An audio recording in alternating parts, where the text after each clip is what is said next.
remotely interesting to take on Holocaust denial, or Is it I'm what, wondering, sorry? is it remotely interesting to take on Holocaust denial, or is it kind of not worth it? Yeah. Oh, I mean, um, I caught the bit just before I came in where Fabio was saying that people like him shouldn't be allowed to say what he does, but I disagree. I think people like him should be given a platform to say what they think, so everyone can see what pieces of shit they are, or how bad their opinions are. I mean,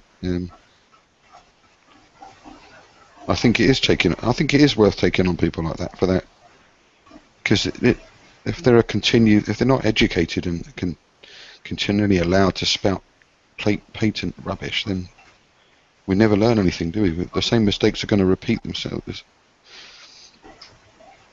Yeah, I've been acting on that presumption, so well, I mean, there's at least one other vote. I'll keep doing it. I mean, I'm asking him what his views on LGBT issues and race, trying to expand a little bit. I think if you drilled a bit deeper with him, he may say, oh yeah, people are free to have what sexual preferences they want. But I think if it was down to him, if he was the one making up the rules, he wouldn't allow it. I don't think at all. Uh, I think the real question will be, what happens when I end up sleeping with black men? Yeah, yeah. Even It's though just a it's not bit. producing a fixed baby or whatever,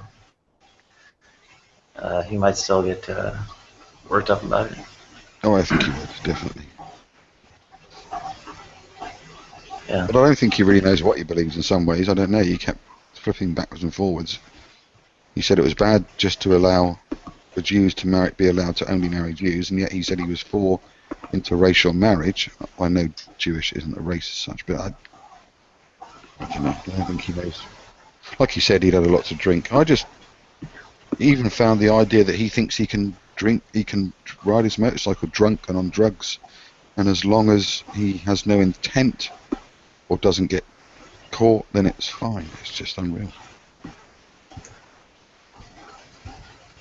And that other people should insure themselves against people harming them rather than the other way around.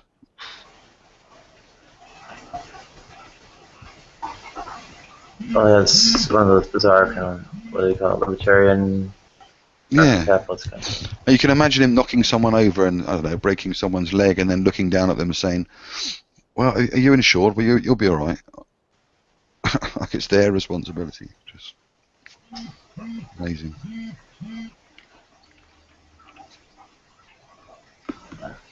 I shall be back in a second. Yeah, I'm getting a link out to the world, so people might actually show up.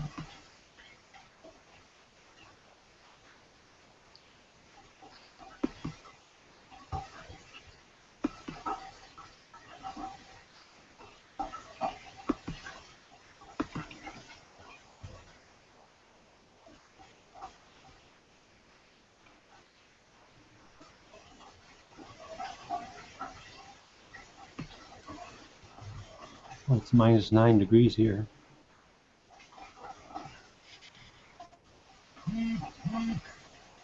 Yep, so I'll read the event description out for those who are It's supposed to be different. not aware of it. So, it's Confronting Religious LGBT Hatred #1. Christianity, Hinduism, Islam, and Buddhism all condemn LGBT people as immoral. We gay, lesbian, bisexual, pansexual, transsexual, and transgender people must confront religion for its incitement of discrimination against us. Take a stand against Michael Savage, Brian Fisher, Tony Perkins, Gordon Kleinschmidt, Linda Harvey, Scott Lively, Don Schmierer, Phyllis Schlafly, and the Pope today.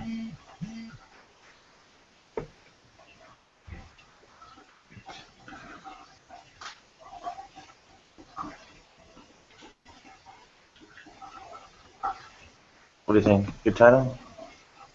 A good description? Taking a stand against the Pope.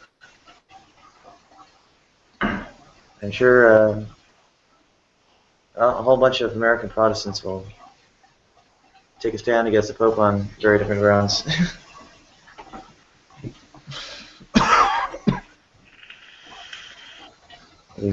Touting like bizarre conspiracy theories for the most part.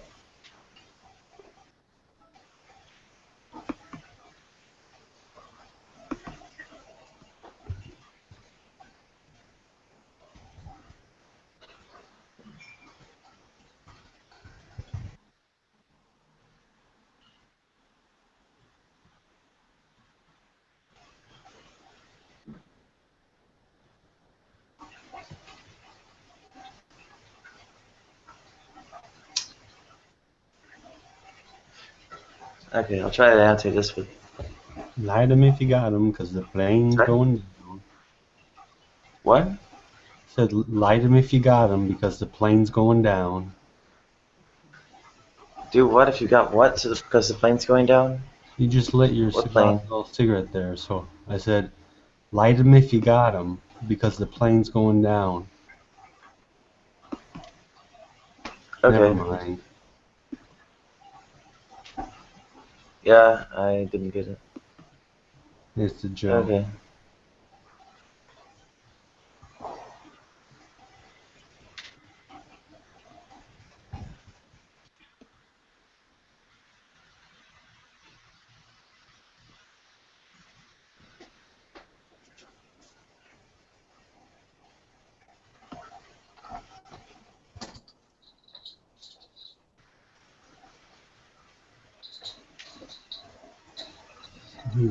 Okay. Well, I'm inviting my LGBT and yes, entering hangouts in public trans circle. I'm putting a little warning there. Actual religious anti-LGBT people are likely to show up. Okay. For what event? Hangout we're in.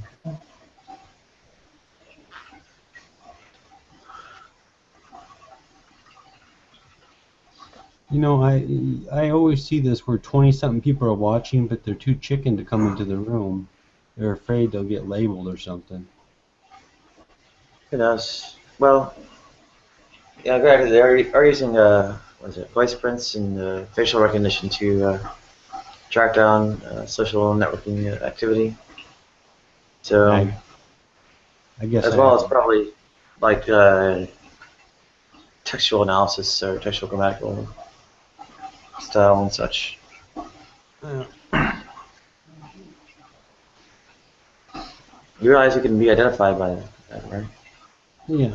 Well, you aren't even safe if your writing and such are visible. ever since I've been separated from my wife, pretty much living a solo life. What? Never mind. You don't think anything I say is funny. Yeah. Well, why don't we go the various ways? Welcome, Digi. So.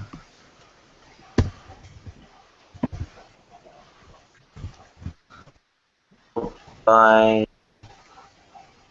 I'm driving. And then it's going to turn up handwriting. Yeah, morning, Digi. Okay. Nope, I turned it up right away. Okay. Yeah, it's right here. I've got it all laid out from 2013. So 09 Bruce Schneier. Okay.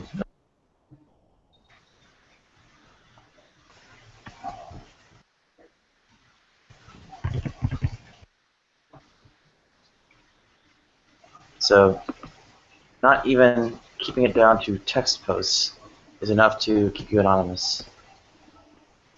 Hey Nadia. The problem with this, I mean, Does from atheistic point of view, when you want to go against this kind of not racism, but this kind of bigotry, is that the way you attack Christianity with a lot of unreasonable idiocy, and I'm not talking about this topic, but if you do on the one side you have all this kind of prejudice and this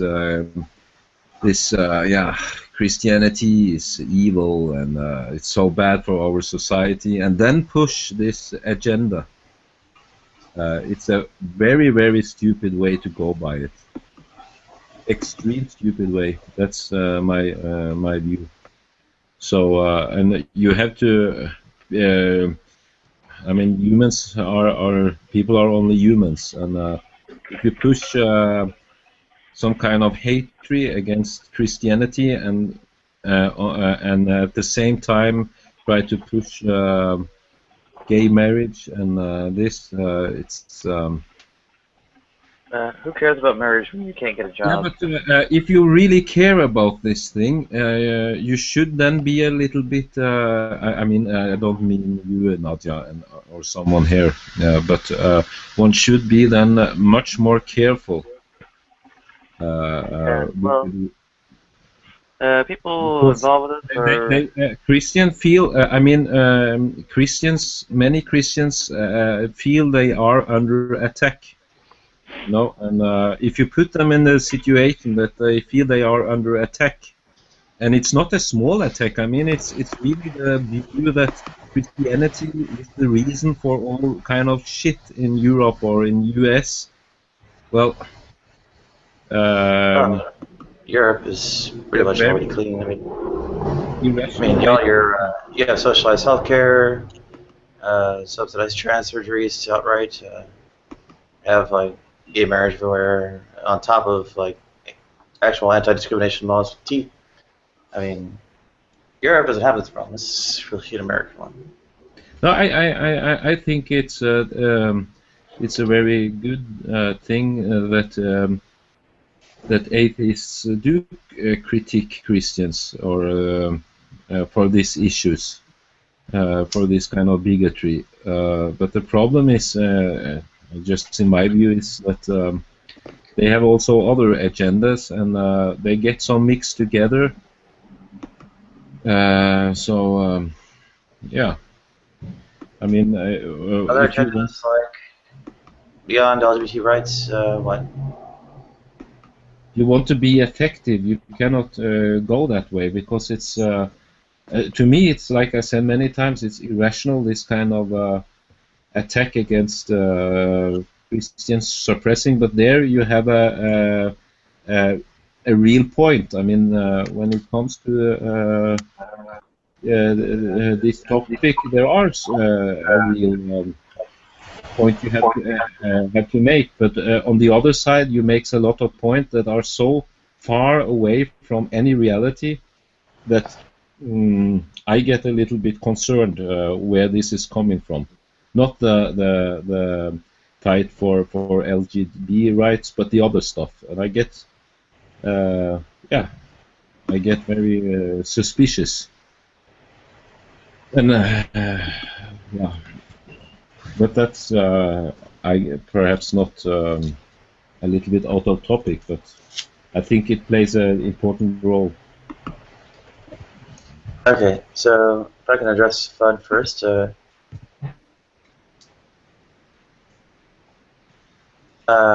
Yeah, the point was that it was stylography or writing analysis and such, that hiding yourself by text alone is not sufficient to hide you.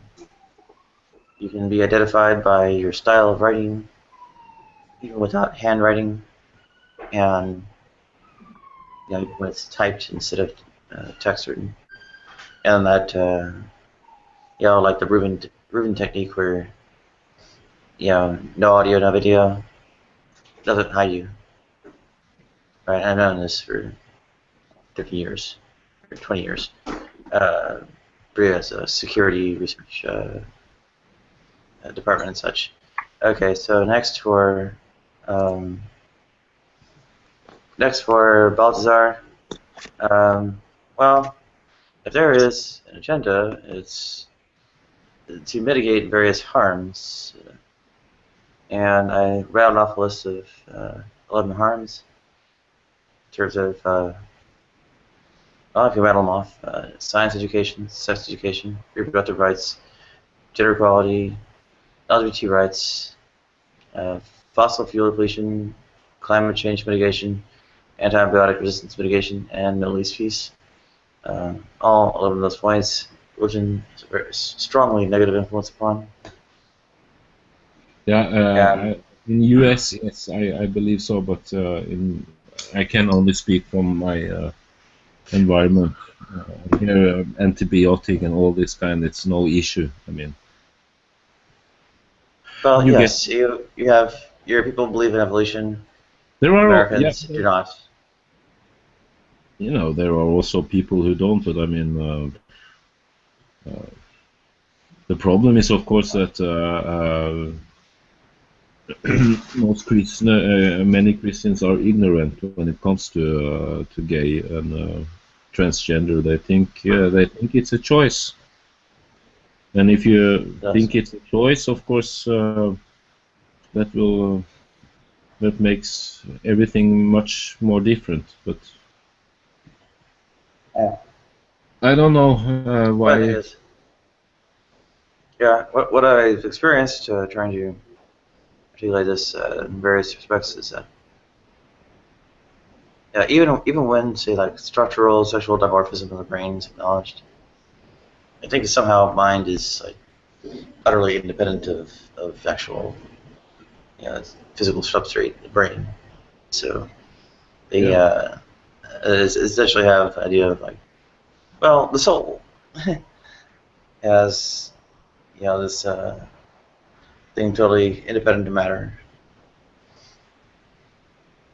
And that's a damaging doctrine. Yeah, that can be. Curiously, Catholics don't hold that, and they're I guess counter-argument against. Yeah, Catholics endorse hylomorphic dualism, which is essentially property dualism with some kind of religion, spiritual dressing, and well, that should pretty much completely acknowledge all the mental effects of all this without, but understanding the basis of their sort of counter-argument or reasoning is unclear.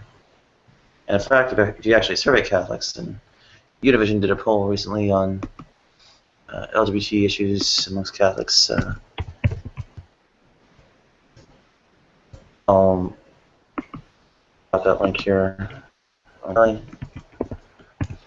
Yeah, given the massive predominance of Latin America amongst Catholics, this sort of pretty much gives an idea of Catholics in general, or by the majority and such. What you have is that the LGBT issues are actually, or the followers, or the Catholics themselves, and people actually, not positions of authority or doctrinal, dogmatic, whatever, various, but man on the street, they don't seem to follow the Pope or the doctrines or catechism or anything. They don't seem to follow, or they seem to follow? Sorry. They ignore it. Yeah, Catholics is in general they are more. They have no problem with science. So I mean, evolutionary theory is also it's no problem. They do and they don't. It's Some people always, but I mean they in compared to evangelic, Protestant, they have a much more scientific view mostly. At least in, but that depends, of course, which country. I mean, in South America that can be different. But, Yeah, Protestantism And is highly problematic in general. But that's why perhaps they don't follow the Pope, because they are not ignorant about scientific facts, and everything it becomes very different if you understand that gay or transgender is something it's a born, you're born with it. So are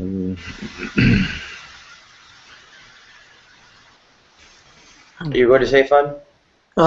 Yeah, from my point of view, I think the Catholic Church is still trying to clean up from the Galileo affair with regard to science and acceptance of it.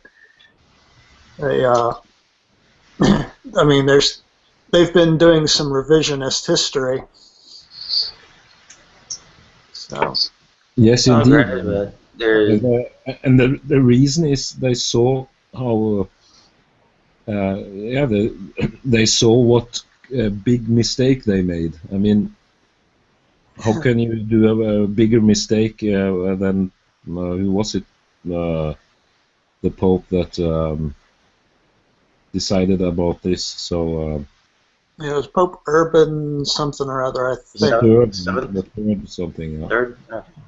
But anyway, they're just adapting the way they've always done. For example, to convert people to Catholicism, they adopted a lot of the pagan holidays. For example, Christmas, Easter, others. So they basically have adapted over the ages. Yeah, of course they have adapted. That's, I mean, that's a good thing. I mean, all culture. I mean, that's how culture function. I mean, through adaptation, mostly. That was Urban the Eighth, not the Seventh, and They adapted the Greek philosophy. so I mean, the whole Greek science they adapted. Aristotle, everyone. So. yeah, And part of the trick was, of think that course, is a negative, but. Yeah, it's just, someone had told me a while back that Galileo was being held for his own protection and whatnot and such, and I went, and the links I was given was the Catholics' own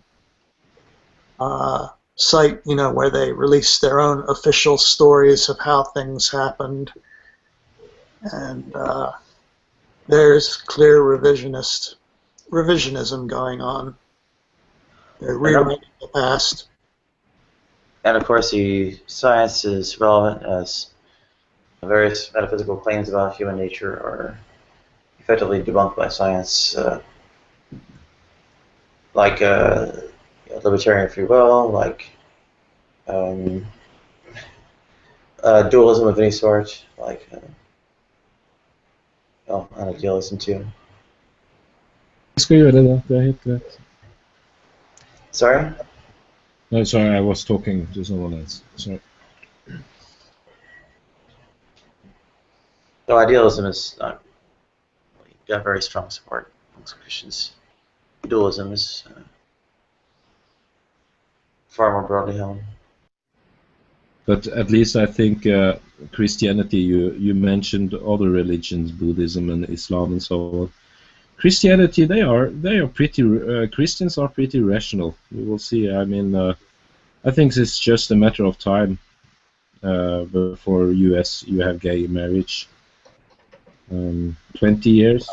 Who cares? Who cares about gay marriage? I mean, it's a bunch of.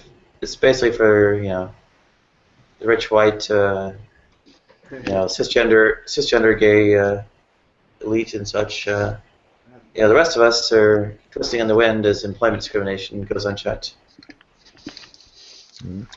I think it's about time we stop calling it gay marriage. It's just marriage. Agreed. I think the best strategy for U.S. in Scandinavia, it was no problem. people accepted it, but you can change the name. Perhaps would be a good strategy. Because I mean, marriage is traditionally Okay. But like I a said, concept of Don't do who, producing who children. cares? Who cares about marriage when employment discrimination runs rampant and totally unchecked? Yeah, It's like anything. that is a disgrace, at least for I think for Christians if they discriminate gay people or transgender people, or even worse, throw them out of their homes. I mean, the children. The That's church. Well, terrible. The all they church have to ought to do is stop. hold back the paycheck. It The goes church against.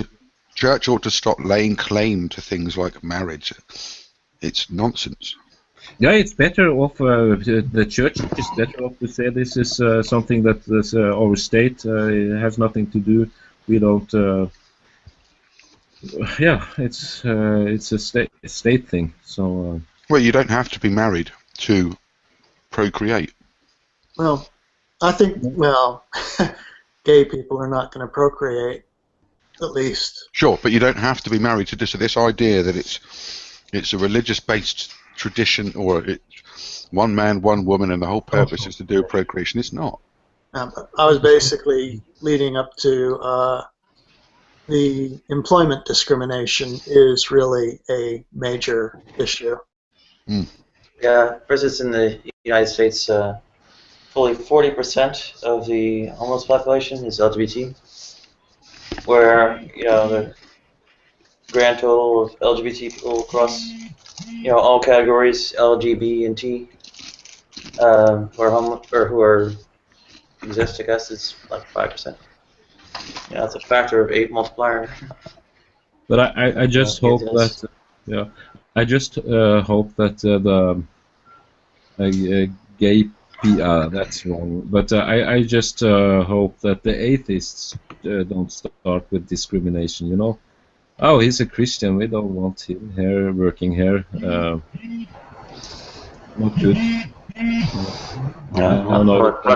Well, how do we even voice an objection? Mhm. The political system is unresponsive because of the right-wing stranglehold, the right-wing Christian right stranglehold in the United States. All we can do is vote with our dollars, boycott Hobby Lobby and Chick-fil-A, and maybe even Walmart. Chick-fil-A? Chick-fil-A is run by a Christian organization. They have little biblical verses on the bottoms of their cups, from what I've heard. They're closed on Sundays. There's none of them around here. Probably never will be. It's not a big enough area. I think there's one in the King of Prussia Mall. But you know what? I've never eaten there. 0.3% trans people, and well, under 5% somewhere. They can easily write that off.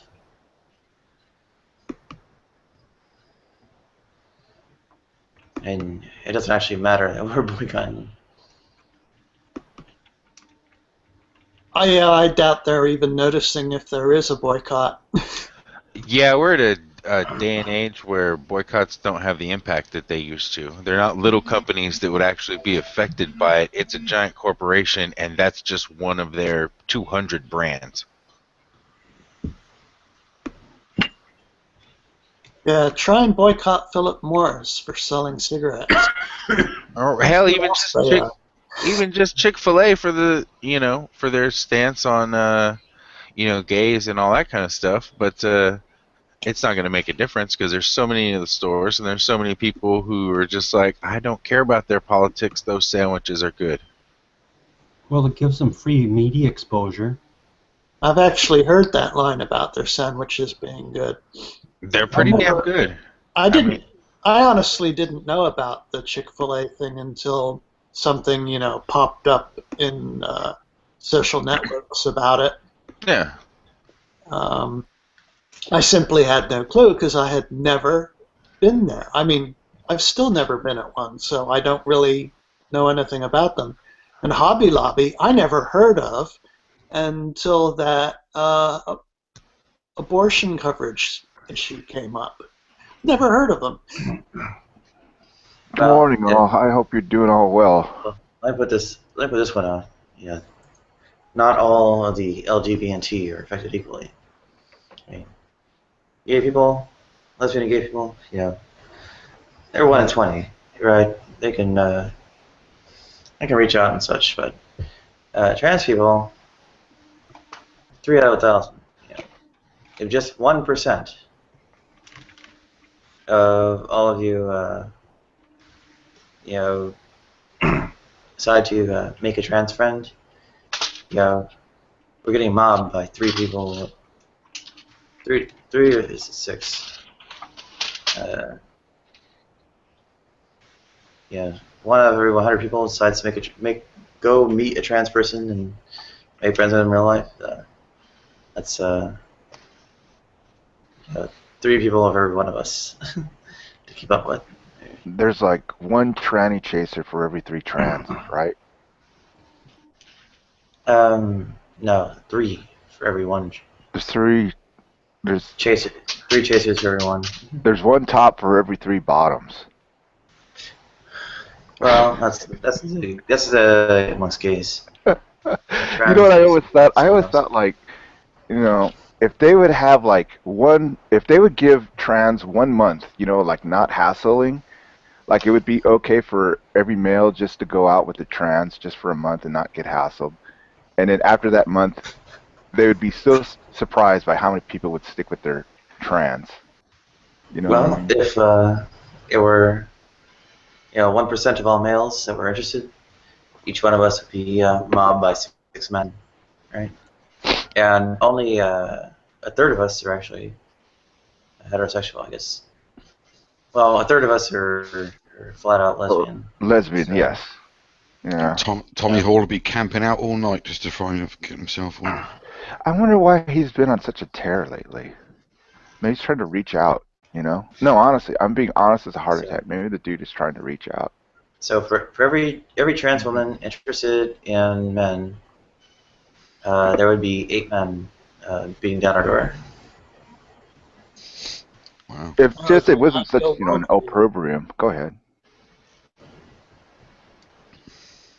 Yeah, how do you do outreach when your numbers are that vanishingly small? And the way gay people, I noticed, Kamini's Coming Out campaign. I should actually link to that at some point here. Like a literal. Yeah, they relied on. You could have Try a Trans Week or something like that. Yeah, exactly, Mark. Something like that. Yeah. If it just wasn't like hassle. Okay, that sounded weird. Try a trans the government you could have some sort of reward. You get some tickets to the cinema. Oh my God! Yeah, why not? I take advantage of the shit. Get a free date.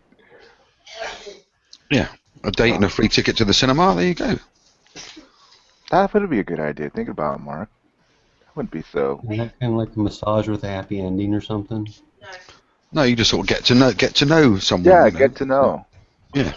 Oh. Realise that they're just people like the rest of us, but Oh yeah, you get a free visit to the cinema thrown in. What's sad is what's some to people. lose? Well, what's sad is some people have to realize that they're people just like us. Yeah. I mean, come on. They are just. Unbelievable. Yeah, they don't try to force themselves onto anyone else, really. There's a lot of things to that's not only trans, but the LGBT, need to be addressed. Just taken on face value. Did you guys see that video where Kiz was like ranting about the gay community? It came like a couple days ago. Who? Kazoom? Yeah, did you see that? He was ranting about. The majority of my YouTube time lately, well, Google Plus, whatever, has actually been spent in Nadia's Hangouts.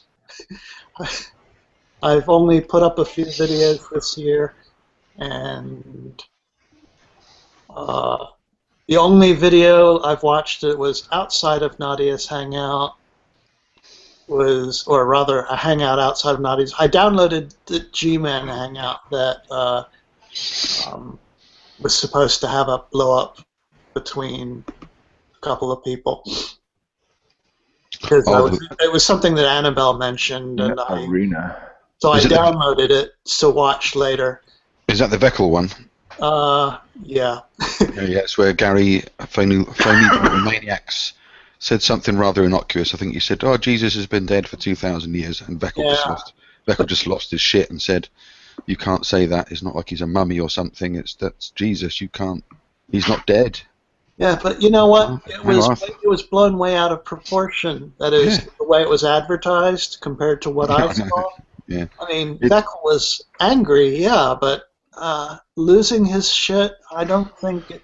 I don't think he was there. Just the colloquial term. Yeah, he just was angry then, and then he calmed down for a couple of minutes, and then he got angry again. And G-Man made me laugh the most because G-Man's saying to him, "Chill out, dude. Go and do some press-ups." Some push-ups. Yeah, that's what my guys say. Yeah, that was kind of funny. I mean, I thought Jesus died for me, so he didn't die. Beckel said he's not dead. And yeah, but I mean, okay, he is risen. He risen, and he went all the way to heaven. Remember? But he didn't risen as a person, did he? It was his spirit that. That's true, man. That's a good point. Well, although his body was never found, so his body actually went up to heaven. They do take pains and acts to say that somebody touched his wounds, right? To verify it was him. Yeah, Thomas. Acts. Yeah, Downey Thomas, correct. They should have asked him to walk on water again. But the thing is, it's amazing the construction of the Bible. That the first giveaway is the epistles were written before the Gospels. So they eventually had to arrive at the point where, he was the physical body on earth. You know what I mean? They hundreds of years later. Some details on this Jesus character. But I didn't also here. Well, note also the literary structure of the Gospels, which is pretty damning. I would say, Catholic structure. As you said before, write it in a language that we didn't speak. That'll help. Yeah, very much an issue. Sorry. Worse. I mean, the literary structure is extremely intense. I mean, diptychic affairs, point and counterpoint, both reflecting on Old Testament passages and various of these things, and then you have the whole ring, basically like A, B, C, D, C, B, A. That's kind of the casting structure. Analyze it like music, Shanker. You can break down passage by passage. So basically into A, B, C, D, C, B, A kind of structure, although they're a little bit longer. So that when you have point B and it returns to point B in the way back, there's like the point in the first point B and then kind of a counterpoint or same thing that's kind of like contrasted or something in a very consistently or obviously deliberately constructed thematic way against point B, and Carriers on the Historicity of Jesus covers that. I did a video on one of his lectures. You're right, Nadia. It's all freaking baloney. Anyway, it's but you watch the Hangouts, you enjoy the Hangouts, so you really don't scope out YouTube or the vlogs. No, I haven't been doing that. When I'm not here, I'm either working or sleeping or something. I'm not. You need Nadia. I'm not. The people who come to Nadia's Hangouts seems to be a group of regulars, and they're pretty cool people. The Nadians. Yeah. Yeah, I guess getting so many regulars, overcrowding out fresh blood and so on. Cloning. I think it's probably the most diverse Hangouts there are that I've seen. Yeah, you get people of all opinions here. Yeah. And most of the time they get along. Sometimes there's a little kerfluffle, but One way of putting it. Yeah, I mean, yeah, I don't. There's no circle jerks in here, is there? There's no. it's generally good discussion, good talk. I mean, it's a good hangout. Well, I can try to render a service, so I In and out. have my demo software that I'll get. Yeah, a couple of dollars each wouldn't go amiss, would it? I do have my Patreon link up on the stuff, although I'm not one to, go too far into like advertising that way. Why? Why not? Yeah. Sponsorship. Um, In and out burger. well, there's a kind of like, there's a crash form marketing. There's kind of like a softer sell. I'm more into. Okay, more nuance. Yeah. Well, you could put the link in the description at least. Well, it's on the YouTube channel, so you end up seeing it in all my videos, I think. Oh my God, darling, what are you gonna eat? A hamburger now? No, it's a pastrami sandwich. Oh, pastrami. Okay, it doesn't show up in individual videos, but it shows up on my channel page. Yeah, I think you should put it on each video, maybe. I'll figure out a way to do that. I think there's a way. So. Do you put provolone cheese on your pastrami? Yeah. I don't know what kind of cheese it has on it, but as much as a lot of people who are unhappy with Brett Keane, he has talked me through a few of the like YouTube settings and things like that. So all right, Brett Keane. Yeah, got it. I hope turning it around to more positive ends. Well, wherever you can get the help that's if it works for you, that's the main thing. I was just going to ask really quickly. Okay, the hangout title is what? LGBT? I didn't get the whole. Confronting religious LGBT hatred. Okay, so you've already covered what? Just gay marriage or just the whole thing? Just in your face. Who cares about gay marriage when you can't get a friggin' job, pay rent, and end up on the street? Yeah. All right. Okay, but gay marriage has been covered, right? No. Who cares about marriage when you can't get a job and end up on the street? You can't pay rent. Okay. Let me see here. What about just the? I don't know. Yeah. Like what Tommy Hall does, just floating in the hangouts and blasting gays. Have you guys covered that yet? Gay hate, homo hate, like Christian Hillbilly when he goes off on LGBT. Have you guys covered that yet? Not yet, no. All right. Weird thing with Christian Hillbilly is he's hung out in Nadia's hangouts quite a bit. So. Okay, so when somebody comes to hang out and just blast gays, you guys feel it's incumbent upon you or just the gays to stand up against those people? Just asking. Like you guys like the white knight the gay person, or the gay person's got to state the position? I don't think white knighting's probably the right way. I just think we ought to say, hang on, that's wrong. Okay. And here's why. Yeah, there's a difference between being a white knight and saying, hey, you're being a dick. Right, What's your true. problem? Or you're just wrong, and here's why you're wrong. Yeah. But Christian Hillbilly, he does his usual bit. He likes to preach, and then he usually leaves with tries to get a gotcha thing, and then leaves the hangout as if it makes him win something. I don't know. Well, and it's all in his name, Christian Hillbilly. That's like, bigotry just goes with a name like that. Yeah, true. Okay, so it's like he just comes in to lash out, get in some licks, and then he flees. No, yeah, he also has a parting shot, doesn't he? He's actually hung out for quite a while, quiet in the background, doing woodwork and workshop. I can appreciate that. Presumably just listening in. He'll have actual discussions too. Yeah. Like long-running ones. Yeah. Yeah. Okay, so he's not on a mission, right? He's like going with the groove, and then he hears something about homos, and then he just lashes out. Well, he normally just refers to the Bible. The Bible says so, and the Bible's truth, and That's it. Like evolution's a lie. It's not true. There's no evidence for it. That sort of Right. stuff. Because Okay. the Bible. But then there's people like Tommy Hall just come in and whack away, huh? He's on a mission. Yeah, Blast Tommy's a bit gays. different. Yeah, Tommy's. There should be, if restaurants had to put signs up saying people that work in our kitchens are gay, they wouldn't get any business. That's Right. sort of His supposition is that, our presupposition is that anal sex is like the source of all disease. I've been told this, from in the last week. Like he can trace leprosy back to anal sex, and he wants to spout it out. It's not so much that, but he does say that it's materially harmful as well as morally evil somehow. And then, And did people stand up and tell him to eat a dick or what? Yeah.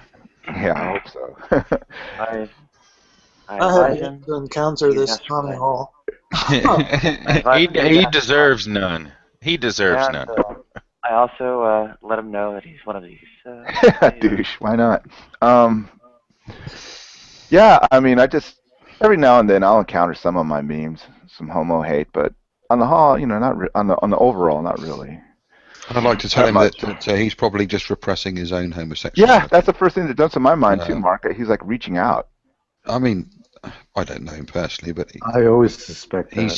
He's very obsessed with it, with the act in particular, what he regards as homosexual acts, or the behaviour, as he puts it. He's rather obsessed with that. And he goes to great pains to say, I'm not gay because I'm married with children. As if that suddenly we're all going to go, oh, yeah, well, that makes a difference. That reminds me of Married with Children. So he protests too much, is what you... Yes, that's the way, yeah, yes. Indeed. Well, maybe next time he does that, if somebody could say, hey, let's talk about it, and try to address it as a dialogue instead of him lashing out. Yeah, he's quite keen on finding out whether everyone else in the room has experienced any anal. Yeah, it sounds like a lot like reaching out, doesn't it? Now. Yeah. I get the feeling at some point he's going to say, "Well, you know what? I've actually done it as well," and. I wouldn't be surprised they have those moments. I unfortunately haven't get very many Muslims or Hindus to comment on the subject. Probably like that in movie American Beauty. He's the guy with the Nazi paraphernalia and all that other crap, and right. That guy's a good actor. Did you see that guy's acting? He did this movie called Broken or something. He was like a spy. Remember, he was the FBI guy that gave away all our secrets. That guy was a good actor. Oh, Kevin Spacey? Remember? No, not Kevin Spacey, but the other guy who was the Nazi in that movie. Remember, he had the Nazi plate. Oh, that dude. Okay. Shot the guy at the end. Yeah. Spoiler alert. Sorry, everybody. That's a great movie, though. Oddly enough, I found that movie rather creepy. But the creepiest movie I've seen so far is Requiem to a Dream, or something. That movie was so fucked. That movie was hilarious. I got it, but I haven't really watched it. I better watch it. He did a movie called Pi, I recommend. It's black and white. The guy who did Requiem for a Dream. Okay. He did a movie called Pi, which was awesome. Okay. Who's the director? He has a ski in the back of the name. I don't even know. Darren Aronofsky or something. Something like that. But he did this movie called Pi. He's in it, actually, and it's awesome. It's an amazing movie.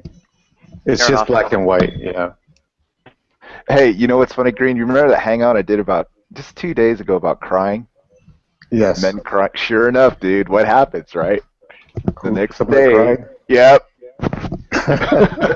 I know, man.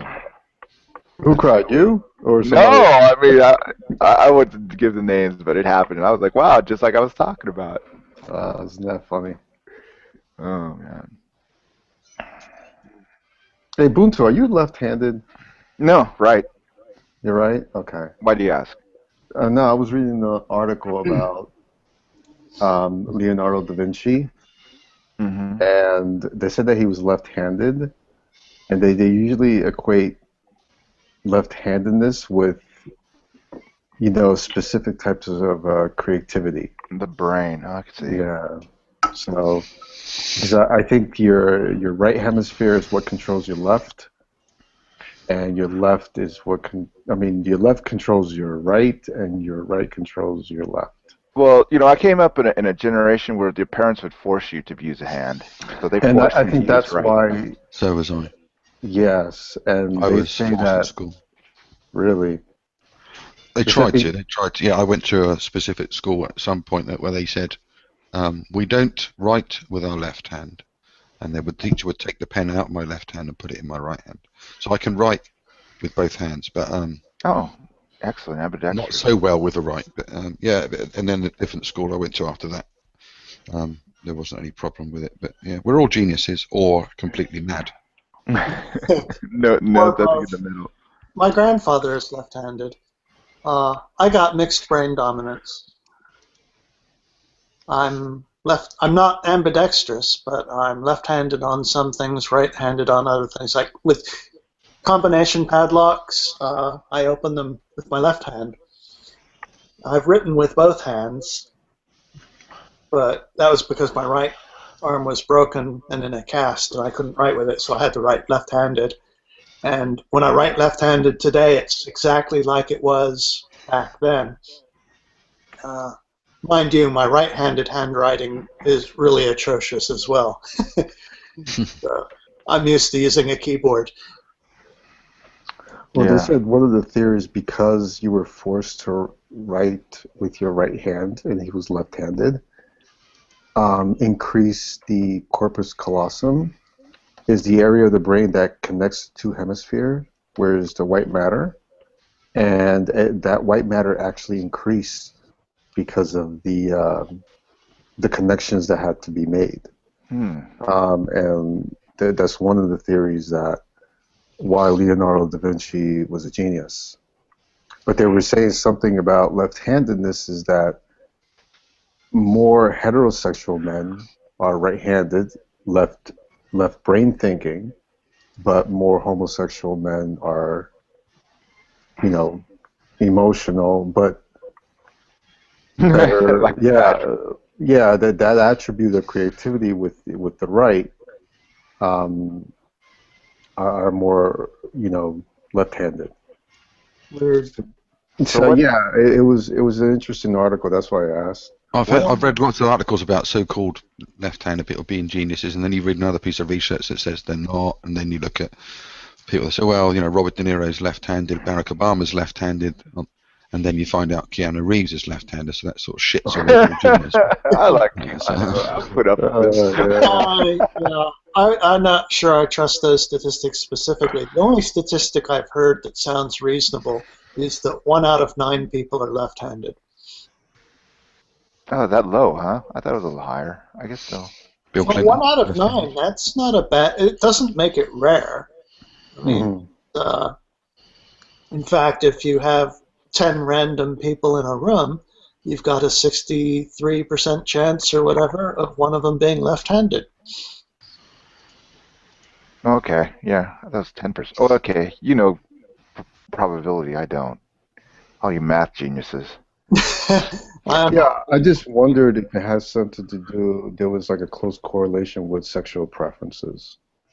Well, that's an interesting, what really is there as far as, genetics of the sexual preference? I actually, in my case, believe it's mostly cultural. And I know that goes against everybody's green, and everybody says, well, is homosexuality a choice in that? But it just in my gut, I feel it's mostly cultural. I don't really feel it's genes or hormones, brain wiring.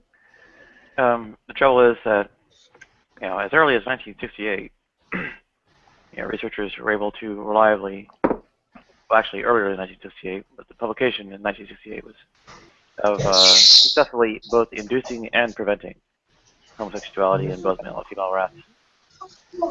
just trying to find the latest study, but I don't think the left-handedness have anything to do with gay. I mean, it's it's just a question. No, it's an interesting question. I agree, but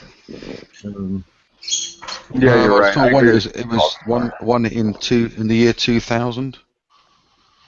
There was an I'm just unexplained looking at- correlation between left-handedness and LGBT Yeah, they conducted a orientations. They conducted a meta-analysis of 20 studies with approximately 7,000 homosexual and 16,500 heterosexual participants. Right. It was found that homosexual men had a 34% greater odds of non-right-handedness. Why don't I just say left-handedness rather than non-right? Non-right, I know. Yeah, right. The other hand, the That's center a weird hand. way to say it. 34% greater odds of left-handedness. Homosexual women had 91% greater odds. Wow, so lesbians. It includes ambidextrosity. Hmm. So it's not just left-handed, it's also being ambidextrous. Although a significantly higher proportion of homosexual women was found to be left-handed compared to heterosexual women, 18% versus 10%, no significant differences were found between heterosexual and homosexual men with regard to hand preference. You know, that a lot of things cross the mind there. The first thing, I know you guys, it's not really off topic, but where are the lesbians? Are there lesbians in our community? Where are they? They're busy making porn. I mean, well, we could go. There's a lot of things right there, Mark. But I mean, I've always like, where are the strident lesbians in our little debate community or other community? I think there's one or two I know of, but I'm not sure. Like the closest thing I think is Bionic I Dance, but she doesn't mingle with us. No. The vlogger. I know of a few. Here, Nadia, that like go to Hangouts and say they're lesbians. They don't appear very often in Hangouts. And then, you know, just the mysteriousness of lesbians. I mean, I love them, but I mean, to me, they are kind of a little mysterious. There's a very different dynamic with respect to exposure. I think I know one lesbian, vociferous. Not vociferous, but, you know, that's her position. And boy, she laid into me the first time we met. We made up. She's all right. Like animal lover. Yeah, there's a general issue with G+ and the harassment of women, especially sexual harassment. You think so? Yes, lesbians experience it magnified by quite a bit. I don't know. I welcome open arms. I'm always putting out memes saying, you know, hey, where are you guys? No answer. I just found another thing about handedness. It was quite said. A lot of it's to do with throughout recorded history. It says the left has been associated with the female, and often by further association with the weak and passive. Because right-handedness has always been prevalent and dominant, it has automatically become associated in many cultures with strength, power, and maleness, masculine. Oh, what article is this? It's called Right, Left, Right, Wrong, Investigation of Handedness. I'll put a link in this. That's a good. Hold on. Okay. Right, left, right, wrong. All right. I'll put a link in there. I think my grandfather breaks that, though, or is not contained in that, because he's, let's see, he was president of his class in college, and he got a PhD in nuclear physics. But perhaps that's where the cultural thing comes from. It mentions in that article many tribes in South Africa or Southern Africa explicitly refer to the right hand as the male hand and the left as the female hand. It's got to be a cultural thing. Yeah. So we've come to associate being male, masculine is strong, and because he's been married to his wife for. I think they recently had their 72nd anniversary. Wow. Holy cow.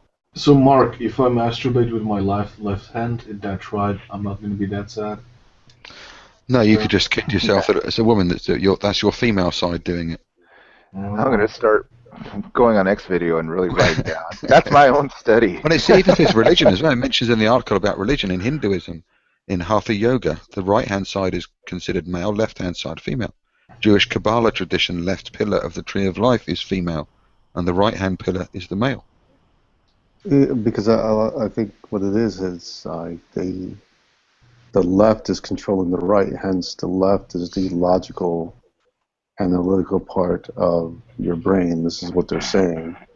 And the right side of the brain, which controls your left, is the artistic, creativity, abstract, if you want to say, part of the brain. I don't think it matters what hand you masturbate with anyway. If you sit on it for half an hour beforehand, it feels like someone else is doing it. God, Mark. I love you, Mark. You know what I always thought about? These studies, like, if they can determine the genetics or the brain or exactly how you are homosexual, that they can go to certain, they can go to homosexuals and then say, we detect that you're not a homosexual. See what I mean? Like, they come to Bunto. Bunto, you don't have the gay gene.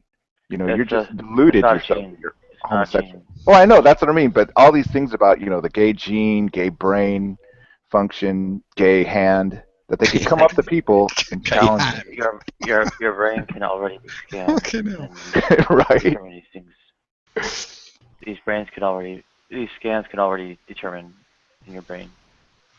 Yeah, but you understand what I'm saying, Nadia, that they can come up to like me and say, guess what, Bunto, you aren't homosexual. You're just deluding yourself. See what I mean? I've heard people say, oh, he's got gay hands. What's that supposed to mean?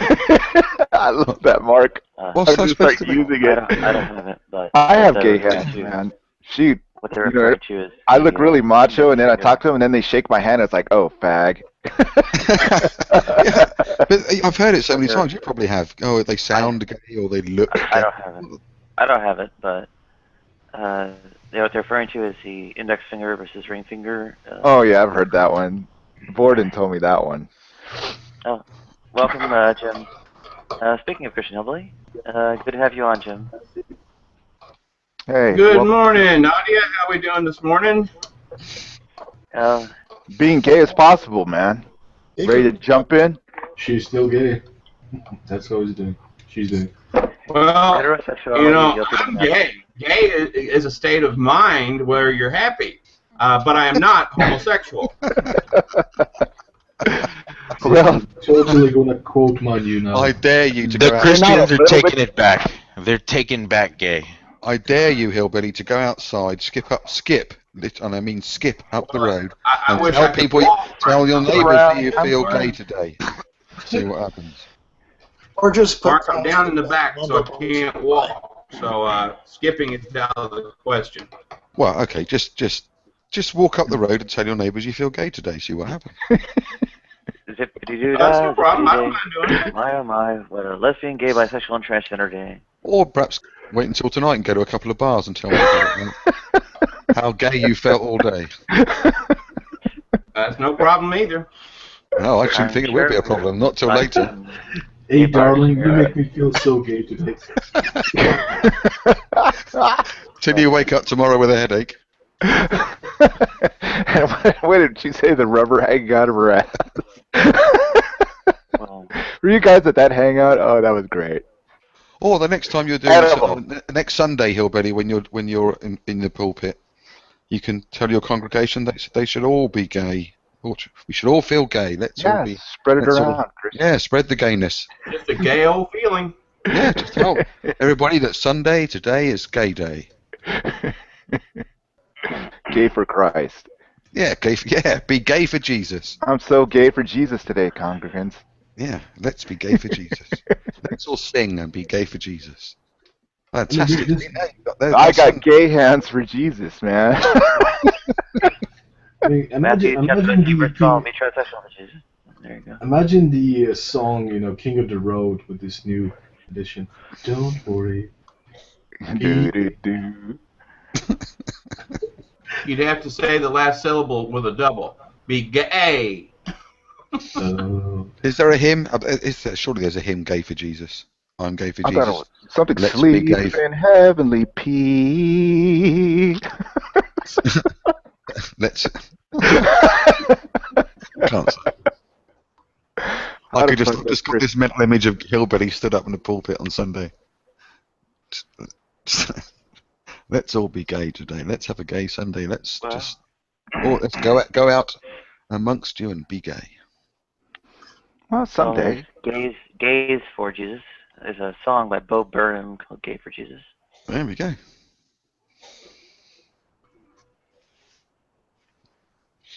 Anyway, so I was thinking that, once they determine, like, there's some biological determinant to see if you're homosexual or not, then they'll just throw it in everybody's face. You know, they'll say, well, you're not really a legitimate gay. Then all you have is a birth defect. No, some people will characterize it that way, Christian, but that's... Christians will abort gay babies, I guess. Yes, they'll do something crazy, man. Well, I just wish the... What do you think they'll do? Let me give you an example of what they will do. They will kill off. If they can test for it and see, oh, wait a minute, if there was some kind of gay marker or homosexual marker, I don't like to use that word gay for homosexual because homosexuality is definitely not gay. But anyway, if there was some kind of marker where they could test and see that the baby had a predominant chance of being homosexual, just in the same way that the baby might have a predominant chance to be Down syndrome, guess what? Abortion central. So, like, Yep. you're all about genetics and evolution, right, Christian Hillbilly? Yeah, the Christians will suddenly be in full support of abortion. That's what I was about to Right. say. When they can stop that from happening. No, we won't. We would never Exactly. You would. We would never be. What, you mean to tell me you've got a Christian? Yeah. You wouldn't? You can imagine a Christian couple having their scan. Oh, darling, the baby's going to be gay. You mean to tell me they wouldn't abort the baby? You're living in love. No, they would find a biblical verse to justify it. No, they wouldn't. Yeah, No, they the would. fact is, we wouldn't do it for any unborn life. Because you know what? Doctors are known to be wrong, number one. Just condemn And it this after it's test born. is probably going to be false anyway. There is no medical marker, and people. We're saying what if? Sexuality is a choice. I would actually Okay, so we'll give you that, Christian. So there's no abortion in any case, right? I would actually point out that this can already be done. Yeah, probably. Yeah. I mean, you guys aren't pro-life, Hillbilly. You're just pro-birth.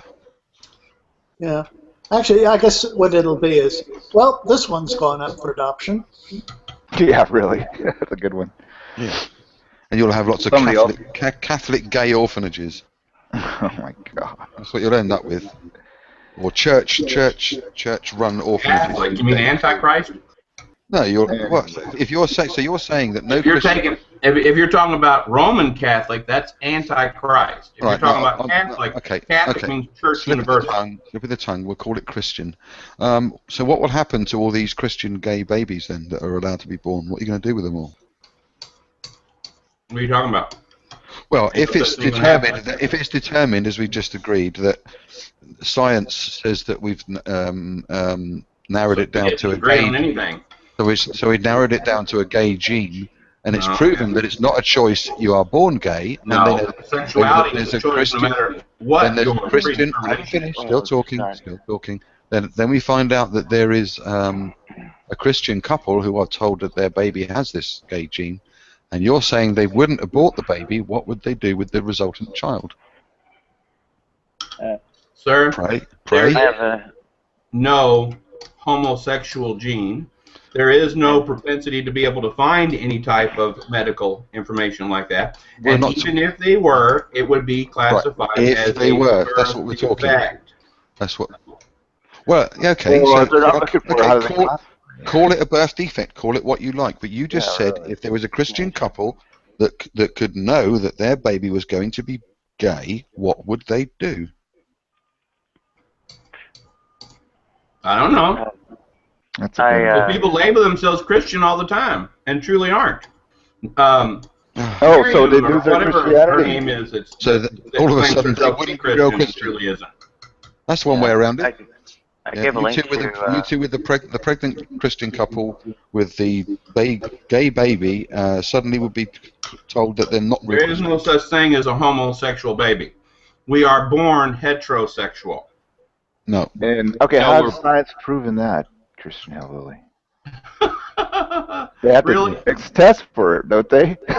So you have to know if either way. Yeah, they look. If the test can prove it one way, it can prove it the other way. I mean, they gotta see if they have the hetero gene. Congratulations, you got a boy. Congratulations, you got a girl. There you go. Yeah. Born. I mean, the thing you've is got a boy with a prostate. Funny. You've got a boy. They're the ones with the prostate glands up their anuses. I would. And that's a problem. Why? It's not a problem for most of us, but it probably is for you.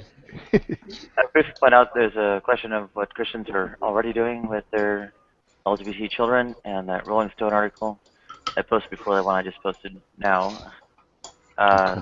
says that there are hordes of homeless gay youth and other LGBT affairs who cast out by conservative religious families, flooding homeless shelters all over the country. It's all religion, man. I'm sorry, homeless shelters, not religious shelters. Sorry. So yeah, we should have Happy Be Gay for Jesus Day, man. Start alleviating all that. I have no idea what you're talking about. You said you were gay, correct? Oh, I'm a gay person, absolutely. Yeah, well, I love to we be should have joyful gay and for gay Jesus, man. and full of happiness. But am I homosexual? No. Okay, so homosexuality does not equate to being gay. All right, That so is I mean, a euphemism. That is something that homosexuals put on it because it makes them feel like, oh wow, this is great. No, it ain't. It is right. So you stated your position to everybody. You say, I'm gay, everybody, but not homo, right? You do that. Take pains to do that? Because you'd be doing it a lot, right? You realize? Hey, people say when you're gay, they think homo. Whenever I'm joyful with people, and I might say that, oh, you know what, this is a gay old day, you know what, and I let them know straight up. Yeah, right. I can imagine it. It's a gay old day. Tell them. You know what? Right, but I'm not homo. Because you guys No have homo. perverted the definition of gay. Doesn't mean everybody has. You guys, know as in the changing of our the word culture gay that goes in back America as a like whole. really far. I mean, it's not something that's new. Like, let's see, what did it say? 17th century is when it started to not mean joyful, carefree. I'm not aware of that at all. I just know that I've always known it from different old-time people. When they said gay, they meant it was a happy, joyous, some type in of the 12th event century. Going to be, it meant that in the 12th century. Go for it, friend. Go for it. So what does in the 17th century it changed to people who live a loose and immoral life. Then in the 19th century it was referred Well, I don't to know what prostitutes. other cultures do, but I know what my culture has done. Well, because you were raised with Fred Astaire, right? Like the gay divorcee, that movie, right, Christian? I have no idea what you're talking about. Well, explain your position, dude. You say I have no idea. just I have did. no idea who expects it. I go outside and tell people I'm gay. I'm gay. And I'm then a happy and gay individual. say, oh, I'm not homosexual. Gay is being happy. Gay is being joyful. Gay is being elated. This is just a very subtle is way elation, to be happiness. homophobic by having It's to make not the something clear that is definition. homosexual. Let's Can you talk about can you what film it is. yourself doing that, Hillbilly? Homosexuality is homosexuality. Can you go out and do that this afternoon and film it and let us see the result? Yeah. I can barely walk today, Jack. I ain't going nowhere. Well, Why don't you phone up some people? I'm down in the back. Just hang out the window and shout, "I'm gay today, but I'm not homosexual." Come round and be gay with me for the afternoon. You can do that. This is just a See what's subtle wrong way with it. to keep this homophobia going by trying course. to make that clear distinction. I mean, in the UK, fag is short for a slang word for a cigarette. So when I'm out with my friends and I say I'm just going outside the bar, just going outside for a fag, I don't have to qualify it by saying, oh, by the way, I'm not homosexual. Right? I'm not going out to fuck this guy behind you. Yeah, exactly. I mean, come on. It's a word that means what it means now. I mean, I'm sorry it's not the definition that you're comfortable with, but it means homosexual. When somebody says I'm gay, I don't immediately think, oh, are they happy? Homosexual. Nowadays it does. It doesn't matter what. Homosexual means homosexual. And so does gay. Sorry you don't like it. Well, I don't But care that's about what what it is. other people think. I know what the dictionary says. It says gay Yeah. is Okay, related. And Christian, Have you seen? Christian, in the Bible it says gay is homosexual, right? In sacred scripture? there's gay sex, there's a gay relationship in the Bible, there's a lesbian relationship You in know, the Bible. 2 Timothy 14, gay means happy, not homosexual, ye brethren. So Say it hold on. The dictionary is Merriam-Webster's dictionary. Would that be a correct dictionary, Mr. Christian Hillbilly? Probably would. You might want to check it out. I don't know. Well, here, check the link. It means homosexual. Well, if you want to go by the that's not what dictionary it originally intended to mean. It originally tended to mean happy. So what originally? What does the Bible say? If people change definitions, let them change it. Homosexuality is homosexuality. I'm gonna call it what it is. There is a verse in the New Testament where Jesus did feel if gay, but he was not homosexual. It says in the New Testament. Hey, you believe that Catholicism is satanic, right? It is at its very nature. Its very nature. Anti-Christ, anti-Christian. So Catholics are the important thing here is, do you agree with the Pope that transgender people are like nuclear weapons? I don't agree with the Pope, period. The Pope is the Antichrist, so I don't even. That's as far as I go with the Pope. So you disagree that transgender people are worse than nuclear weapons? No, I don't care about what the Pope says about nothing. So okay, then what's your opinion? You agree with the Pope that transgender people are worse than nuclear weapons? I don't agree with the Pope. Okay. Well that's fine. Because he was Are transgender people worse than nuclear weapons? There you go. Jeez. We got him on a rocket. I'm sorry. Are transgender people worse than nuclear weapons? Transgendered people worse than nuclear weapons? I have no idea. I've never really looked at the matter. I would say that homosexuality is worse than nuclear weapens. How More deadly. so? How is homosexual worse than nuclear weapons? Destroying our very culture. If only How is it destroying our culture? It's just enhancing us by making us more diverse. You know, we dropped 2 on the Japanese, and they wouldn't surrender after the first homo we dropped. Well, if they had dropped a bed of bombs, they'd have been all right. We're going to give you a rain of drag queens from the sky that you never... On parachutes. Come on, Christian, lighten up, man. You're gay. That's why they call it the Queen Regiment. In the UK. Yeah, I am a gay individual. I'm happy, gay, elated, but you all don't make me that way.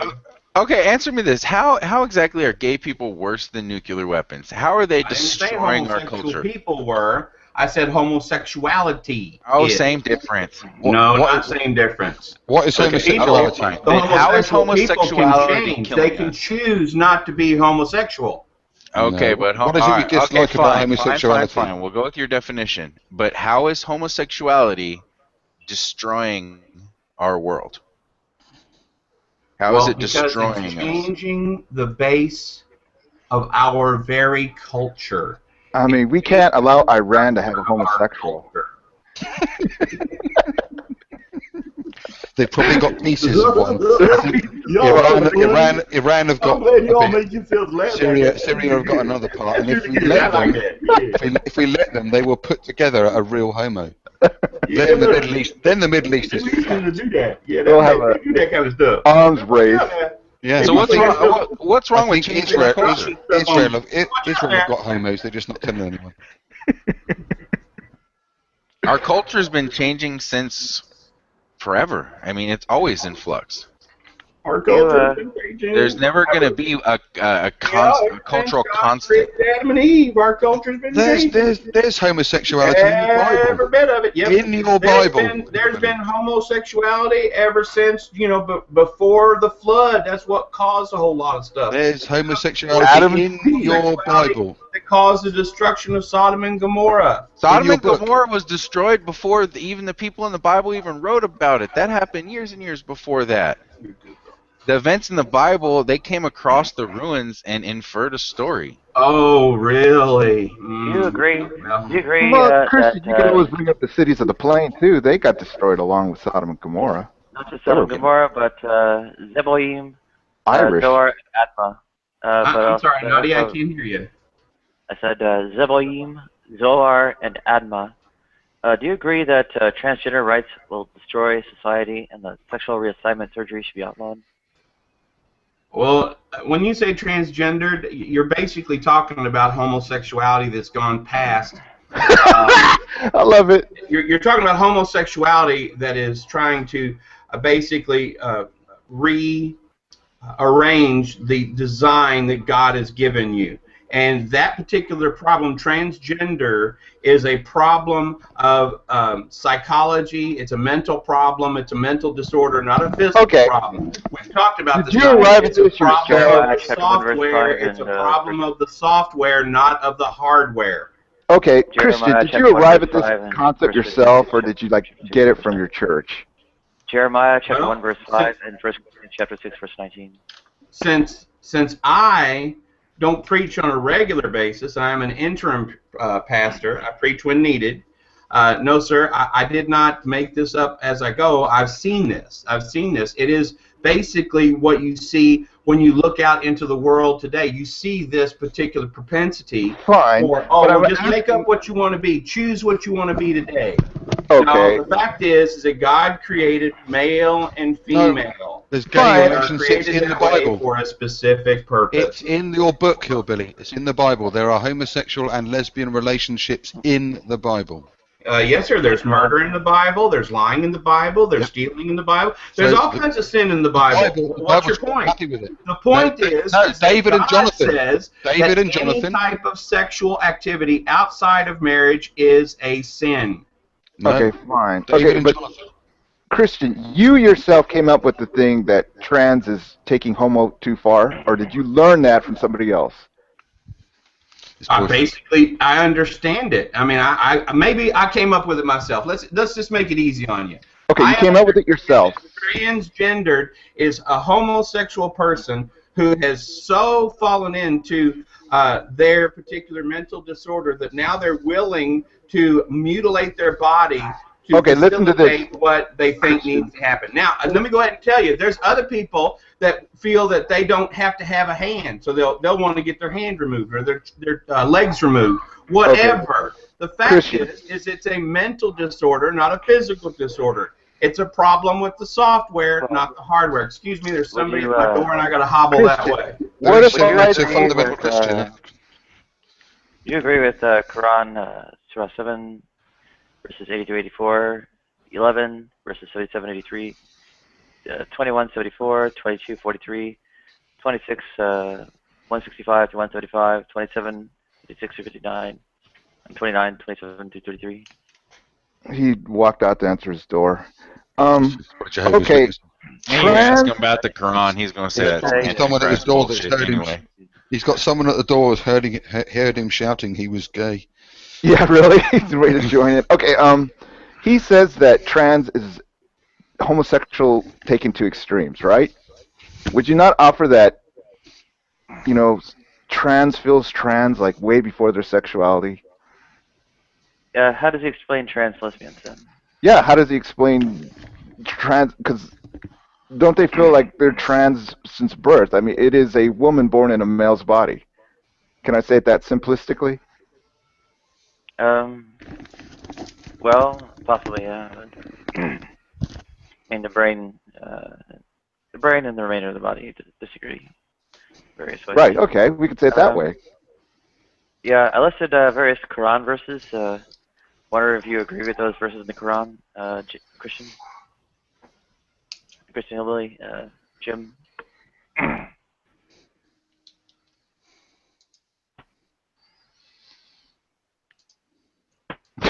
Alright, I don't think he's talking. Well, they are the Quran. I mean, hell, the Bible. I mean, it's mentioned very scarcely about homosexuality, and yet it's such a big part of what they believe. Truly. Yeah. Well, and back then they didn't worry about that much, homosexuality, and now they do. Well, you had Samuel 1:26. I grieve for you, Jonathan. Or how dear you were to me. Your love was better than the love of women. So a lot of people think that is that Jonathan and David were having a homosexual relationship. And the same for Ruth and Naomi. I think even Lot, wasn't it, that the men of Sodom surrounded Lot's house when he had angels staying there? They called Lot and asked him where the men were that had entered his house the night before, and bring them out so we may have intercourse with them or something.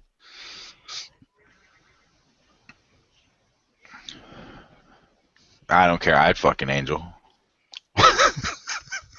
Given the opportunity, I mean, all right.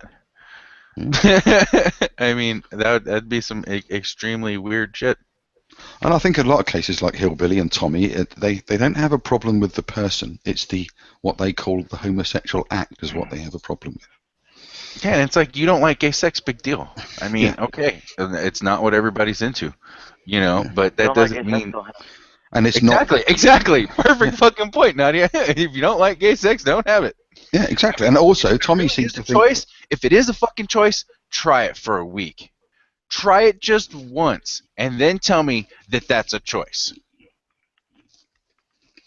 And that would go the same for somebody who's gay. If you truly believe that it's a choice on the straight or gay side, whatever, try being the opposite of what you are. Just try it. Tommy seems to then think tell me it's a fucking choice. Tommy seems to think that all homosexual men have anal sex. No, they don't. Not all of them. Nuh-uh.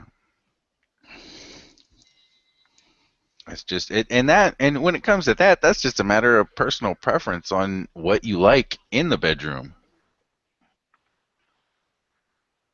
But I think this issue also in the Catholic Church, it's a generation issue also. I'm pretty sure when the problem is, of course, that popes are mostly very old, but yeah, you've got a bunch of guys, you've got a bunch of celibate virgins who wear dresses telling other people how to run their sex lives. Yeah, but I think the younger generation of Catholics, they have totally different view. But it's, of course, it's that's the problem with this system with the popes. You also have it with bishops. They are very old when they come into office.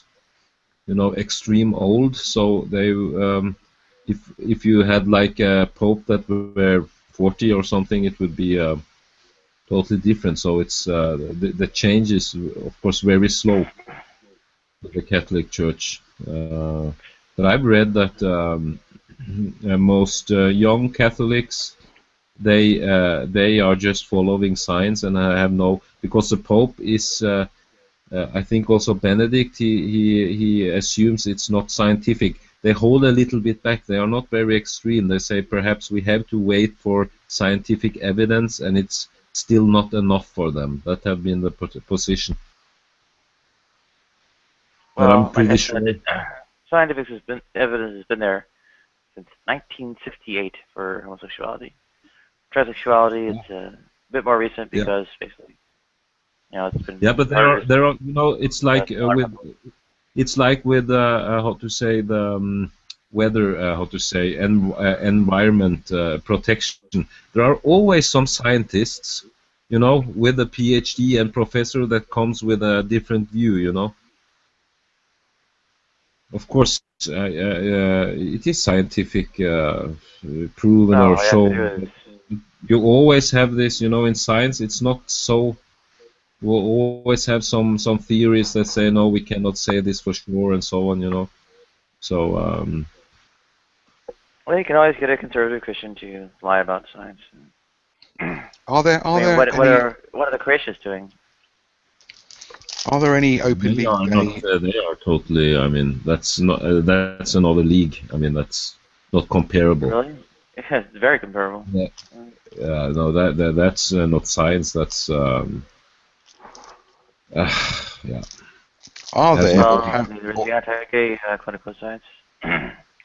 Are there or have there been any openly gay leaders, national leaders, or with their Iceland? Do you think there'll ever be a gay president?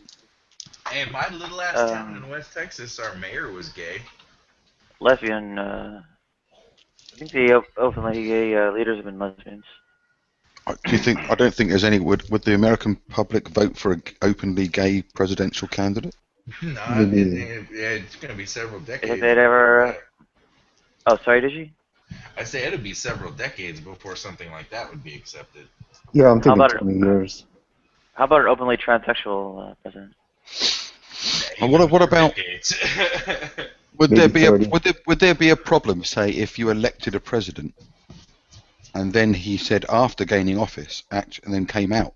Would that be a problem constitutionally or anything like that? They would make it one. Yeah, they'd make it one. They would try hard to get him impeached. Yeah, impeachment efforts against Obama are a drop in the bucket compared to what would go on. Oh yeah, big time. I mean, yeah. Really? So they would actually change the law to kick him out of office. They would attempt to. On the basis that he lied before he got into office, I suppose, or didn't tell the truth, not lied, but. They'd pull it down to something with the "So help you God," or they'd figure it out somehow. Yeah, the United States seems to have an issue with sexuality in general. They really focus on that here. I know in Europe is a little bit more liberal when it comes to, having a mistress or having an affair. They wouldn't really care, but here it's a different story. Seems like anyway. It's extremely bigoted in the U.S. Yeah, it's very repressive when it comes to sexual. Very racist, very sexist. Yeah. Very. That's what I find astounding. I do find it astounding that, I don't know, for a country that, in lots of ways, America seems quite backward. That's probably the wrong word to use. Well, it's just really contingent on where you're at. I know here, like in New York City, like big metropolitan areas, they're a little bit more lax, but the rest of the country doesn't seem that way. I've also been trying to emigrate for 20 years for damn good reason. Yeah. I mean, it was also the same. I'm still interested, actually. Forget the Patreon account. If you can get me over to some European country or whatever, work visa, student visa, marriage, I don't care. Please contact me immediately. Okay. Get you the fuck out of America. You have to apply for work, then you can then you get a residence. You just have to get some kind of work, but you cannot be in. You have to have work. You have to do something. You have to apply for work, and I think you can get work. Or you have to find some. I don't know. But that's how it works, and that's how it's the way everyone have to go, and it's not easy. Balthazar, there's like an 800-pound gorilla in the room about trans work. A trans woman can work all the time, right, Nadia? A trans woman can work all the time. It's just what she has to do. No. Yeah, she can. I've tried whoring myself. Not argument, discussion. I've tried whoring myself out, and there right, are kickers. And that's a terrible thing, man. I'm not passable enough. There's a shelter in Turkey for transgenders that opened up a month ago. It's about as best as it gets in Turkey. Well, they won't let. They won't let transgenders work in Turkey. Yes, and Turkey is a secular country. For those who didn't know that. Unfortunately, trans females can work, but it's just the terrible work they have to do. And that's just America on the whole, man. America's locked into something like whorethink. People sell out. That's what I think. Have I noticed? No, but I mean, with American bigotry, I mean, it was the same with the black issue. I mean, all up to the middle 60s, black people, how was it with this regulation? They couldn't go on the toilet with the women for white people and buses and so on. I mean, in Europe. But you understand, Balthazar, that is an overt racism. In the case of trans, it's like subtle. There's a No, subtle it's the same kind You know of. what? You against can't that. choose whether you're black or not. You can't choose whether you're Oriental or not. You can't choose whether you're American Indian or not. But you can You choose can't. No, on you who you can't have sex do with. that. You Okay. can choose that. That's When why did it's you, when called did you a choose to be chosen straight then, lifestyle. Hillbilly? When did you choose to be straight, Hillbilly? I What never age- chose what that age because were that's the you? way we were designed. You can choose to go Ah, outside right. of the design, but you can't choose. Like when God created, He created people Well, that's an with a assertion certain you've amount got of no Alright, evidence. element. And Jim, as tell me what people, year. But Why okay, do Tell me Hillbilly? what year. A what they question. want Why to do. do you are a pastor? Why do Jesus specifically mention talk about people that are born out of outside the heterosexual norm? Why do he explicitly talk about that? That people are born out of normal heterosexual norm What are you from talking the about? womb. Hmm? Jim, what year did I choose to be transsexual? Can you I have no idea. can you answer that? I would Well, love to have a Probably pastor. after. No, I'm not gonna go there, Nadia, because you told me that I think in confidence. So anyway, I don't know what you're talking about. No, What I thought you were a pastor. I thought you knew your scripture. I am a pastor. Yeah, he speaks about people born from the womb that are not heterosexual. They are. No.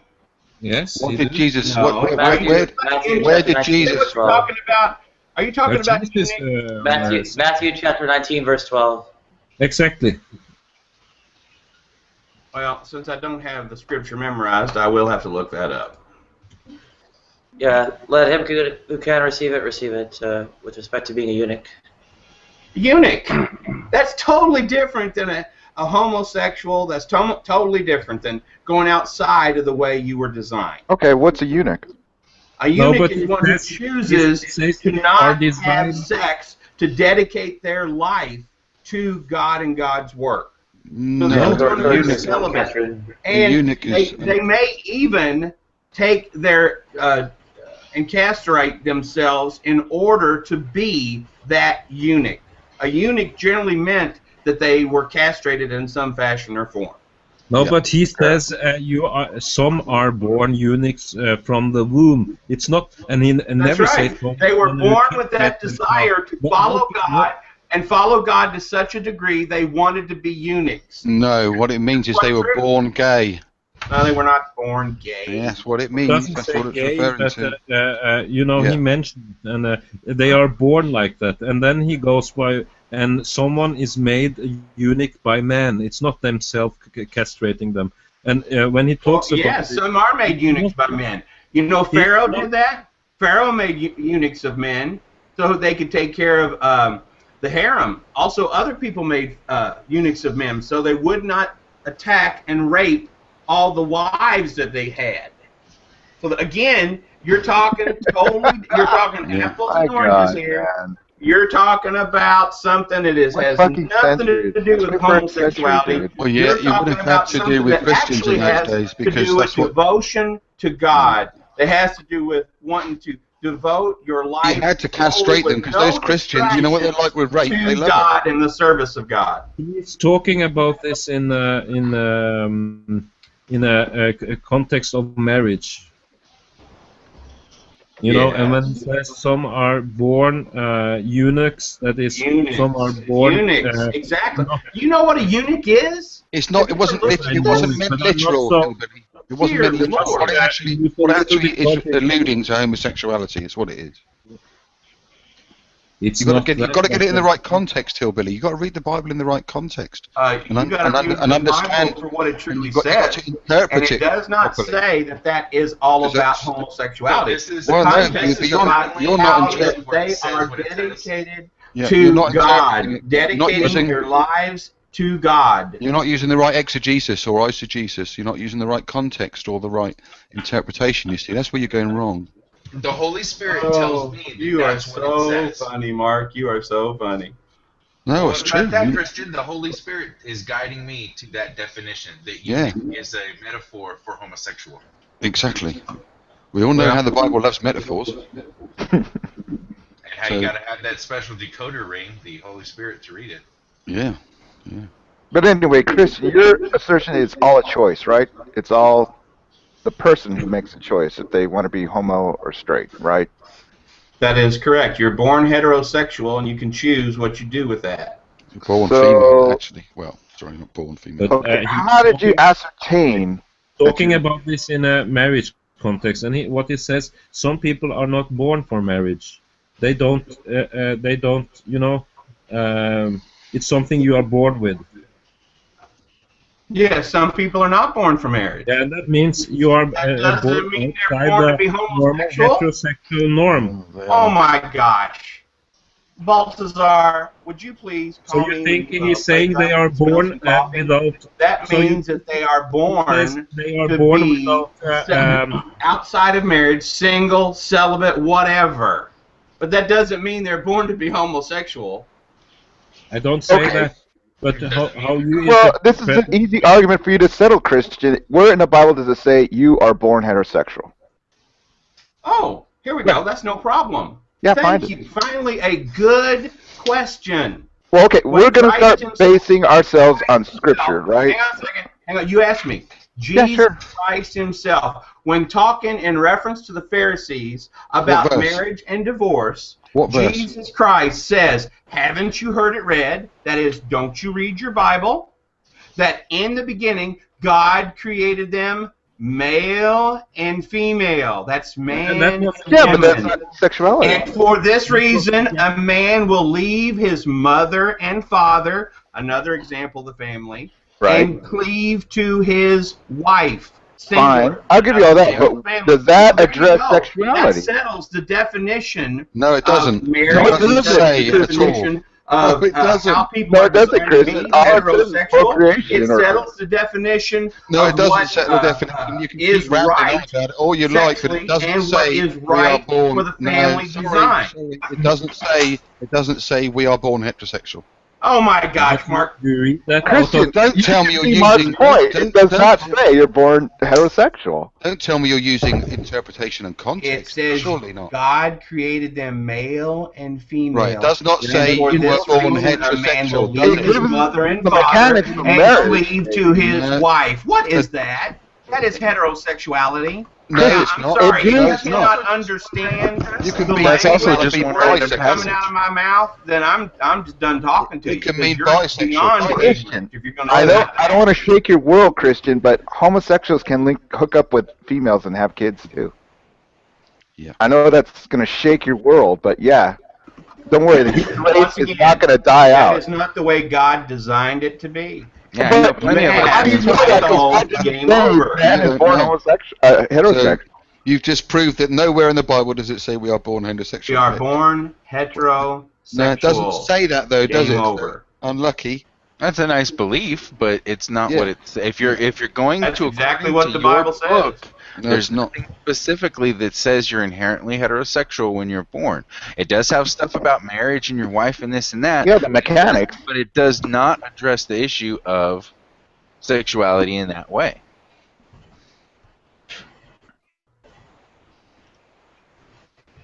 Yeah, that's the surrounding context around.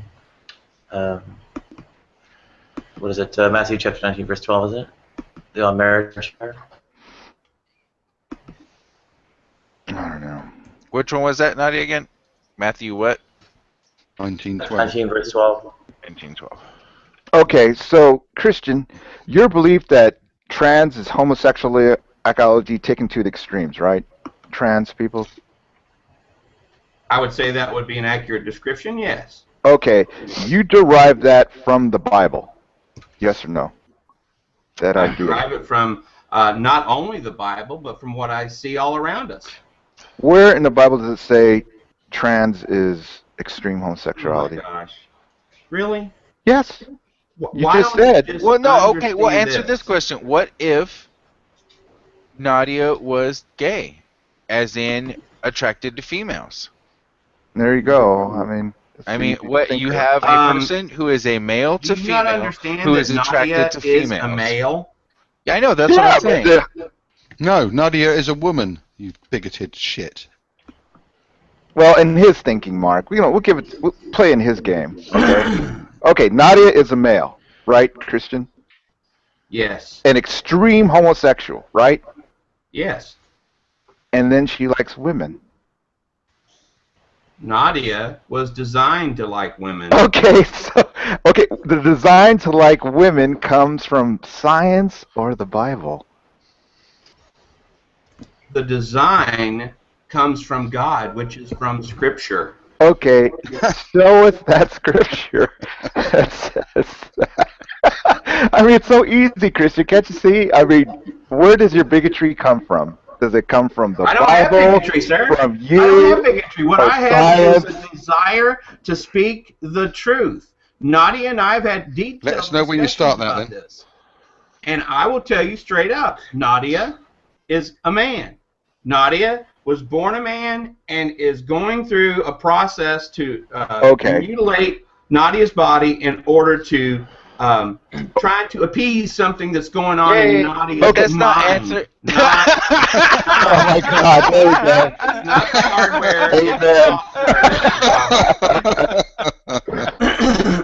There we go. Not the hardware. How do you know that Nadia wasn't born a woman, but with an extra few pieces of anatomy that shouldn't have been there? Something went left when it should have went right. I mean, you don't. I mean, I always say they slapped the man's head on at the last moment. That's what I always say. Christian's got no answers. He's frantic. You're looking for a Bible verse that mentions it, but there just isn't one. Christian, can you not see where your bigotry is 22, verse 1. not based in the Bible? Deuteronomy chapter 22, verse 5. As far as trans. Deuteronomy 23, verse 1 is, I guess, against those who are castrated entering the temple. 22:5 is against transvestism. And Jeremiah chapter 1, verse 5, and 1 Corinthians chapter 6, verse 9 essentially refer to like God willing your body to be the way it is and such. So that you quote unquote defy God's will when you alter yourself in a way. Although there are counter arguments that say, for Jeremiah chapter 1 verse 5 that you were quote unquote born that way, you were made by God to be trans or gay or whatever. No. Well, that's I'm not endorsing it. I'm describing a little counter argument. I mean, even the next endorsement would actually need to be to say, okay, that's the right way to interpret it. Oh, if we're going to take it, they meant what they meant. I know what they meant. They meant something anti-gay. That when you were born a man or a woman. First Corinthians chapter 6 verse 9, or chapter 6 verse 19. Body's temple. One can argue that gender transition is more of a sacrament than an inspiration or whatever. So. Okay, Christian, in your thinking, you're either born a man or woman, heterosexual, right? Correct. Where are these societies that correct. exactly mirror that? What? Where are these societies in the history of man that exactly mirror your contention that we were born heterosexual? Right from the very beginning of time. Okay, so we have to go all the way back there. That they're completely heterosexual societies. Well, you're born that way, but that doesn't mean people engage in it that way. Okay, people very engage good point. Why are people... Hang on a second. You asked me a question. Let me finish. Yeah, go ahead. The point is this. People are born heterosexual. Right. What they do with their sexuality is completely under their free will to choose. Nadia has chosen Nadia's path. Now, so to see the scientists wants to... There are people who choose to be adulterers, fornicators, all kinds of perverted ways of using sexuality. But the design was one man with one woman, loving and committed to each other, and loving and committed to the next generation. That's a nice. Will you not admit that's a flawed design just by your own explanation? No, I would not. How we go against that is the perfect design. That is the perfect design for not only human beings, but for also children, the best way to raise children, and the foundation of our very society. That is the perfect design. It's not a flawed design. Why are there so many homosexuals? Because people choose to sin. Why are there so many sinners? Okay, the design is irrelevant, though. Why Sin are there is so not- many people who go out and commit pedophilia? Crimes are one thing, Bestiality? but sin is How irrelevant. come there's so many people who are lying daily? Jesus was I a mean, pedophile. my goodness, you could Okay. ask all kinds of questions. The point is, people use their free will. God was a I gotta go, pedophile. guys. Things This was a God great doesn't want combo. them Take to care, do. y'all. Well, what about God being a pedophile? Mary was, if it was traditional, then Mary would have been about 13 Yep. for the area and time. I think it was about 12. God did not have sex with He Mary. impregnated He a 12-year-old. impregnated a 13-year-old. Yeah. No. Yes, she was He did 12 not. to 13 at He the did not time. impregnate. Well, then he sent his angel to That rape her implies penetration. That implies something that is a physical He made thing. a 12-year-old girl pregnant. Now, we don't know what Mary's age was, and it doesn't matter. We do know she was about 12 or 13. Because God only does things that are holy, just, and right. So having sex with children is holy, just, and right. Oh, go away. Incest is God holy, just, never and right, had isn't sex Incest. with children. Incest. And then incest. He condones incest. Having sex with your own mother. No, How sir, disgusting he does is that? not. Then He how did does. Adam and Eve make more? Well, How did you Adam not and Eve's kids understand? make more? Did you not understand that when God created, He created Adam and Eve, and they lived for a myriad of time, almost 1,000 years. They And in had that 2 1,000 years, how many children do you think Adam and Eve can have? They And had how 2 many sons. children do you think that, those but children those- can have? But Oh, they yeah, had to took have close sex with their relations, brothers and to be sure. sisters. No, They had to Ernie. have sex with brothers No. and sisters. They took close relations. As a Hillbilly. matter of fact, close Hillbilly, relations you can't avoid it. were talked about and got told by God. I believe it was in Leviticus. No, sorry. That again, at that point, was to stop. Why?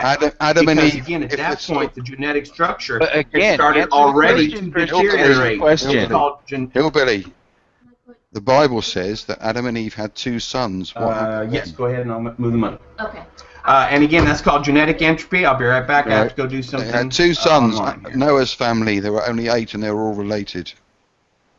Apart from the wives, sons' wives. So they all must have had some form of incest or interrelation. And it says in Matthew 19:13 that Jesus was a paedophile. I mean, it's all. I mean, how are we supposed to believe that the entire population of the world was populated from a couple of incestuous couples twice? Oh, sorry, I made a mistake there. It wasn't Matthew. It's Mark 10:13 in the Bible. It says people were bringing the children to Jesus for him to place his hands on them.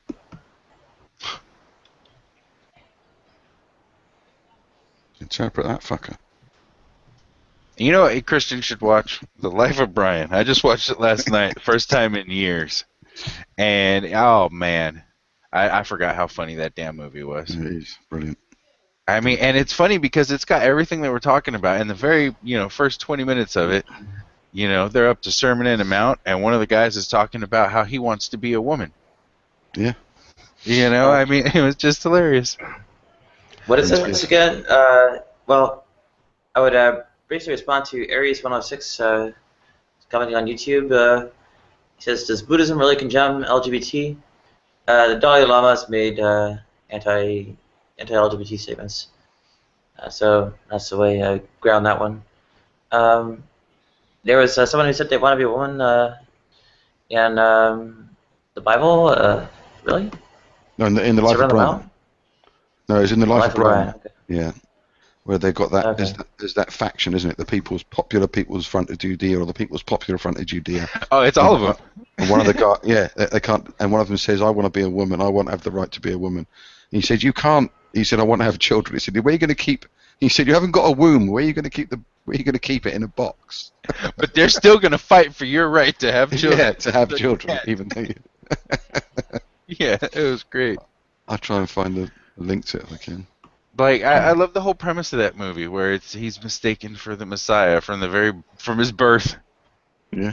Yeah, I actually got tested before, getting castrated or whatever, and there wasn't any sperm to save. I was sterile from birth.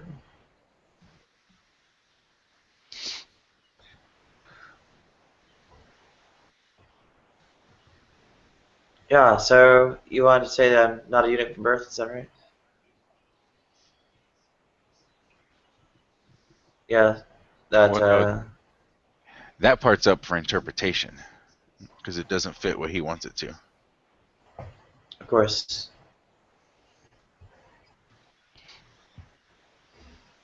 I mean, you saw the timeline, or should I refresh your memory?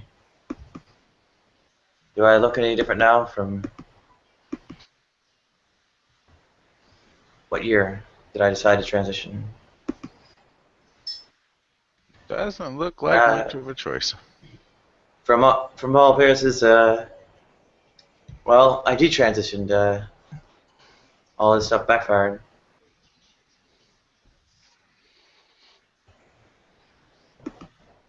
I just put the link to the Monty Python thing in the side chat for you. He says, they ask a guy why he goes on about women all the time. He says, because I want to be one. He said, it's my right as a man to be a woman. Yeah. And he says, from now on, I want you all to call me Loretta. I wanted to change my name. I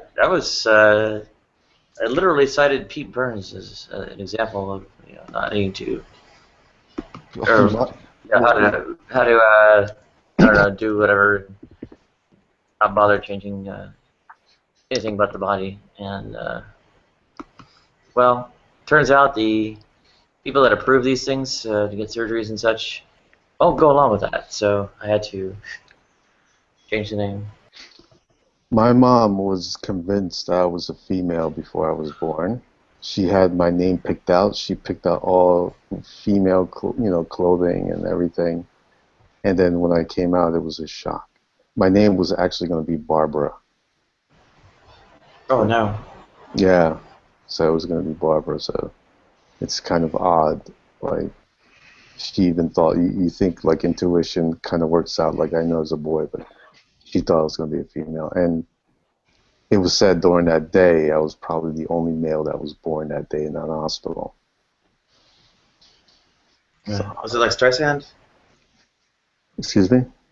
Was it inspired by Streisand? I have no clue. I don't know why she would pick that name. But I think, going back, I think every male has a female quality, like like the anima and the animus type of thing.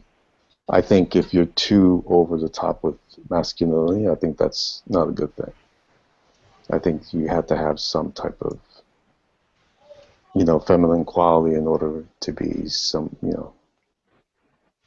to be holistic in a way. Well, I've been stretched what little I can do to express femininity, so I'm fairly masculine enough to be depicted with a beard.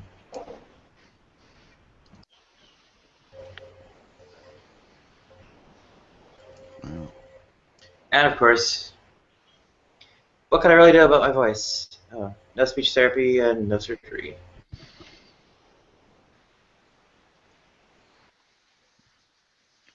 Yeah.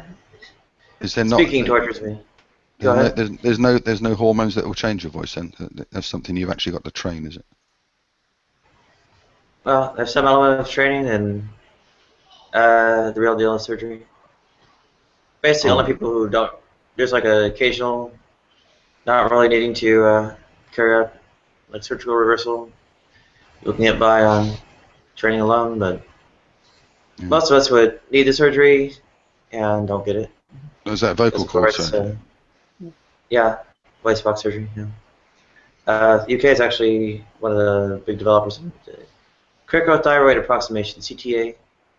It's been going on at Charing Cross for a good 20-30 years at least, and it's got quite a good track record there. Korea is really up and coming with especially the laser-assisted voice approximation, but they also do some other techniques. I think the feminizing laryngoplasty is largely in America. So if you were able to get a job in the UK, or you were offered a job in the UK, that would be enough to get you entry into the UK, would it? Yes. Well, strictly speaking, it would have to be in a skilled enough area where workers are deemed needed from foreign countries. So it couldn't. Right. So if you were offered fill the job from the local. Linux, is it Linux? Is that how it's pronounced? Right. Is programming. If you were offered a job doing that in the UK, that would be enough. Yes. Hmm. Even system administration, kind of generalized IT things are deemed sufficient for immigration. I've seen it happen elsewhere, but my experience is actually kind of elsewhere. So the last few times I've tried that, none of them panned out. Before it becomes too off topic, the main thing I noticed about those pictures is you didn't look happy in a single one of them. Now I still have an alien parasite in my crotch, and man's face staring back at me for a reflection, and man's voice in my ears every time I speak. So no, I'm not going to be happy. But there's absolutely no indication in the pictures when you started doing transitioning or whatever. There is 2013. You can see that my appearance radically deteriorated. That's my thyroid failure. Basically, not only preventing the hormonal affairs from having any effect, but also, apart from, I guess, preventing ketoacidosis, but also just aging and such come about from thyroid failure. I mean, I would have continued looking like a child unless something had gone wrong, like it did. Well, I'm not really caught. It's not my area to notice just by appearances that, you know, certain glands have stopped working. Maybe the liver, because your eyes would turn yellow. But other than that, I Jaundice. wouldn't be able to tell. More things turn yellow than just eyes, but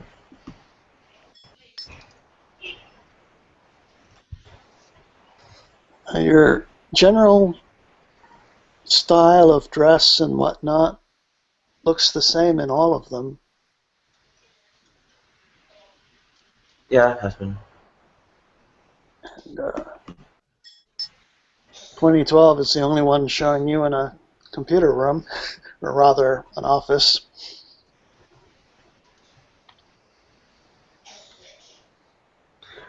Actually, it kind of looks like you just got told you were fired. Like I said before, I know at least two people with much less qualification that you have that got a job, and they apply from abroad. It's not impossible to try. I am, and none of it goes anywhere. I have been for the past 20 years. What did you say, Fudd, by the way? I said in the 2012 picture, it looks like you were just told you were fired. Oh, well, not far from it. It was about 90 days before. Nadia, I mean, today it's so convenient. You can just write a CD, have it, and then just send it with internet. I mean, it has never been so easy to find a job, and then you make a. I already have done that. You think that's enough to get a job? No. You make a telephone interview. You know, and if they want, if it's a big firm, they don't respond. Yeah, have you tried in like Germany? Have you how many companies have you tried? It's been a few, but given that my skills don't apply to everything, it's No, not of course been. not. So, That's of course not. But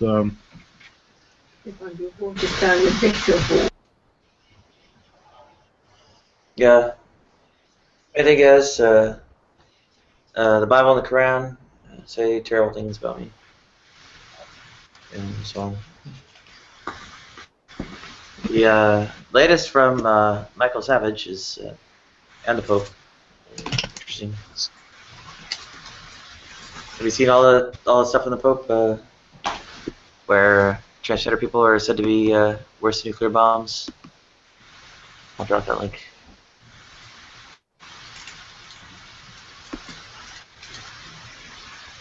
I mean, but Nadia, if you have done programming for so many years, you can also, I mean, you can also work. I mean, Linux. That's where most programmers work with, or not? I thought that was what everyone worked with. No. Yeah, but most programmers work with Linux, or am I totally wrong? No. No? Wrong. How many works with Linux when you do programming? Most work with Windows because of the customer base and so on. Yeah, Yeah, they but also work on applications. But It's both don't you operating understand? systems. Can you not work with Windows? I don't know anything about it.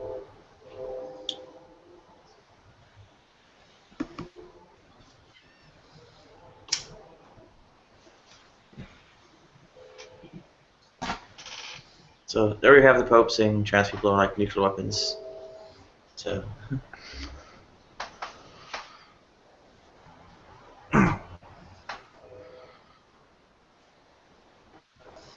Yeah, generally takes industrial experience to ground knowledge. So, like going out and acquiring knowledge doesn't really do a whole lot to get you jobs.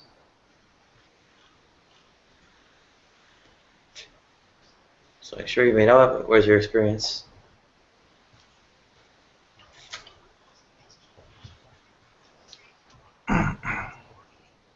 And welcome, Alex. Hello.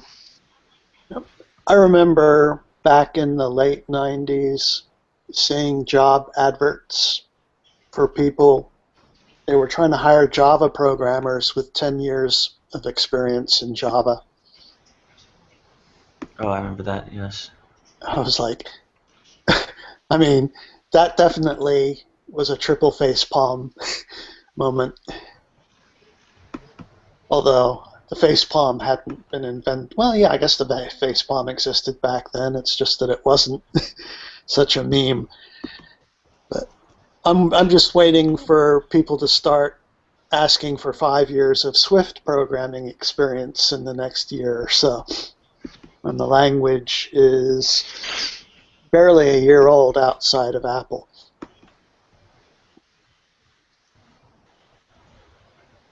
Oh, absolutely. The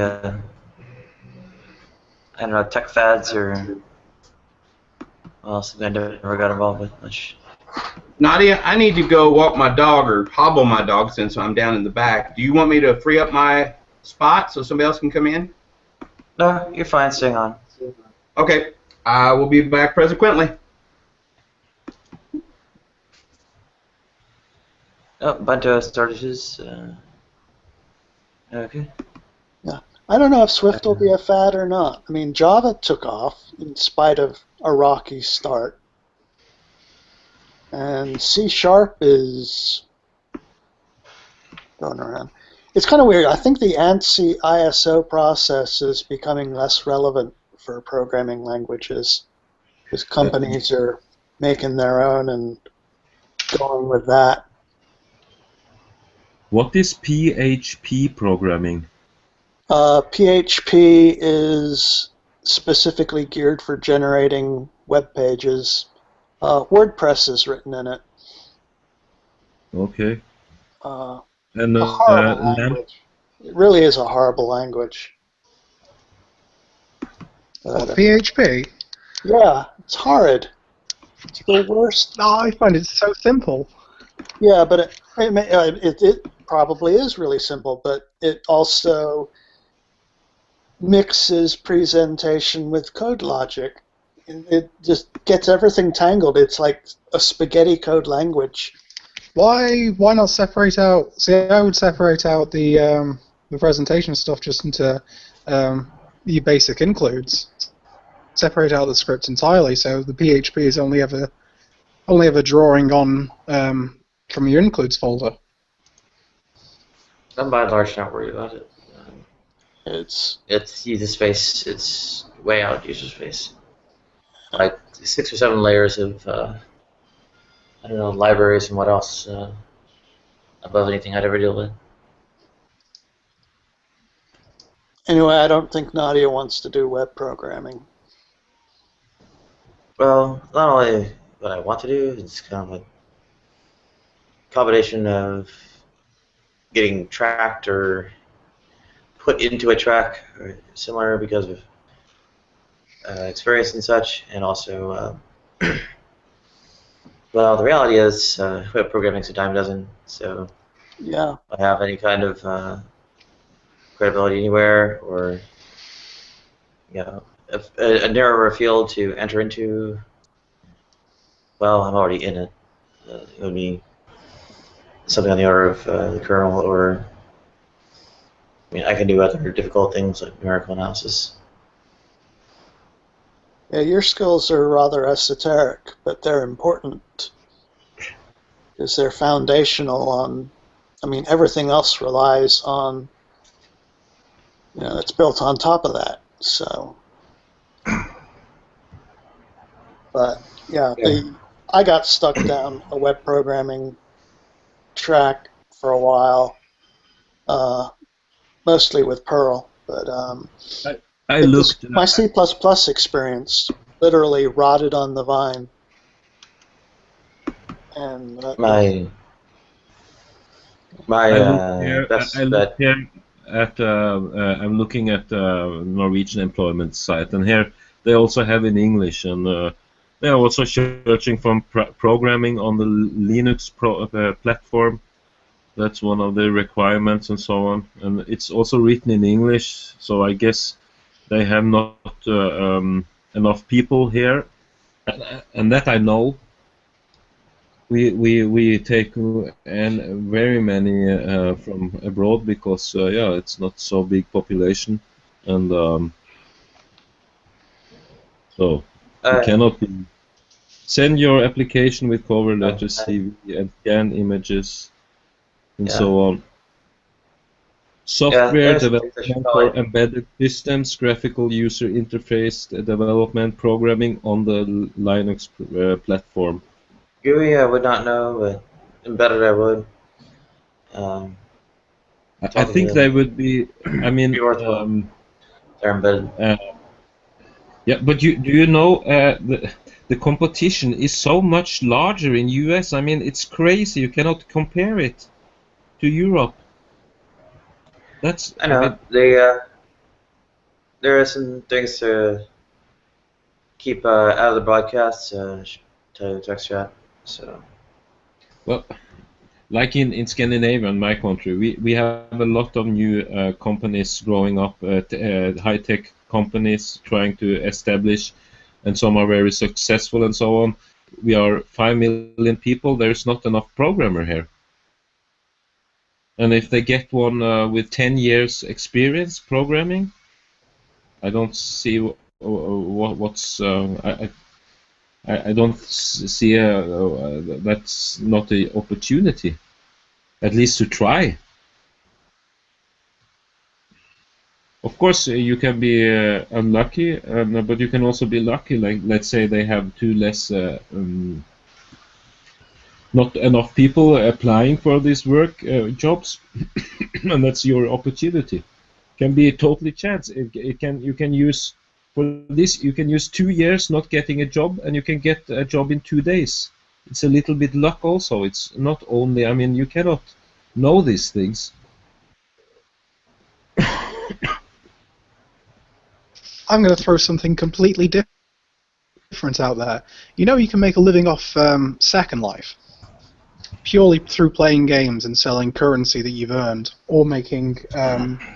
This is this dream concept, making money out of YouTube and playing computer games.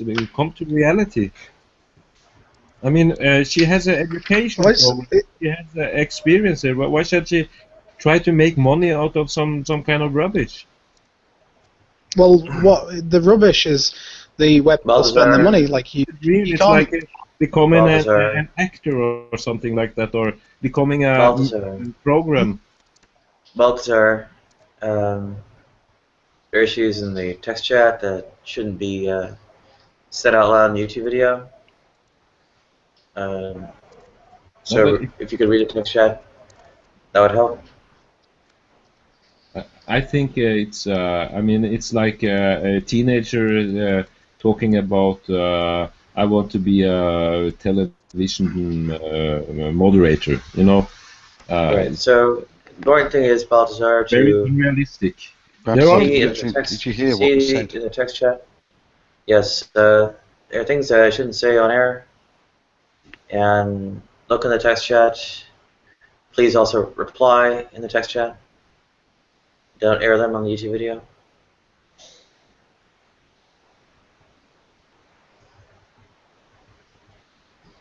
So, and welcome back, Alice. Sorry, I missed like the know what we're not allowed to talk about. But you shouldn't dismiss stuff like that, Balthazar, because Second Life, I think, has something in excess of 100 million people on it, and it's no different. It's no different than a clothes store designing different stylings of clothes and a new scarf and shit like that. I mean, you can spend an hour designing a 3D scarf, something very simple, put it up for pennies, and a few hundred transactions later, and you've made something substantial for the day. So it shouldn't be dismissed. It's one of those careers that it's certainly one of those earners that you can do if you aren't able to leave the home and if you only got a computer to work with. Yeah, but as a programmer, my friend who came from Germany, and he has almost no education. He studied history and so on, and he got a job here as a programmer, and he's working from home. He sit on his chair all day and work from home. I mean, he's moved to Norway, but perhaps once a month he have to go to the company on the other side of the fjord here. It's a small village where the companies have its because it's cheaper there. But he's working at home. Yes, Balthazar. Again, I would refer you to sidebar text chat where important things can't be aired on air be mentioned. I can't see the side chat, so I apologize if I've said anything that shouldn't have been said.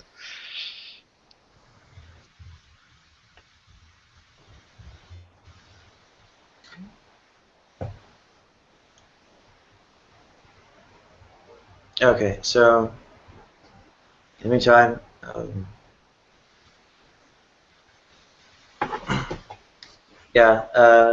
solving my own personal situation is probably not the best tack to take here.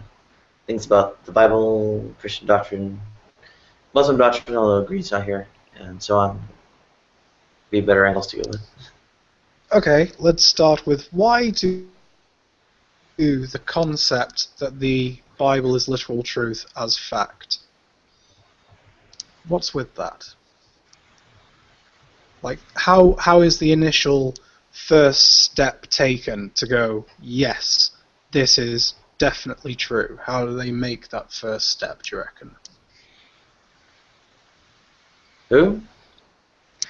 Well, are there any Christians in the room? Because unfortunately I'm left making assumptions. Balthazar and Christian Hillbilly. Two. Right. Okay. So Balthazar and who? Sorry. Christian Hillbilly. Christian Hillbilly stepped away for a bit. Right. Okay. So Balthazar, I'm afraid you are the only one in, and I have to pick on you because it's a question relating to it. So the notion of taking the Bible or any scriptural text at all as being more than it is. So how is it anyone is able to say with certainty that a particular piece of material within existence is directly the result of influence from this exterior being, this exterior character that they call God. How is anyone ever able to make that first step? Make the first step to certainty? Well, into acknowledging, or at least, or say accepting the premise that right, okay. Imagine you've got a set of books, okay, and doesn't matter what the books entail. However, someone says to you that, I don't know, 15 out of these books are are divinely inspired by God, whatever they mean by that. How is it a person? How are we able to confirm or reject this? How do we falsify that statement, that claim? Yeah, I mean, there's no real proof for it. It's a belief. You cannot prove it. It's a belief. Well, this is it.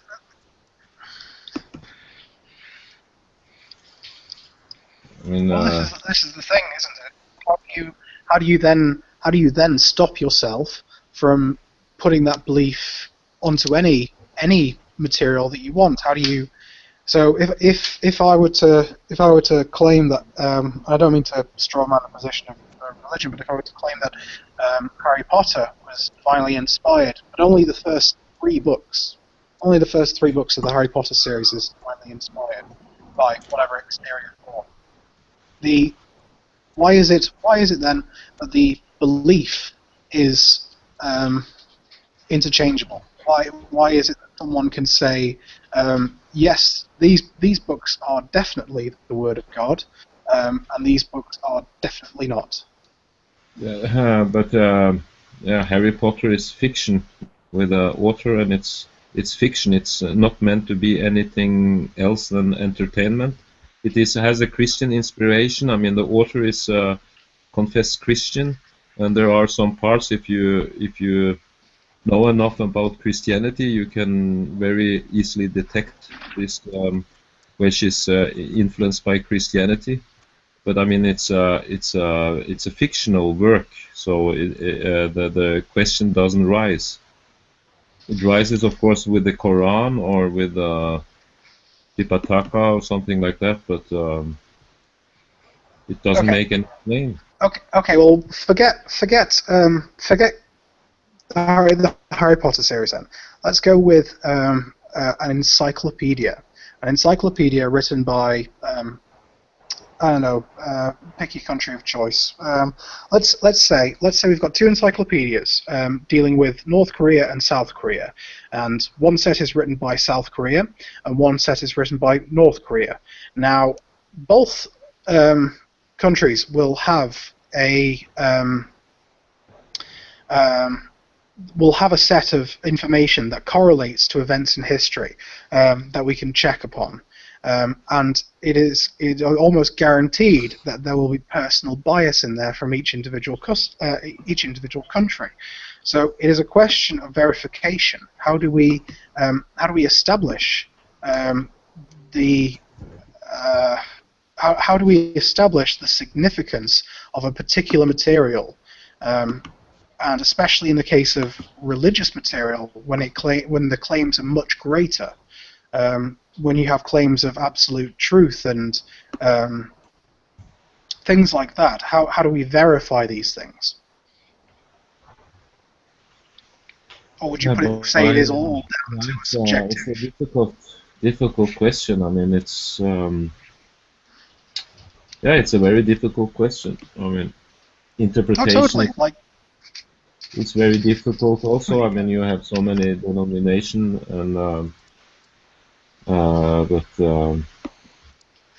I'm not an expert, but Oh, it's just for conversation, as Maddie was saying. I'm just directing it. So. It's a matter of belief, and I mean, if you read for me, if something is inspired, it's inspired because it inspires you when you read it. So there is something that is talking to you in this text, and that is inspiring. So you have to find something inspiring when reading it. I mean, if not.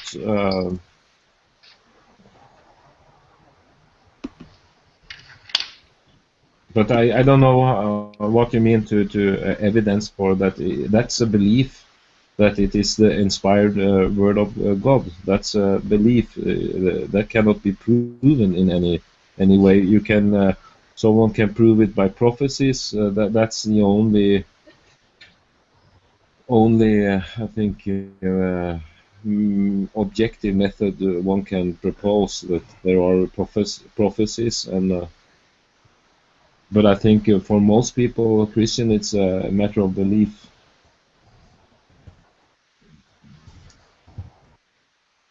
It's very simple. I mean. Well, with the idea of prophecies, and I'm sorry, once again, I don't mean to insult you, but going back to the idea of Harry Potter. When I read the New Testament, I have some knowledge in history. I've studied it and so on. And on a very broad level, also Asian culture and so on.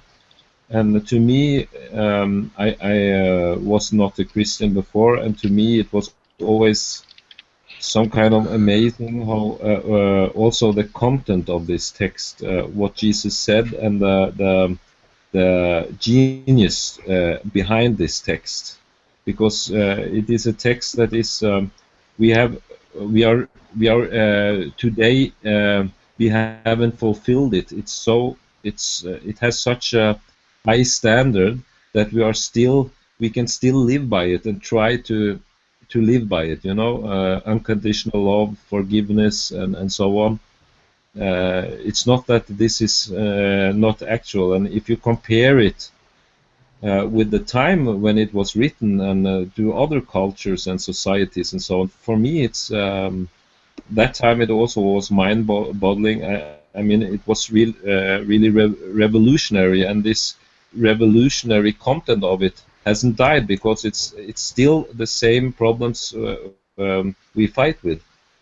I mean, also just the idea that you have a God that cares about the orphans and widows. I mean, you take it perhaps as of course, but if you compare to that times, I mean, that is not obvious at all. That is totally not obvious.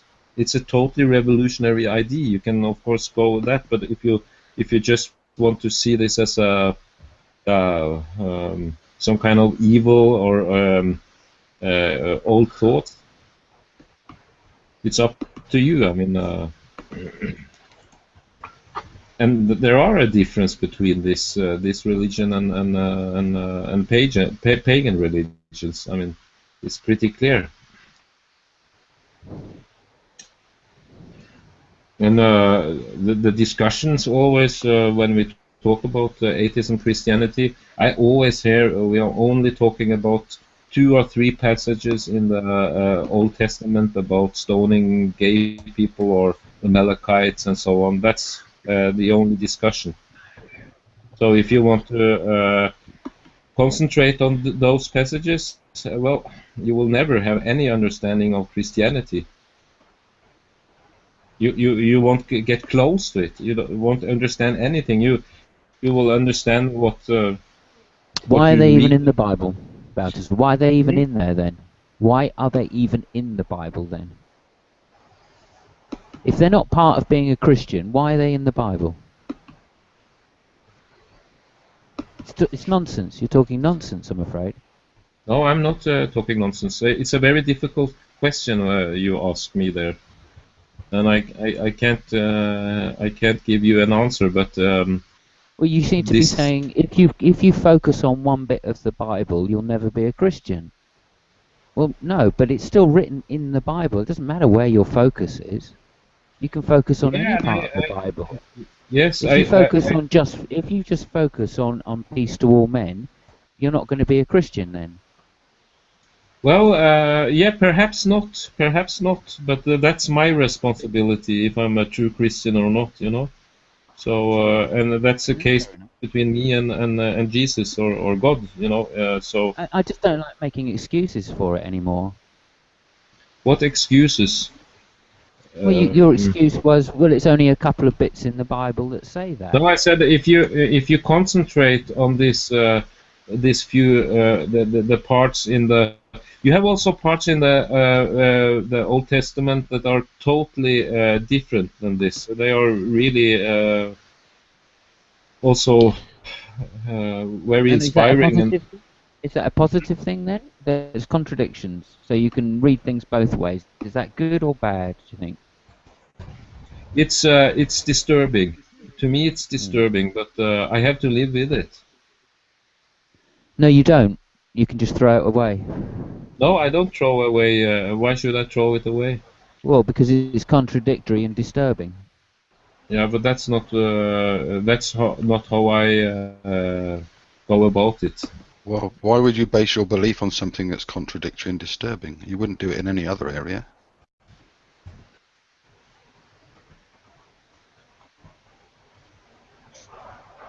Yeah, it's a good question. You wouldn't base your education on something that was contradictory and disturbing, would you? No, but I don't know enough, and I mean I don't think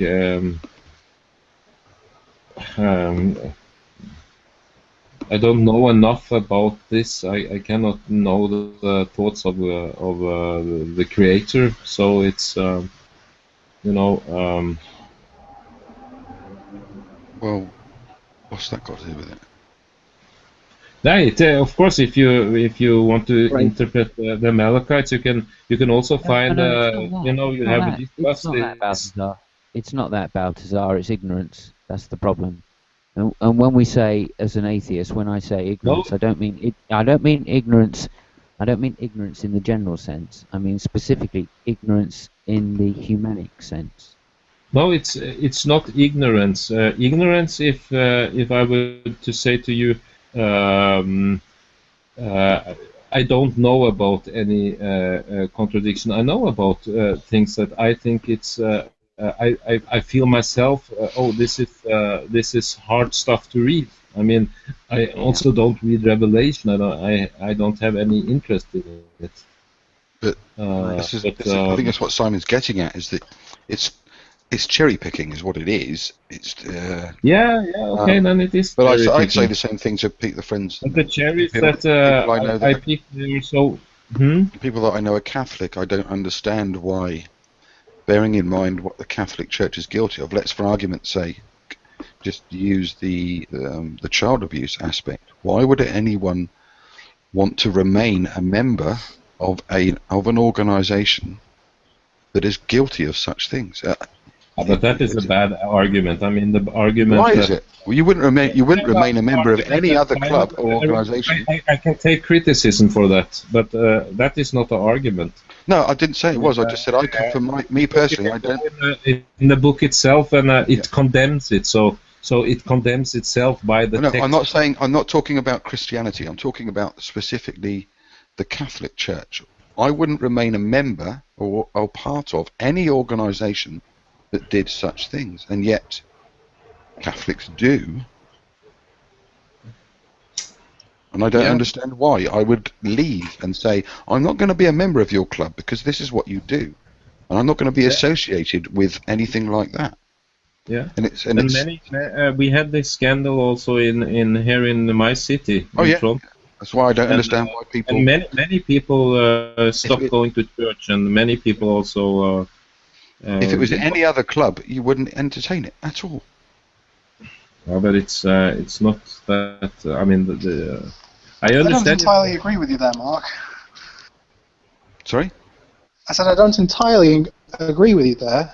When you become, I think it's a very much depends on like the time you've spent like within it. Because if you've spent half your life being a Christian, and then all these things start to arise, I would think you would much sooner want to reform it. Well, yes, but so, I understand that. Say You want to reform the Catholic Church. Yeah. My God, even the Pope can't do that. He had to resign. Yeah, the only way it's going to stop is if people say, I'm not going to have anything to do with this anymore. And people stopped giving their money to it, stopped making excuses for it. That's all that's going to work. The good news is the Wikipedia list of LGBT-affirming Christian denominations lists the Church of Norway as one of them. So maybe Balthazar's on his side. I don't know. Nice. What? I didn't get that, sorry. I said, are you single, Balthazar? Yes. Excellent. Okay, Nadia, tell them again. I said the list of LGBT-affirming Christian denominations on Wikipedia includes the Church of Norway as an LGBT-affirming Christian denomination. Yeah. So, yay. Yay for Norway. Look how blasé he was about the whole thing. Yeah, that's us. There are also bigotry here, and it's not only from Christians, it's also from non-Christians. Muslims? So what? No. We keep hearing this excuse all the time, well, they're doing it as well. It doesn't make it all right. No, but, you know, if you are very different from other people, you must be a little bit strong about it. I mean, it's not only about Christians. I think I can also, in some situation, I can also see that Christian would be more helping than non-Christian in some situation. Towards, where? That's a good point, Balthazar. That is a good point. That those that are feel suppressed or in minorities do have to become stronger. Yeah, I find a lot of the problem with Christian organisations or religious organisations offering their assistance always comes with a price. I mean, you can only go to look in like Africa, for example, or in relation. Yeah. Hang on a sec. In relation to like where Mother Teresa, when people visited her places, there were more Bibles than there were basic supplies to help people. Handing someone a Bible is not going to help them. Yeah, but I mean, the critic, I mean, what you raised by the Catholic Church, I could understand it, and perhaps I would also step out of that church. At least I would step out of this particular church if it happened. I would do it at once. But on the other hand, I mean, we have the scriptures and everything. It's because we have this institution. You know, without this institution, there will be no text. There will be no tradition. Well, yeah, but we're talking about we're in the 21st century now. We've got these things as they exist. If it's one of the most corrupt and vile organisations on the planet. I don't see it like that. It is. Yeah, they're telling people that condoms are bad, are sinful, are evil, that condoms cause diseases. They're killing people by proxy and doing this. The stuff this nonsense that they're spreading, let alone the financial fraud and all the rest of it, and the corruption and it's staggering, and yet people will defend. Yeah, I think it's also staggering this condom issue. I think it's staggering. It's crazy. It's totally crazy. I wouldn't defend it in any case. But, no, I'm not saying you personally. I just don't understand why. Yeah, if I was a member of an organisation, I don't understand it either. I can understand that some kind of some kind of rules about preservation or what it's called. But of course, when it comes to African zone, it's totally immoral. Or yeah. So if I was a member of any organisation and I found, even if it was, I don't know, a company that I found out were acting in such a way, in a way like that, I would stop using that company. I would stop buying their goods if I was a member of an organisation or even a company, say like an insurance company or anything like that. I would cease to be anything to do with that immediately. No, it's not I mean, it's. I don't know. It's for me, it's not a problem because I'm not Catholic. So. Oh yeah, I know. But I know many. I mean, the few Catholics I know, they think it's crazy. But. Yeah, as I said earlier, you've got a bunch of celibate virgins wearing dresses. I know that's a bit, telling people what to do with their sex lives, and then you. Wrong. I think it's a wrong. And they preach about helping the poor while they're sitting on gold-encrusted thrones, and gold this and gold, the splendor. I despair. But without this splendor, you wouldn't have art either. So, I mean, to have the Pope doesn't need to sit on a. Without extravagance, you have no real art. That's silly. Does the Pope need to sit on a chair? Does the Pope need to sit on a chair? There was no art before Christianity. Yeah. No, but if you want to pay, let's say Rembrandt, he uses half a year to finish a picture. So who should have the money to buy this kind of? No, we're talking about now, the 21st century. Does the Pope same today? If you does the Pope need to sit on a chair worth $2 million, holding a scepter worth $100,000? Does he have to have those two things to preach about what we should do with the poor? No, actually not. But I'm just. I mean, I've been into Catholic churches, and I find them beautiful. I agree. But there's all the unnecessary splendor and wealth that in Norway we have in all Scandinavia, also in England partly, but in Scandinavia we have pietism, so it's a very strong ascetic belief. It came in like 17th century. And they went against all this, so you shouldn't have any luxury, nothing, also music, and they. I don't like the argument, Mark, because it's not their fault if they've been bequeathed very valuable symbols, etc. I think the argument does stand for the current wealth, the current bank deposit and income of the Catholic Church. Yeah, that's what I was getting at. I mean, obviously, it'd be the same as asking the Queen to sell the crown jewels. I appreciate that, but the history part of it. I mean, the actual the wealth, the land ownership,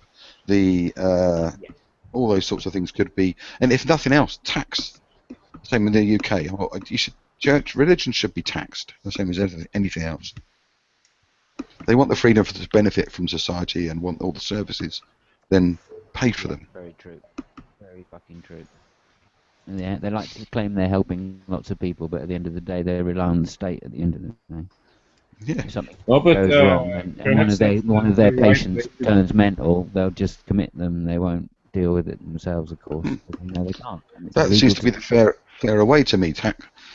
Religion should be taxed, the same as any other property, same as any other business, and then they can do what they like. I kind of like that argument that having a church owned by the state is kind of makes it purposeless. Well, yeah, I don't mean owned by the. I mean, the same as any other business. Church is a business. You go past an Anglican church, and there's very few people in there now. Yeah, I mean, part of the industry I work in, if I'm a business and I want to put up an advertising board, I have to pay for a planning application to erect that advert. Churches don't have to. They can put up what they like. Yeah. Huge great boards with adverts on about this and that, Jesus saves, whatever. Yeah, they don't have to pay. If we go down the taxing route, we're going to get evangelical Christianity. Well, I just think if it's going to be a business, tax it like a business. Business rates on churches and church businesses. I kind of say subsidize it and let's just make it irrelevant, even if it costs us money. Maybe. Mine's more pragmatic. I agree with your principle, but I think my pragmatism should be considered. But Mark, when I've thought about what you said, if this kind of things happen in the church, it's right to step out of it. But I mean, you step out of the church where it happens or you belong to. You know, I think that is that should be that would be a right thing to do, perhaps. Yes. Yeah, I mean, I think that just seems to me the only way it's going to work, because you keep hearing all these stories about, they're trying to reform this, and they never do. It never happens. And yet the new pope was supposed to be a reforming pope, and he's going to stop this. And then we find out he's no different to the last bloody pope. They're all the same. There was some years ago there was a scandal in Germany, and I don't remember very clear, but during the sermon, one woman went up and gave the priest and the pastor one in the face. So there are many that have problems with this, I am sure. And it was not a pastor that had any guilt in it, but it was like, it's... I just don't like the assistance with a price. That's the way I see it with church. We'll come and help you. We'll take you in, as long as you believe. Give you a Bible. I don't know. Well, that was true about the Mother Teresa. My experiences with the Anglican Church is a little bit different. So I do think we have to recognise that not all denominations are equal. Yeah, I agree. Yeah, I'm not saying churches don't do good things. I mean, when I last used charity from a church, they said, "Would you mind if we prayed with you before you have this meal?" And I said no, and they said, "Oh, okay then." They still asked the question though. They still fucking asked the question. I did. I mean, there was that big debate. Before the gift of charity. I mean, that was what insulted me. It was before the gift of charity. If they'd waited till afterwards and said, "Can we pray with you?" I probably would have gone, "Well, I don't believe, but you can do what you like," kind of thing. Yeah. And gone along with it. But beforehand, no, just eating, please, mate. I mean, it's like most places, like churches in this country now. Anyway, you can't. We're supposed to be a place of sanctuary or peace you could go to. Most of them you go to now are locked. Can't just go up into a church. It's not like it used to be, that's for sure. No, there's no one there except on a Sunday. Yeah. But I don't mind people having the conviction to help society. Right, and if they find that through the church, then somehow I've got to go. Well, all right then. Yeah. Actually, I don't disagree. The church, even the Catholic Church, do good things, but I don't think ultimately they're a force for good. No. In the world. Well, I mean, no. Institution. How can an institution like that be a force for good? Well, there is a debate. Vested interests in political power. I mean, it just seems nonsense to me. It's the same thing with Muslims, this connection between religion and political power, which is what they're seeking. It's really dangerous. It's really dangerous. There is a great debate that you can find online. I think it's Christopher Hitchens and Stephen Fry against the Bishop of somewhere, Catholic Bishop, and Anne Widdecombe about African Catholic Bishop. Yeah. I think so. Yeah, it's great. It's a couple of hours long, but it's worth watching. Yeah. I have seen it a couple of times actually. Stephen Fry and that is fantastic. Yeah. Yeah, but then you have the problem with Hitchens supporting the Iraq War, and he's such a genius and so moral and attacks the Christianity and so on. Well, Hitchens was obviously. That's okay. That's okay that people support something that have killed like 800,000 people. That's okay. No, I think Hitchens was against we the Islamic. We still talk nice about this guy, and he's great. But okay, he made some mistakes. Oh yeah, but I think he support. There, you're using emotive language now to say that he yeah, Balthazar, you're using emotive language. He's not. He's. It's not a fact, Balthazar. You don't know the facts. You're using emotive language now to suggest that Christopher Hitchens supported the killing of children. Of course, it's a fact that Christopher Hitchens. He was very public about his support. And what reason did he give, Balthazar? What was his reason? His reason? Yeah. What was his reason for supporting the Iraq War? It's 10 years now. Okay, But, you can look it up. I mean, he was a very. I don't need to. And I the same know. with Sam Harris. They support I know. so they have the same problem. They support something that I strongly. I don't need to look it up. I know why he supported. But you forgive him and think he's still a great guy.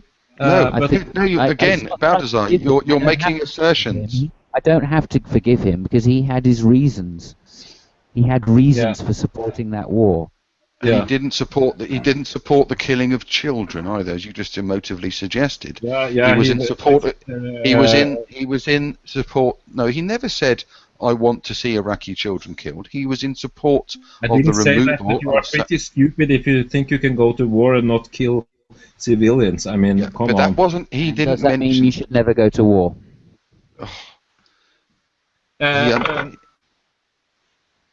I never said that you should never go to war, but Okay, so just drop the emotive stuff, is what we're saying, and listen to what the reasons are why Hitchens supported the war and why we don't condemn him for those reasons.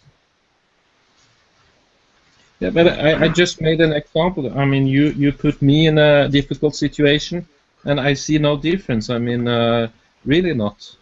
No, Christopher So Hitchens. what reason does it? Well, hang on a minute. Now, what reason does the Catholic Church give for paedophilia? They have no reason. In contrary, exactly. that's a good thing because the Scripture condemns it. I mean, it's so condemning and it's so against. But Christopher Hitchens, he really had a. Yeah, he has a reason. He has a reason. Unlike the Catholic Church, he has a reason. Yes, and that's much more dangerous. No, it's not it's much less dangerous because it's a reason. It's a reasoned position. He has used reason to achieve his position. The Catholic Church has not used reason at all. In fact, they've done the opposite and used their reason to cover up problems that existed. No, the problem is that Christopher Hitchens, he can rationally justify a war. And when a Catholic priest abused a child, everyone knows, every Christian knows that that is the most mortal thing you can do. You know? But so there is no reason for it. It's human failure too. Yeah, you don't know the reason. That's different from there not being a reason.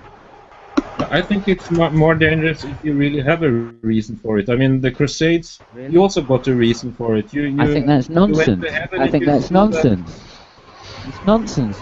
What you're saying, no, it's not nonsense. People who don't have reasons for things are less dangerous than people who do have reasons. More dangerous. No, I don't think so. Well, of course. I don't understand. No, you don't understand this.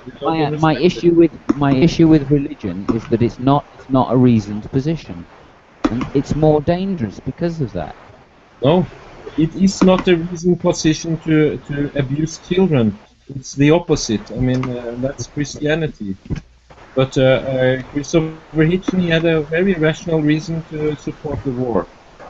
Yeah, what was it? Oh, go blow it up your arse. He was once a Marxist more, and then he became a libertarian. No, what was his reason, Balthazar? I don't know you don't that know, do you? in detail.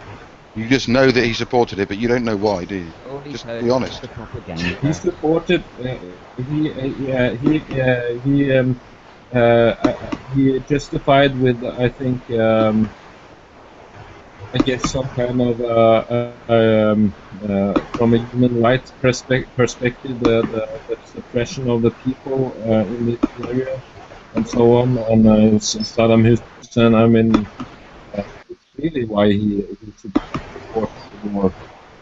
And perhaps because of chemical weapons, I'm not sure about if he also used that. But You don't know, do you? Yeah, those are two reasons he's given. Yeah, I think that is. There's a few more yet. There's a few more yet. Yeah, and yeah, there's many reasons, but I mean, he found it It's a long rational, list. and I don't. One reason was his hatred of religion, obviously. Yeah, and then you are really bad. Then it's. I think he'd met some of the players in the region. He'd been there Then several it's times. really dangerous. I mean, then he is himself on a crusade for atheism, destroy religion, and yeah, Mark was kind of being a bit sarcastic there to wind you up. Right. Well, then it's Work, for atheism. I can't hear anybody. I can hear a lot of. Yeah, there's a lot of hiss going on.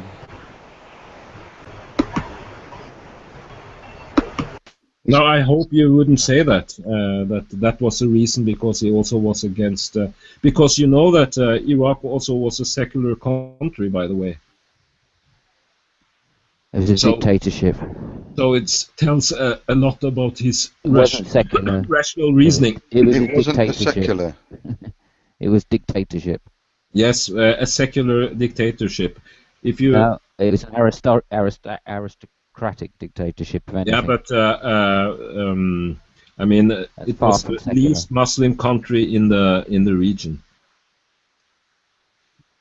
Right. Okay. Whatever. Well, does that make a difference if it's a dictatorship? I mean, I don't see your reasoning. No, I'm just saying. I think it's even more crazy if he had his. I mean, this. No, Mark was winding you up. He never gave a religious. He never gave a religious example as to why we should invade Iraq. No, and that's. I think that's good. I mean. Of course not. He was a very reasonable person because he reasoned his position. Which is so less the war was also reasonable. The war was reasonable. To me, it was never. In his opinion. Yeah. When Hitchens said that he thought the war was justified because of one single death that resulted from it. Yeah. Let alone the millions that. Yeah, it was one particular. Balthazar. It was one particular death. Over 5 million. Yeah, but it was one particular death Hitchens said was worth it, and that was Saddam Hussein. Yeah. Yeah, and what lies behind it? It's modern imperialism. You know, we are much. No, not imperialism. He said he couldn't support. He said that he could not support any policy that involved the continuation of Saddam Hussein in power, the private ownership of Iraq by him and his crime family. Yeah. I don't agree with the war. I don't think. No. I don't agree because we were taken there on a lie. But Hitchens gave his own reasons for why he thought the war was good in the broader sense. Yeah. But the Catholic Church giving no reason for paedophilia is highly dangerous. We just do it because. But at least they have something to go with that says this is very, very wrong. You know? That did no good though. That did no good. None of the bishops prosecuted any paedophiles for at least 20 years after they found out about it. Yeah, and that is wrong in my opinion. All right. So this is the hierarchy of the church. the hierarchy of the church. We're not talking about a few lay people doing this. We're talking about the hierarchy of the church. The institution at its core is corrupt. Now, if God is real, what the fuck is he letting that happen for? Yeah. Really, honestly, Balthazar, it's close to a fairy tale. It really is.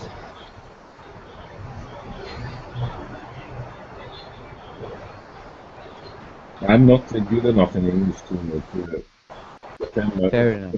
Yeah, but, I understand I'm, you've got your reasons and they're sound, but I really find it offensive when other Christians try and defend the Catholic Church on the basis that it's just a few bad apples. That to me, that is so wrong, because not only should there be no bad apples, okay. No, but there are humans, and I mean, we have to No. Don't say things like they're just humans. That's not acceptable. We're talking about thousands. And the fact that it was covered up, that the perpetrators were moved. The perpetrators were moved to other places to let them continue doing it. Yeah, and that, of course, I don't agree and with it's that. still happening now. It's not a few bad apples, and they were just human. It's not an excuse. That's not human. It's inhuman. Yes, and if it was to me, they should react totally different to what was what they have done. But you're defending them by saying, well, they're just a few bad apples, and they're human after all. No, that's not what it is. I just say that they have there are no reasoning behind it. It's the scripture said it's totally wrong, and but Hitchen and Sam Harris, they have a reason for going to war, and I think this is more dangerous, because I'd rather go to war for a reason than not. And also, just to point out that the hierarchy of the church had a reason to cover up the offences when they knew they existed. They were using their reason to hide this. Okay, so it's not a question of whether there is no reason or not. But every believer look, knows the Bible has a passage which says hang on a sec. All the Bible that says there's a passage that says otherwise. That's nothing to do with it. This is to do with people being culpable for crimes against humanity and not being held accountable for it by anyone, no matter how high they're standing or how morally pure they claim they are. And this is why atheism especially is really against this, because it's their claims of purity that make us sick. And it makes me sick when I hear other Christians trying to defend the Catholics. But I'm pretty sure that people that are even more sick are a lot of Catholics. That's another excuse. That's another excuse you're trotting out now. Well, there are other people that do it. That's no excuse. Catholics have more problems with this than atheists, I believe. I mean, it's not done in the name of atheism. The Catholics don't have more of a problem with it than I do. If they did, they wouldn't be Catholics. Yeah, exactly. I think they have more problem with it. No, if they didn't have it, if they had less of a, as Simon's just said to you, they knew about it. They knew about the problem. Rather than resolve the problem in the way they should have done, they let it go on by moving the perpetrators to other areas to let them carry on doing it. Because what overrode everything was the name of the church. That was the most important thing, was the church. Rejoice, for the Lord our God is good, and his love endures forever. The church comes before raping children. That tells you all you need to know about what the church is about. And when a push comes to shove, that comes first. Yeah, but an open mic the with believers garbage don't coming think through. like that. They don't think like that. They do think like that. That's the problem. Go and look up exactly what they did. Exactly the excuse they gave. Yeah, I mean, it's scandalous how they handled this issue from the part of the bureaucracy of the Catholic Church. Of course, it's scandalous, but I'm talking about normal Catholics. I think they normal Catholics like the Pope. It will. I think it will. If this happens repeatedly, it will have consequences. I'm pretty sure about that. It did happen repeatedly for like 40 years. Or more. And someone should be fucking paying for it because there are a lot of ruined lives. Yeah. Only ruined because they went to a Catholic church. They went and believed in God. That's why their lives are ruined. So they should be put in prison and not be protected. Also for the sake. So why did God let that happen then? Yeah, if I knew that, I wouldn't be here on YouTube. I think the Vatican should be restructured and turned into a rehabilitation centre for the millions of adults that were sodomized and raped as children. The church funds should be seized and used for reparations, and all the church leaders and the perpetrators convicted of paedophilia and put in prison. And I mean, to me, they should be harder against their own. I mean, they shouldn't be against their own. They should be dealt with by the authorities. This is part of the problem. They're allowed to deal with it themselves. Yeah, but they don't deal with it themselves. Yeah, that's likely. I agree, of course, and it's undermining the whole church. So they have should do that. Undermining humanity first. Mark, they should do that. The Catholics should be harder on their own, but then God's not going to make them do it, is he? They're not going to do it. God's not going to make them do it. Who knows? I know. Oh, wow. It hasn't happened. It's been going on for such a long time. There's no excuse for this. And that's why I get pissed off when people try and make excuses. I don't want to... That's why I get pissed off when people try and make excuses for it. I don't think you'll ever find... I'm not trying to make excuses for it, but... It sounds like it. We have been talking now for some time, and you have been making excuses saying, well, it's just a few bad apples, or it says in the Bible that this shouldn't happen, so therefore it's okay because it's just people. No, it's not. This is an institution. There is a specific mantra that is ingrained in every Catholic priest, and that is one must not give scandal to the church. That comes first, and that's the problem. Whether it's the Catholic Church or most other churches, in my opinion, is that the church and the religion comes first, and the people and the children don't. They come second. That's the problem.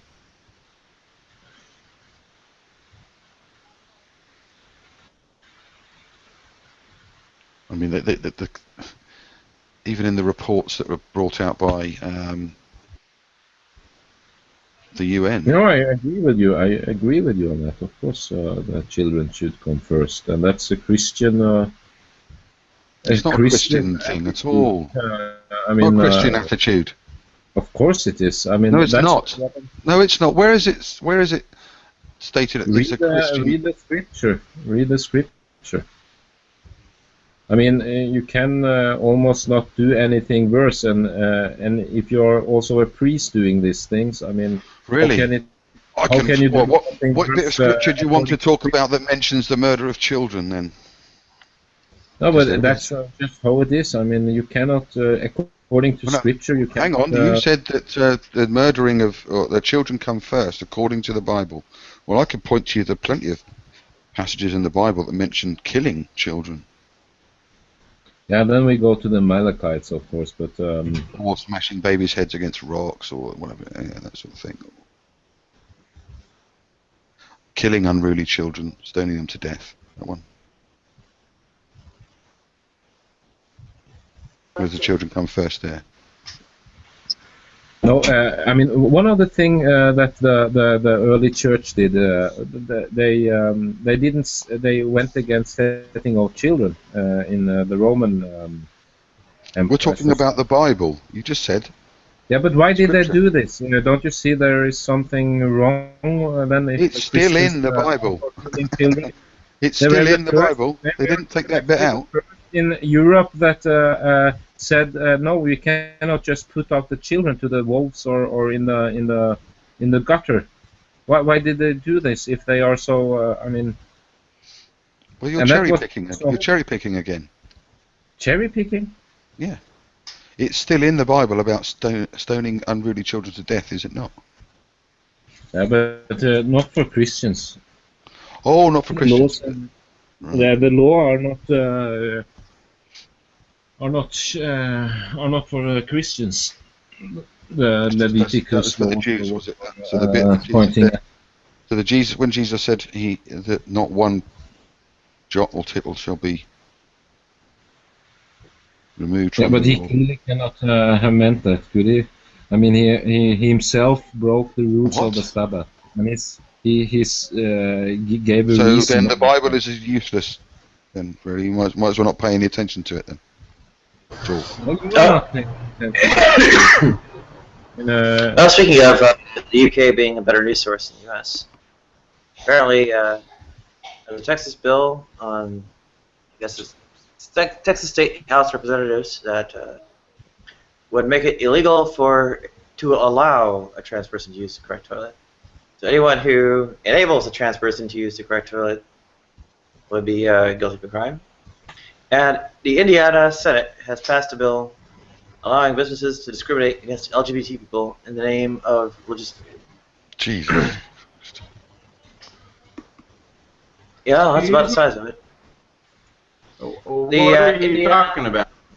The Indiana Senate has passed a bill that would enable businesses to discriminate against LGBT people in the name of religious freedom. Oh, there you go. How so in discrimination would you be talking about? Well, let's more closely investigate. I gave a link to the article on the sidebar text chat. Okay. It allows people to refuse service to anyone based on their religious beliefs. So protects businesses to business is allowed to refuse service. Yeah, but this says in a number of different situations. How is this one different? It doesn't say, because it specifically says that you're allowed to refuse to serve anyone based on religious belief. Yes. So if I come to your bakery and say, I would like to buy a loaf of bread, please, you'll serve me. If I say, I'd like to buy a loaf of bread, please, and I'm gay, you'll say no. Well, that's not a religious belief. That is a chosen way of living, a lifestyle. Now, if you come in all dressed out as a Satanist and I run a Christian organization, I have the right to refuse service to you. Yeah, but this one says to refuse to serve anyone I like making money. To refuse to serve someone based on their religious beliefs, intended to. Excuse me. It says it's intended to protect businesses from having to provide services for same-sex weddings. Exactly. I recently had that happen to myself. I do woodworking. I was asked to make a sign for a so-called wedding, which I don't call them weddings because they're not. Well, they are. And I refused. I told them, I said, I could not do that because that goes against what the Bible teaches. And as a matter of fact, I talked to them a little bit about Christianity and why it's wrong, and they listened, and because we're co-workers, and they said, okay, I understand your beliefs. Thanks very much anyway. So again, I have the right to refuse service to whom I choose to refuse service. Speaking of United Kingdom advancing gay rights, Cambridge University has discovered a technique to allow same-sex couples to have biological children of both parents. Oh, that's terrible. Why is it terrible? Be fruitful and multiply, huh? Homosexuals should not be allowed to have children in their household. Oh, why not? Are they going to say they're all pedophiles? Of the children. What's in the best interest of the children is to be raised in a two-parent household, the loving mother and loving father who are loving and committed to each other, and then loving and committed to the next generation, those children. The next best way of raising children would be in a heterosexual environment. So again, those kids can understand and see what it's like for a man to relate to a woman, a husband to a wife, how women operate and think and work, and how men operate, think, and work.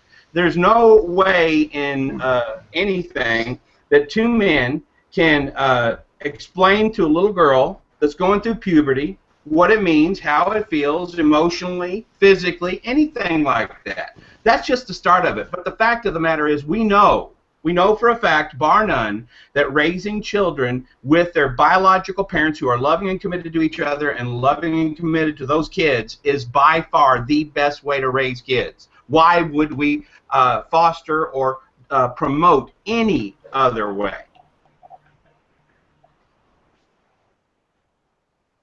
Yeah, so it appears that biological children of one of the parents in the same-sex relationships were the primary reason why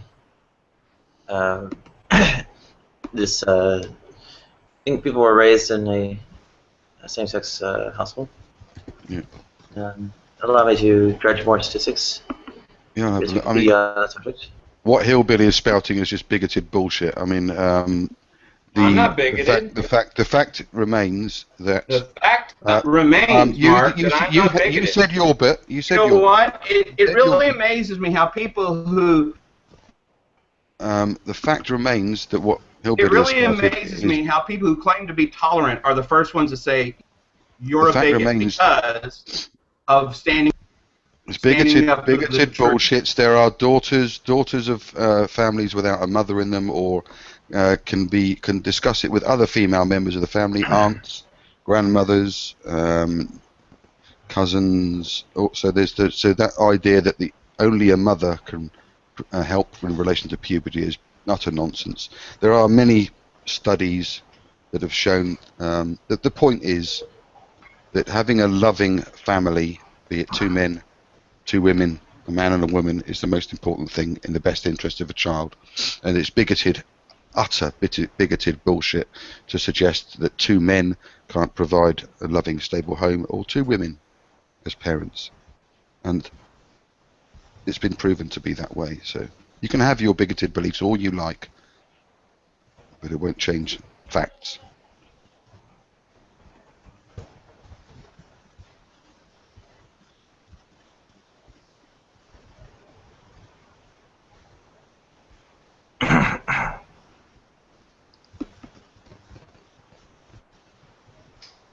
And I don't know if there are any statistics in relation to child abuse and same-sex parents, probably a lot less.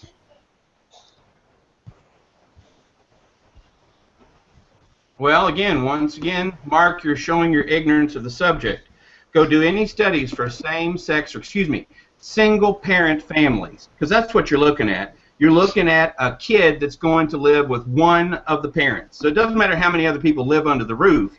You've got a single-parent situation. And with that being said, they're much more likely to be abused, to be neglected, to be under the poverty line. Provide some evidence. So many different things. Provide again, if you go look at those statistics, it bears out what I'm talking about. The best way to raise children is in a loving, biological parent situation. And the next best is the heterosexual adoptive parent situation. Provide some evidence for it, Hillbilly.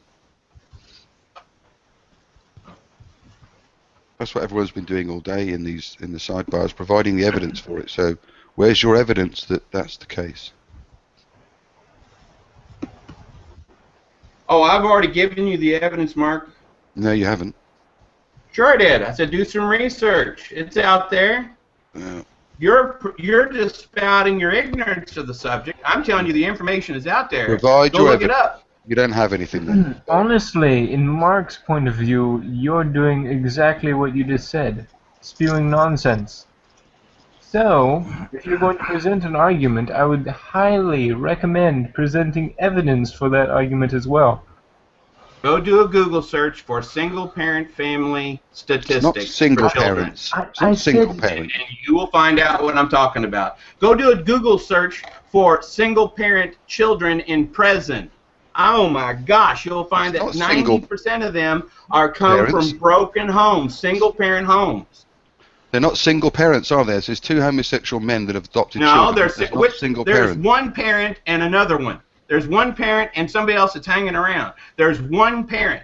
Parents are the people who are associated with the biological creation of that child, Mark. Do you not understand biology?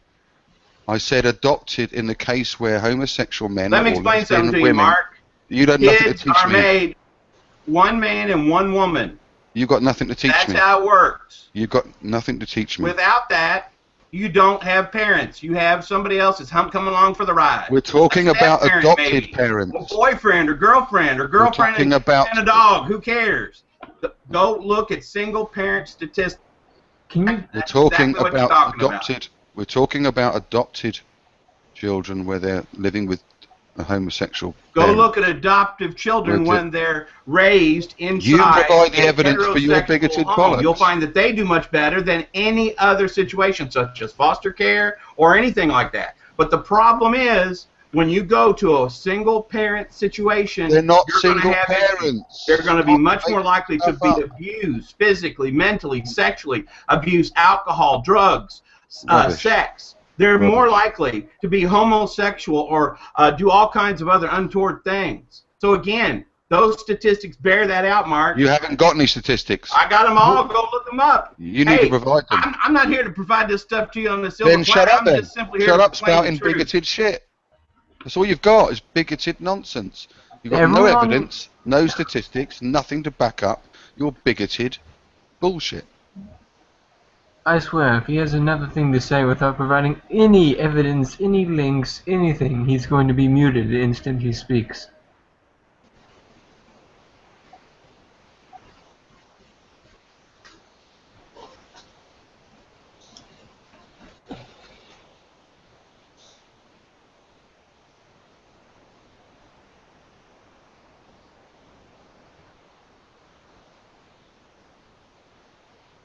Well, I can Google links responding to what he says all day. Yeah, I've got one here. It says LGBT parenting. It says scientific research consistently shows that gay and lesbian parents are as fit and capable as heterosexual parents, and their children are as psychologically healthy and well-adjusted as those reared by heterosexual parents. Major associations of mental health professionals in America, Canada and Australia have not identified any credible empirical research that suggests otherwise.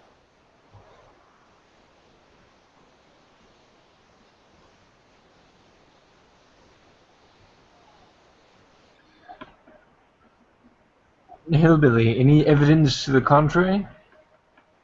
Any links or information that you have to share?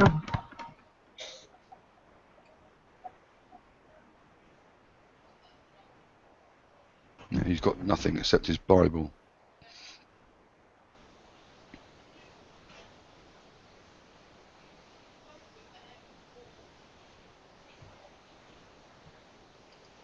Well, I literally have all day. It's just bigoted arsewipes. Bigoted arsewipes like Christian Hillbilly are the part of the problem in this world, and they're not part of the solution. There are Christians who are part of the solution. Oh yeah, there are some. But he isn't. Presbyterians and Episcopalians.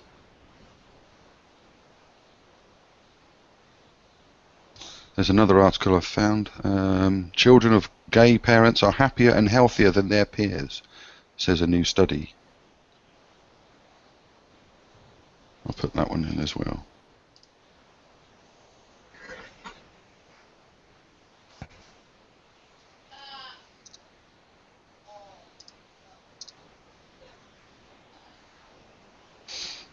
in my opinion, if you've got loving parents, whether it's one or two, and whether they're both gay or lesbian or Martian, it doesn't matter.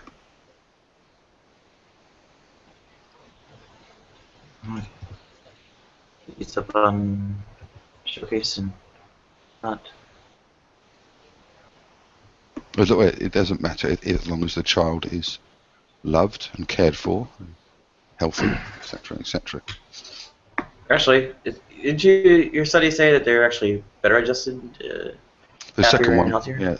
yeah. The second link says, according to a particular study, it was conducted by the University of Melbourne in Australia, aimed to describe the physical, mental, and social well-being of children with gay and lesbian parents and the impact that stigma has on them. And it says the study revealed on average, children raised by same-sex couples scored 6% higher than the general population when it came to general health and family cohesion. And in other categories such as behaviour, mental health, self-esteem, those children reportedly scored the same as those raised by heterosexual parents.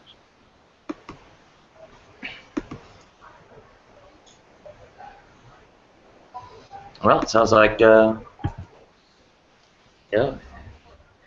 parents are an advantage. I think I would have been better off with gay parents. They probably would have said, "Yay, go transition." And there's another one, the world's largest study on same-sex parents. Well, that was the one. Yeah, that was the one, that Melbourne one.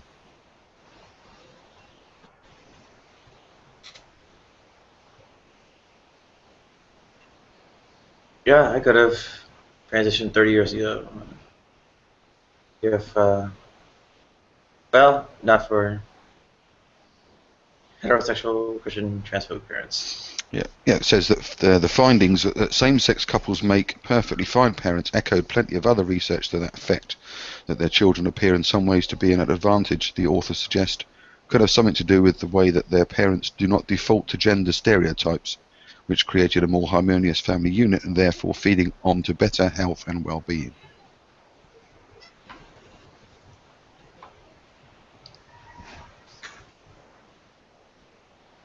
Sounds like a pretty solid theory.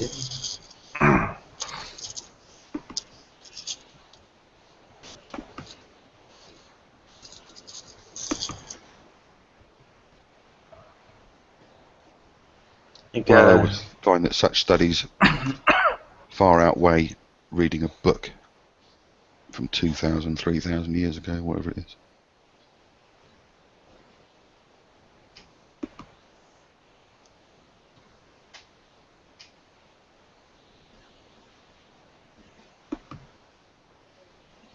Well, there's a manifesting prostitution charge against Monica Jones, and it has just been dropped. Let's see, where exactly was this?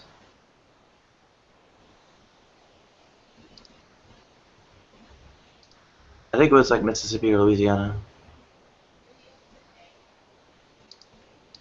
Phoenix, Arizona. So here we go. Good news! Walking while trans exonerated. Again from Pink News. Looks like you have to go to the UK for US news about LGBT things. Yeah.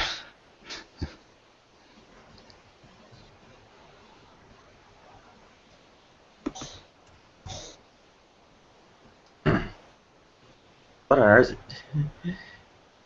Apparently, what they can do is they clock you while you're trans. That is, they can tell by looking at your trans. Police will come up to you and rifle through your purse to see how many condoms you have on you, and then if you have more than 3, you can be arrested for prostitution. Wow. In many localities, anyway. So.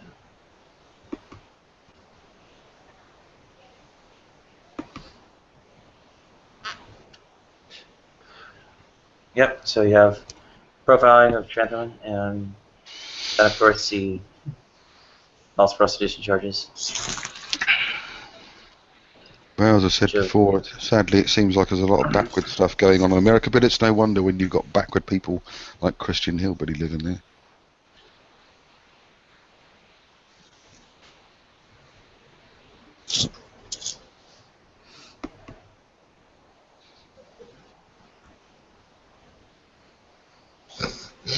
Okay.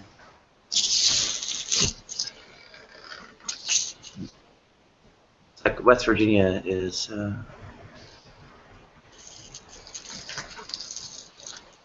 working on a similar bill as to Indiana.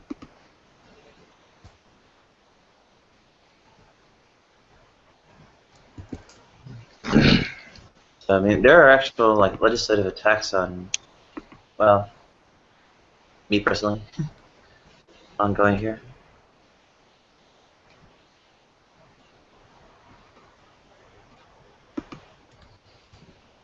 And of course, the religious fair that's going on, tied up with it. Yeah, I can fit it on Christianity.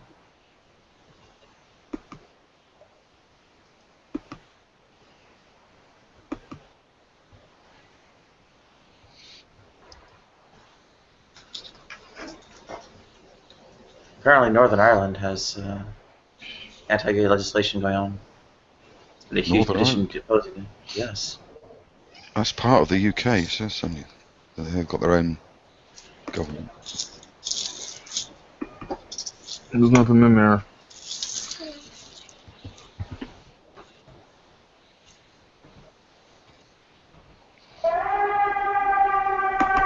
Okay, here we go. You want some cereal? What? Go potty. Is that you, Mom? Sophia! Go with Sophie. Take Bree potty. Are you talking to somebody else in the room, Mom?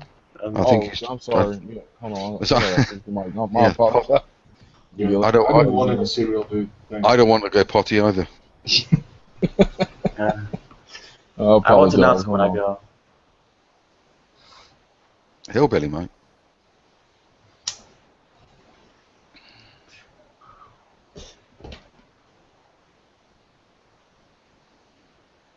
So there's what is it? A lot of stuff going on. It's like The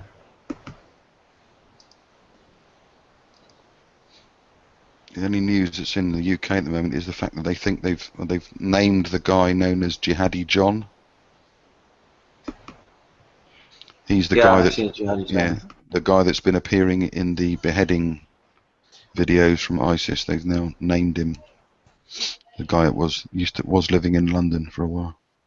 British, obviously. It's former Westminster University student. Yeah. So of course all the gutter press are hanging around outside anywhere he used to live or where he went to college or work or whatever.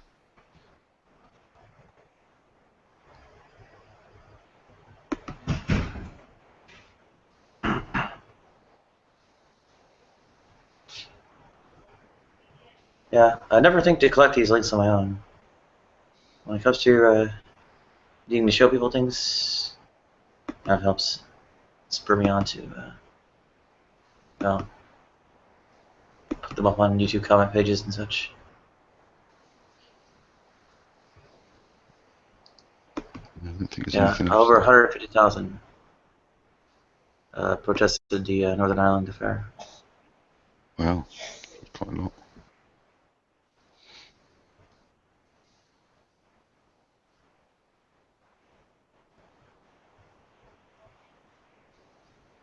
So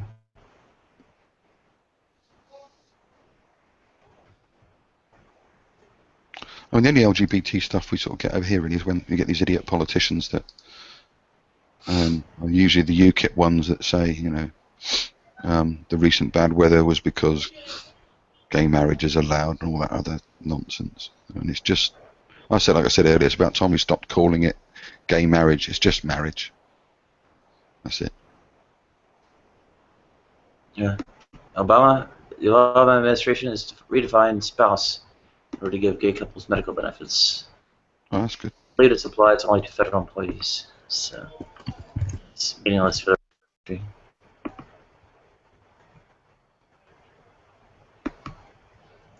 Even state government employees don't have this apply to them.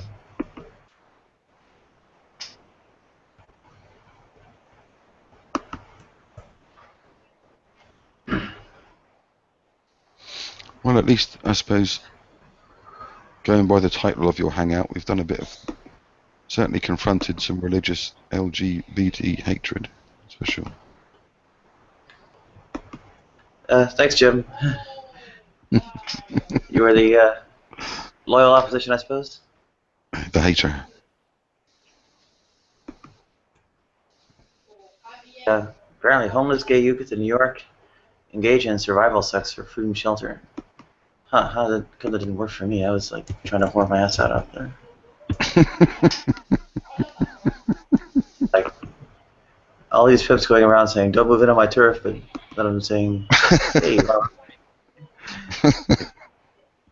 Nope, apparently not. Not pretty enough to be a prostitute.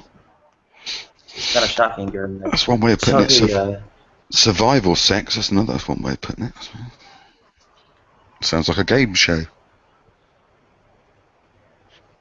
Yeah, this is a pornography game show. There you go.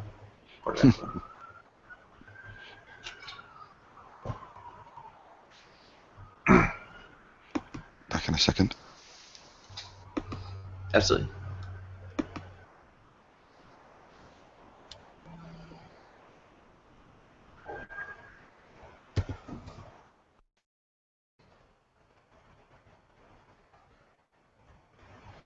I'll check the advocate too.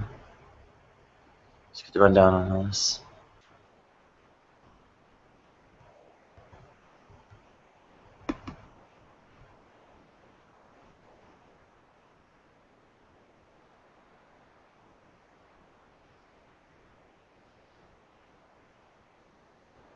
Okay, this hasn't been updated in a while. The Trans Agenda 2.0.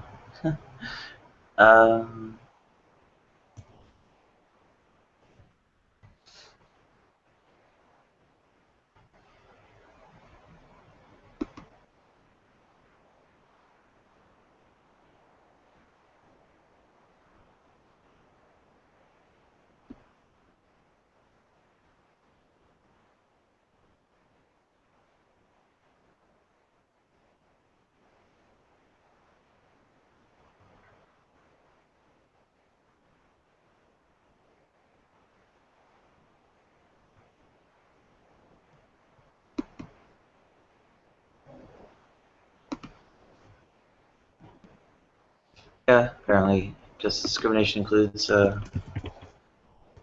competitive rape. It's actually means, you know, died in jail or whatever. Is a death sentence, is a orchestrated to all be HIV positive and such.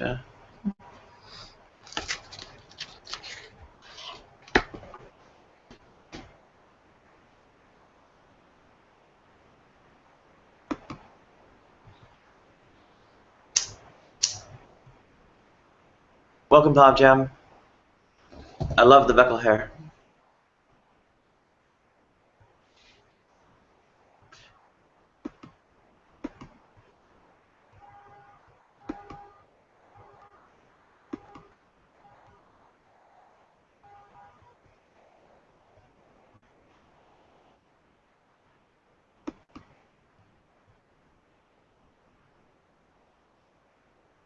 Okay, North Carolina is apparently working on enabling people to discriminate on weather basis, not just West Virginia, Indiana, and Texas.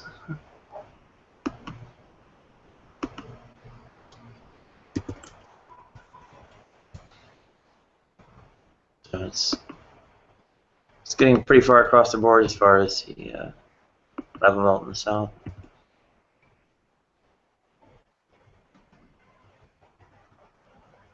Yeah, what was it? Idaho, Tennessee, Kansas, and Arizona were floating around earlier this year. I should remind everybody.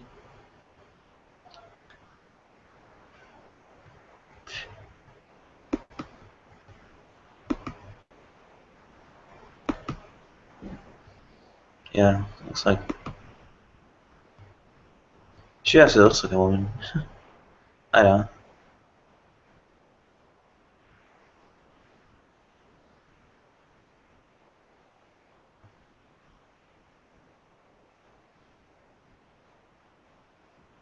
Looks like there's a LGBT Christian film called Past the Light.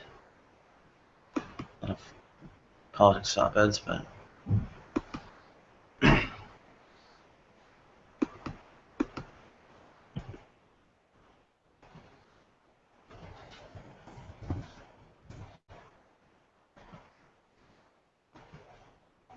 I'm just like rattling off links or whatever, aren't I? The rest of you can talk. I know, but I have a very loud background fan.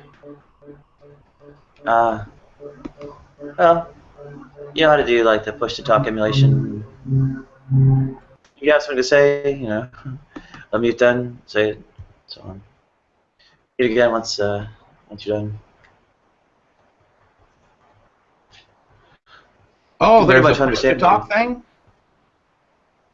Not really, but you can try to imitate how it works. How's that? Just kind of unmute yourself when it's time to talk, and then mute again when you're done. Ah, okay, I see what you're saying. I think you already do that most of the time, Jim. Yeah, I do. I try to do that because sometimes old fat people have bodily sounds that other people should not hear. Yeah. Oh, excuse me. Hey, it's not just the old and fat. Well, I'm fat now, but used to be.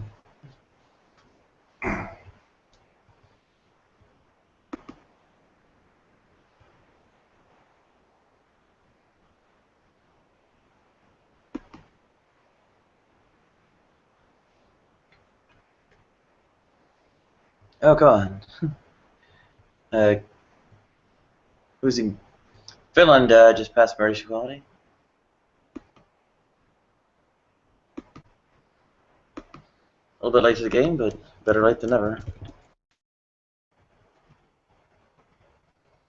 On the other hand, well, it's marriage. I mean, it's kind of like 500 steps after the fact.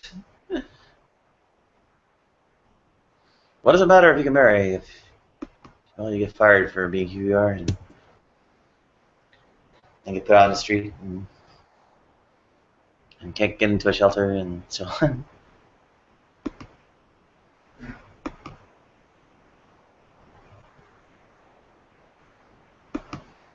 That's really how it is. Apparently, Canada is,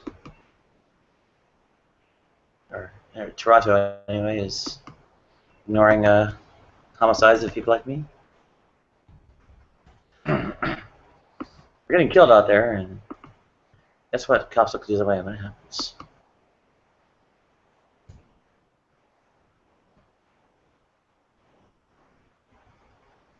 Not just here, but Canada too.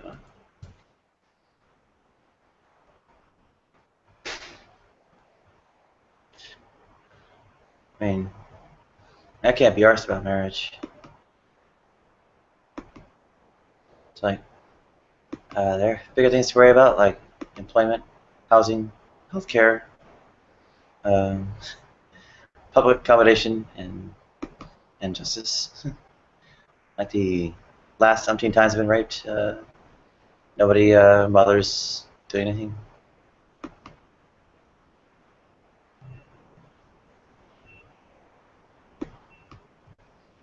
And beaten.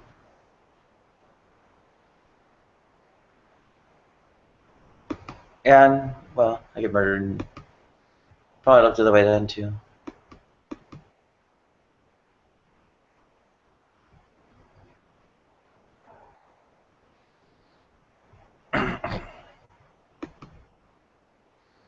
Oh, well, it's not just Google Plus Hangouts. Looks like Hollywood itself has some issues with poorly representing who and what I am. Hello. Good morning, Nadia. It's Linda from Telecare. How are you doing today? I'm doing okay. Okay. Well, it's a beautiful day out. I hope you enjoy it. All right. Have a nice day. And I'll call you next time. All right. Cheers. Okay. Have a wonderful week. And you take care. Happy weekend. Thanks. Bye-bye. Bye-bye.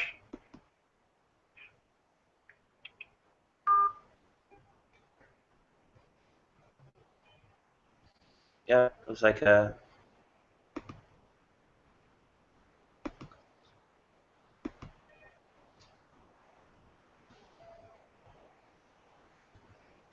it's called transface.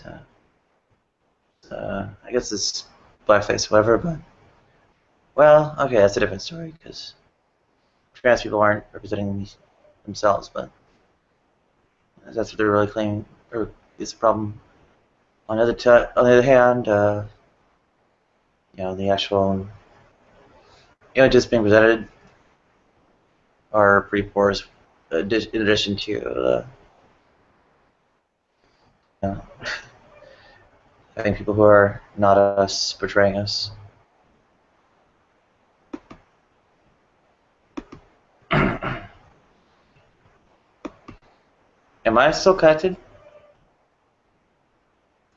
Yeah, yes, you are. You're still connected.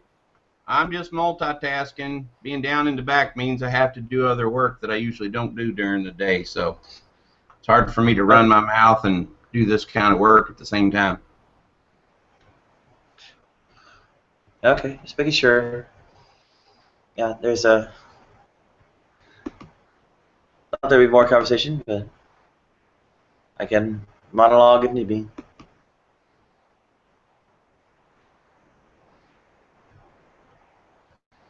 Yeah, really the issues I named, with employment, housing, healthcare, public accommodation, and justice are, once that the Civil Rights Act 1964 was involved with, well, making gender identity and sexual orientation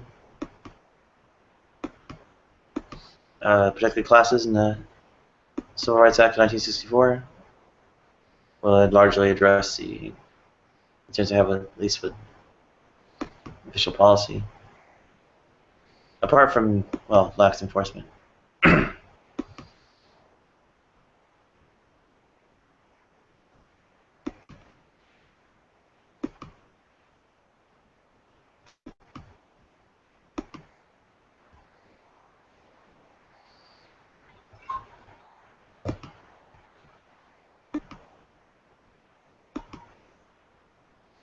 And essentially, as things are, or the precedent is now set,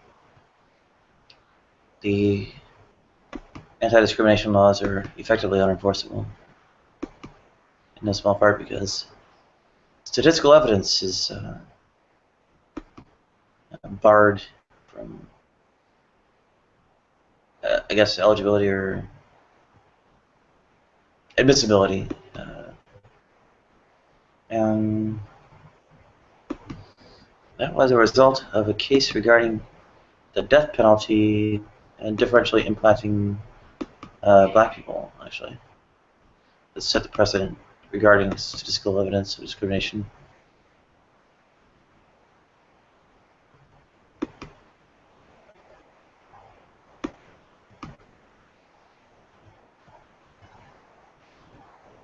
Wait, if they cannot use statistical evidence, what the hell are they supposed to use? I mean, how are they going to measure things?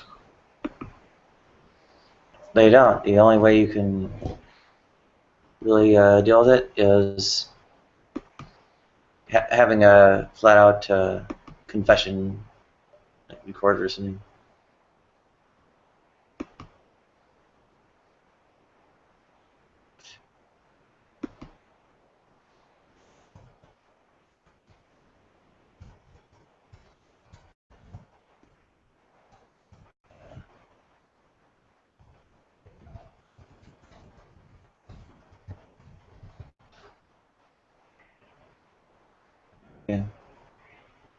So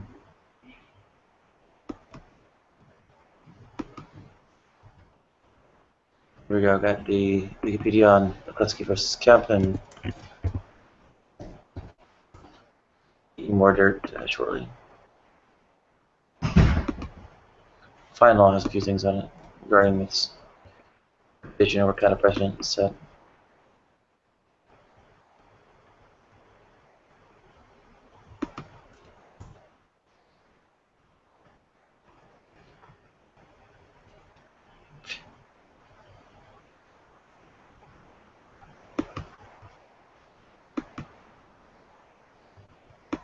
Yeah, the first Fine Law article has Google.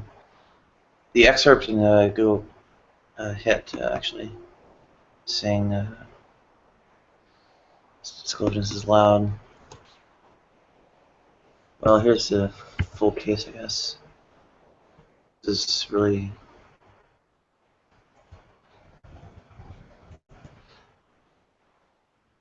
support the claim. Okay, statistical.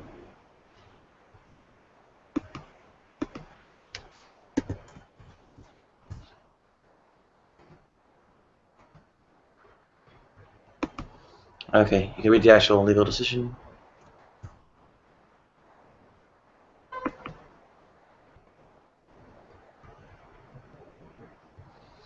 Yeah, and Fine Law usually has some interpretations and such floating around in it too. They should show that that precedent rendered statistical evidence of discrimination inadmissible.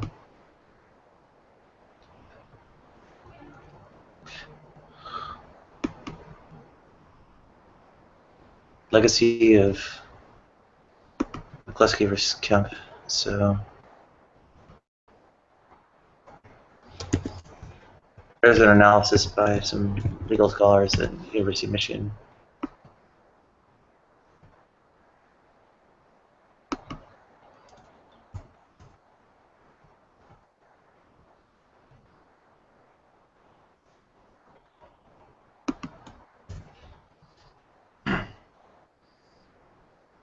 Room's so quiet. Do I really have to hold them on long? At this point, I'm actually diving through and reading. Maybe everyone's out to lunch. Not me. I'm Well, here. I've been told that I am, but oh, I get it. You think we're really out eating somewhere? I get it.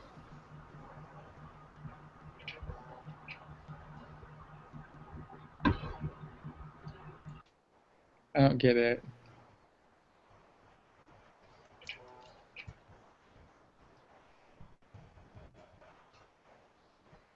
This is so gay. Seems like.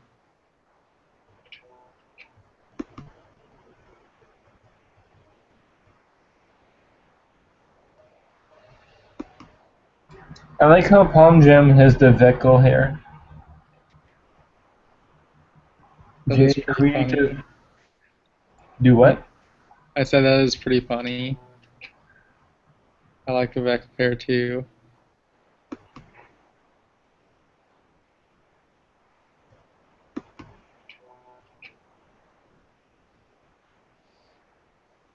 Yeah, he says Veckel is actually good support about it.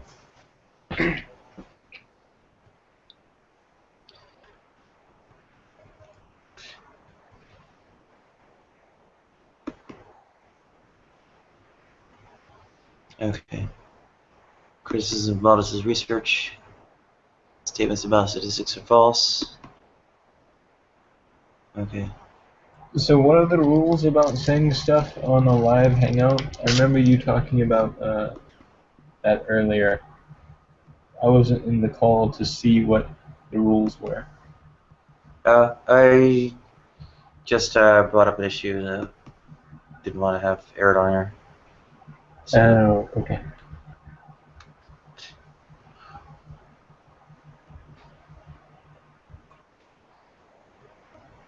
it wouldn't have anything to do with a lady by the name of Michael Ann and lots of vitamin C now, would it? No. Now that was funny.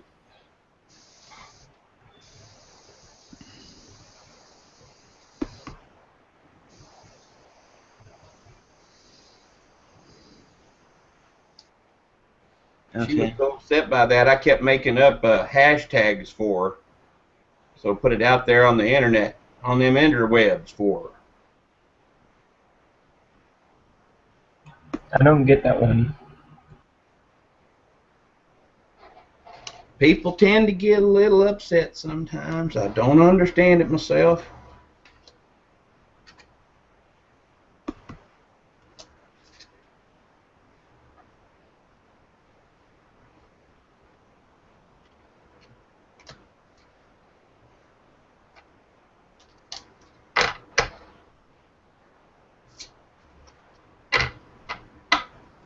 There we go, nice and organized.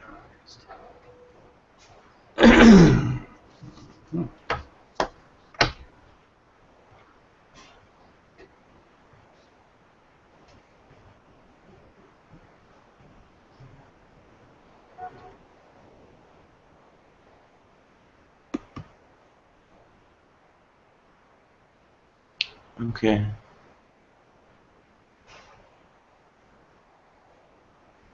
(1990). He tried to introduce the Racial Justice Act, a permitted course to infer racial discrimination from statistical evidence. So it seems like indeed they are.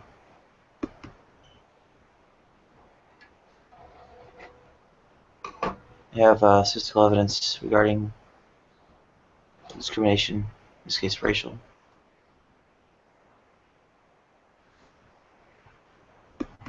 Like a blanket ban on statistical evidence.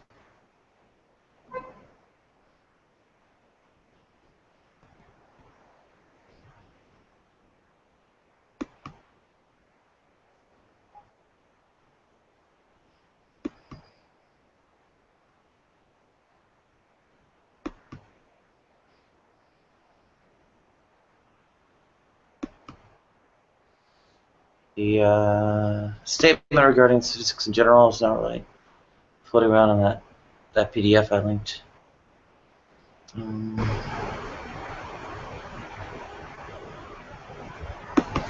ACLU, on the other hand, has such an analysis. They claim that evidence is essentially barred by. Okay. Court ruled that defendant cannot rely upon statistical evidence as systemic racial bias. So, and as it applies to category of race, it applies to basically everything else. Hillbilly, do you have some type of filter over your webcam or something to make your face look all like it's thermal imaging or whatnot? Yes, sir. It's called Manycam, M-A-N-Y-C-A-M. It's a free download, and it's a combination of different filters that you can plug in together. Let me tell you what they are real quick.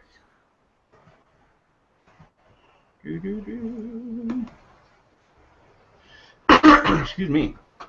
Once you download Manycam, it's a combination of the Alien, black and white, brush art, cartoonizer, electricity, and heat vision. And once you put them all together, you get this kind of. Some people have called it the Terminator look or the Alien, whatever that thing was. Oh heck, I don't know. It's more like thermal than it is anything else. Predator. That's Predator. what it is. Predator. Yeah. Okay.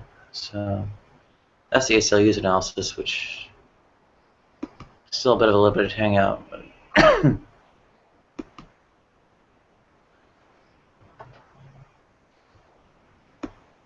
again, the NAACP Legal Defense Fund,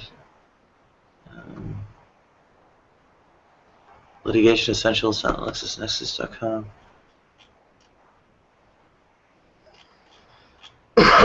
Excuse me. Oh, my mic's still open. Okay, LexisNexis. It's apparently in Google, but you can't really see it. Case Bruce. So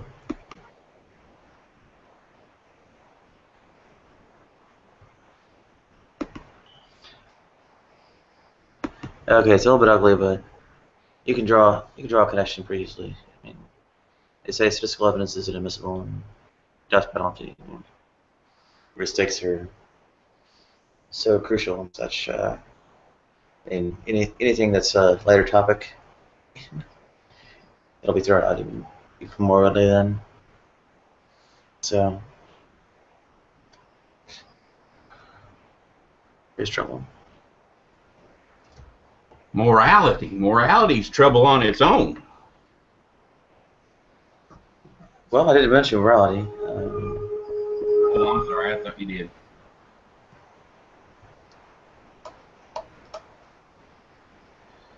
Yeah, I think more what is it? It's something less important than the death penalty outright. There isn't immediate life and death at stake. Yeah, that's the ticket.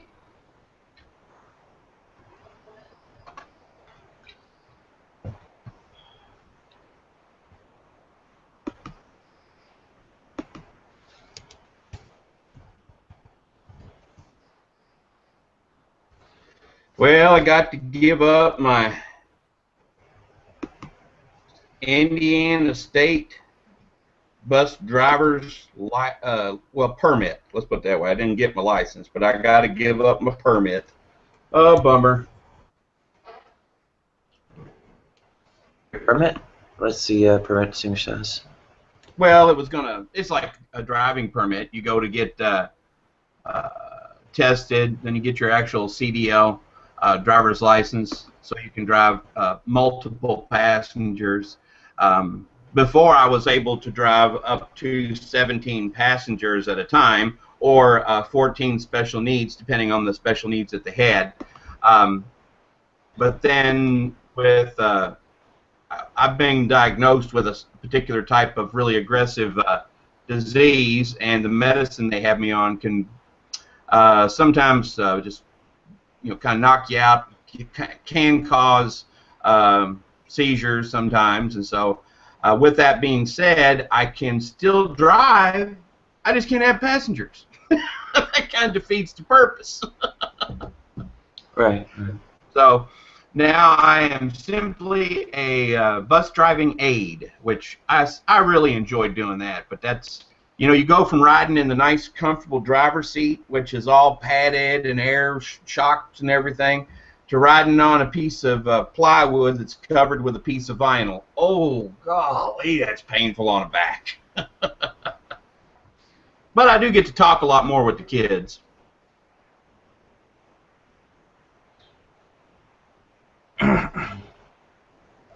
Yesterday when I was riding in the morning, we were all singing, "God's not dead, he's surely alive, he's living on the inside." Woo!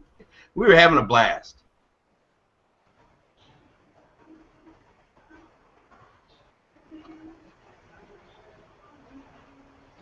Okay, so they have the prevailing standard of statistical proof and pattern practice cases in this AmericanBar.org article.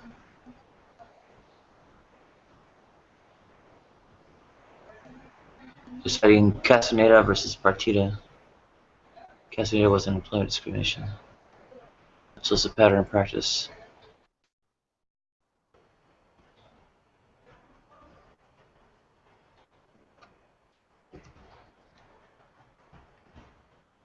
Watson versus Fort Worth Bank Trust. It was Senator O'Connor reviewing the court's statistical criteria in employment discrimination cases. Also, Hazelwood School District versus United States. It's reference to benchmark 2 to 3 standard deviations. That's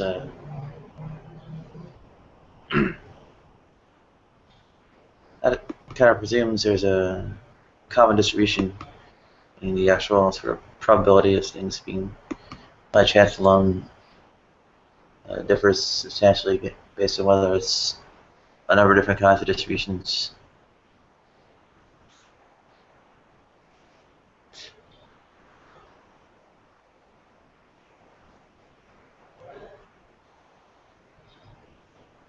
So yeah, it looks like they really don't know what on earth they're on about as far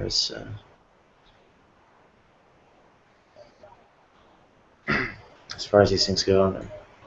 I would say the standard of evidence is too tight. 2 or 3 standard deviations, and long-tail distribution is very wide, where you have quite a bit of statistical significance and even less than a single standard deviation for long-tail distribution.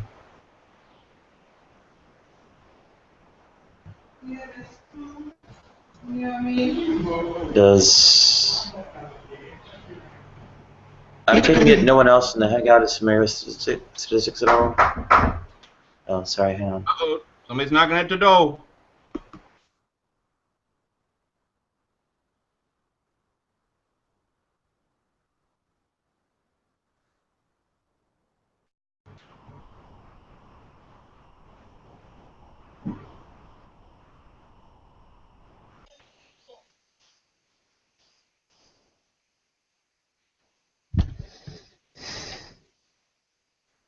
Now, why would Mark be running from me and my debating skills?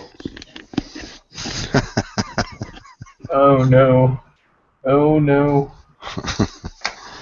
I'm busy cooking dinner for my son. Oh, that's cool.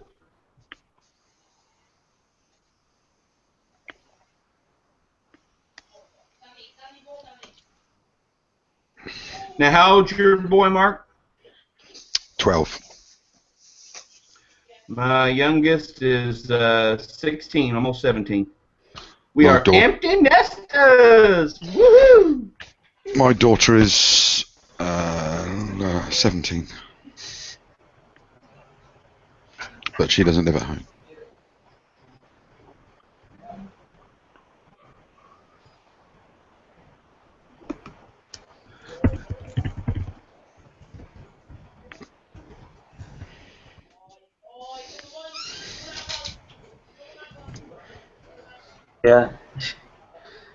Yeah. The really brutal thing though is, well, actually, what did you end up moving on talking about?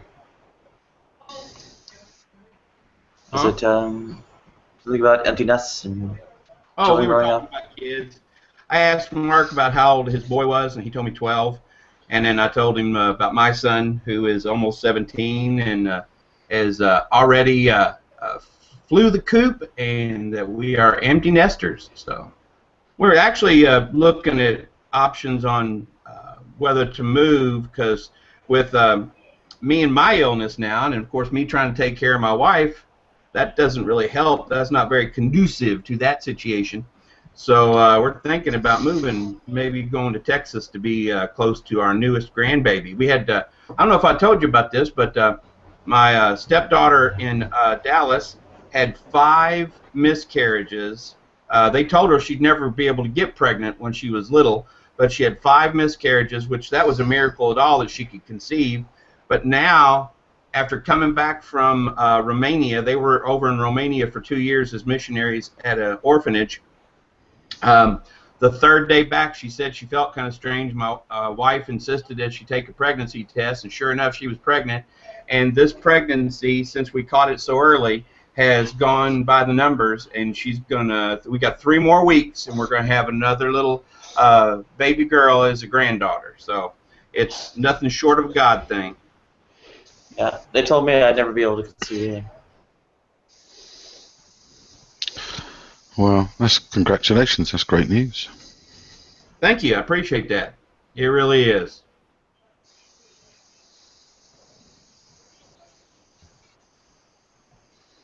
Congratulations, of course.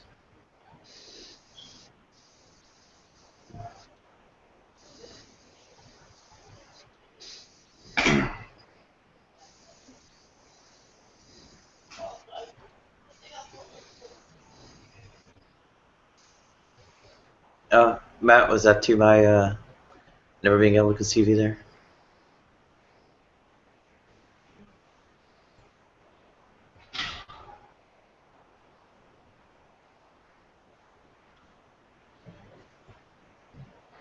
Apparently they're spraying for pests. I'm going to be out of here soon enough. I don't really care. You did what?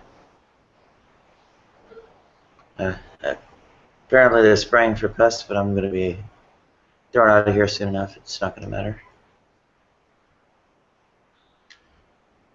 If you don't mind me asking, what happened with that? Have you got your residents lined out, or what's going on?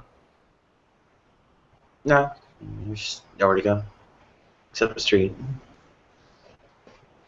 So what happened when you went to court? If you don't want to talk about this, just say so. I'll shut up.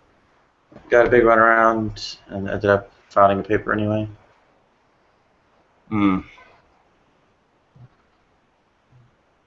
They had some kind of thing where I was supposed to stand in line, and I couldn't stand that long, so it's a little bit of a brouhaha about getting a chair for me to sit in while I was waiting in line.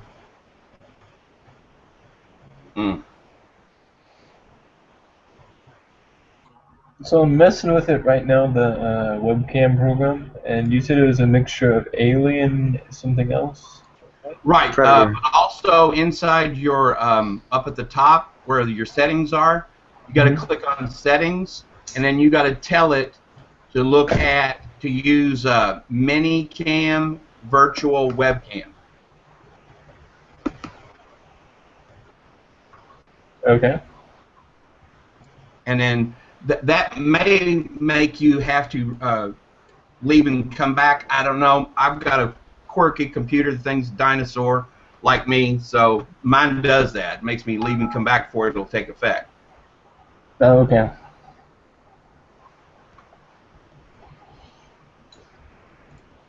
Oh wow, my phone's working again. Yay!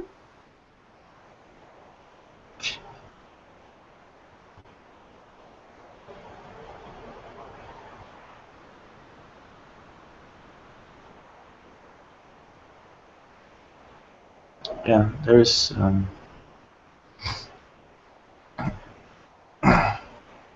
yeah, variations in sample size are brutal. That's all the small employers out there can discriminate at will. They're kind of like the majority of the job market because of franchising sorts of affairs. Like, it's not the national chain McDonald's or whatever. It's the one franchise, one shop. Gots is the one employer. Discriminate at will? Yeah, and they're totally off the hook for any kind of statistical anything because they don't have enough people, period, to base statistics on. So I'm still trying to figure this out. So the filters that you need are Alien, and you mentioned a few others. What are those? Yeah, let me share my screen with you. If it's all right, Nadia, I'll share my screen here, and I'll show. Sure. Oh, hey, my phone working. Hang on just a second. Hello?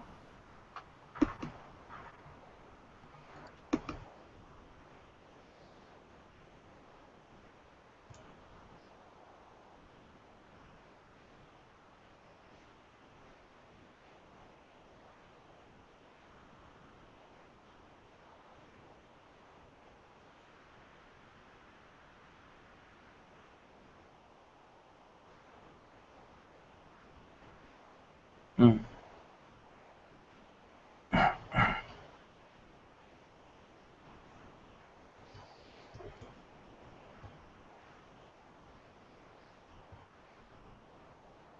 Yeah, this one always ranges across gender and race.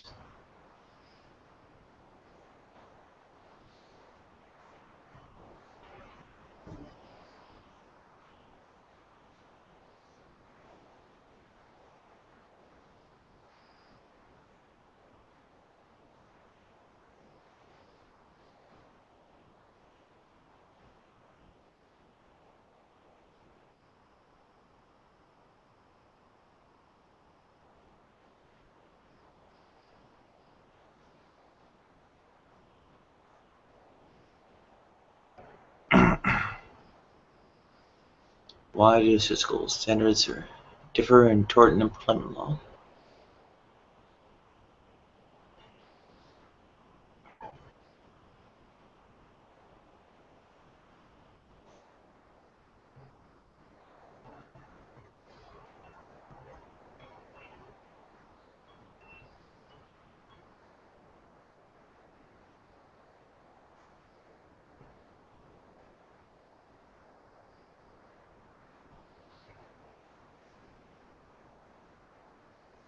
So, oh, there's the Walmart case with discrimination against women.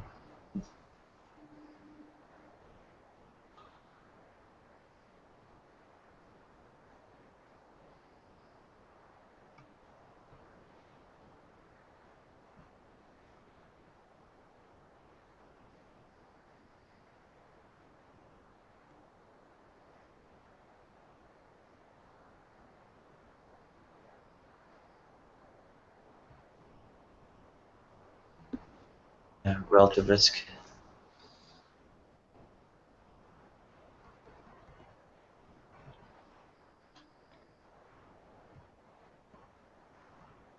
So let me see what the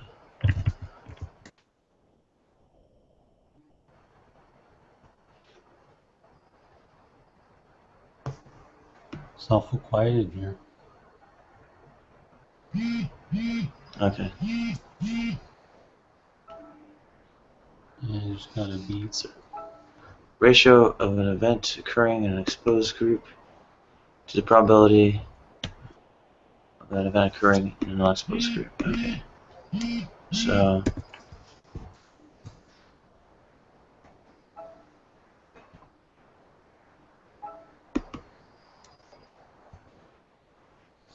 welcome, Glenn.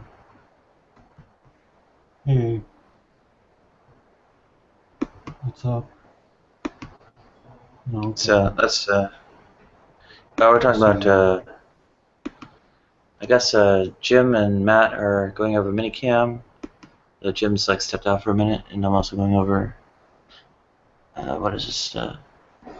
Statistical evidence of employment discrimination. And they're talking about relative risks in the paper, which I'll give you from the American Bar.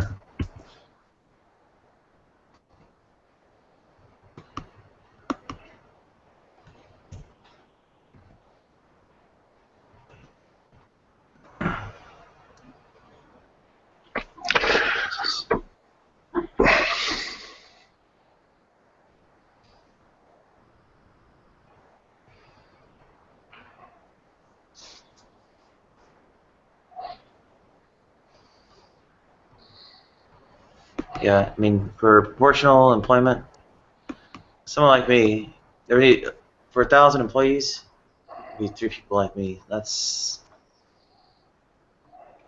not going to enable a relative risk measurement. Basically, you can have a half, something like.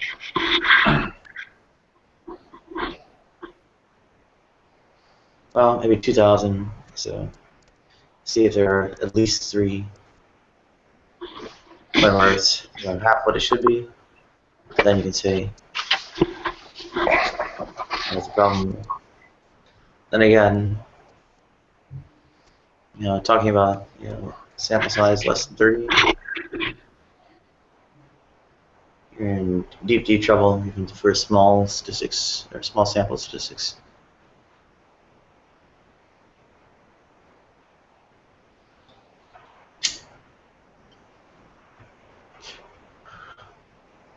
Okay, I think the world is unable to digest statistics. Why don't we try something?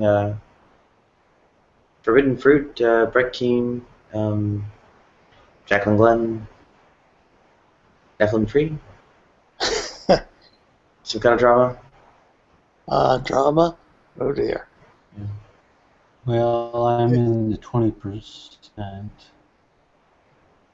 I smoke, 20%? so yeah, the example on relative risk. Oh, okay.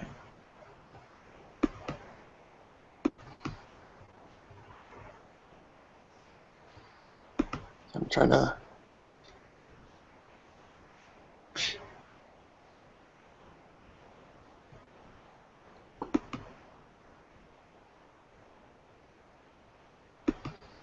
Well, relativist, because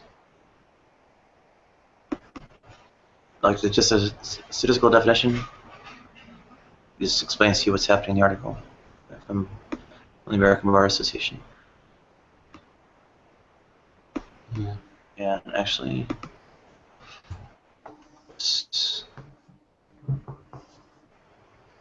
No, humans probably wouldn't taste like bacon because the male organs are cut off when they're little piggies. Male organs are cut off when? I'm responding to Mark there. Unless it's a boar.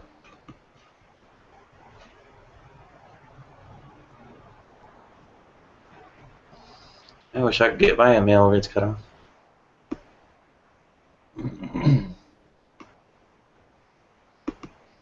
Doesn't that make the meat? It's nice a bit dull. Well, there's been cases in prisons, like solitary confinement, where people will like cut their own, marbles out because they go crazy.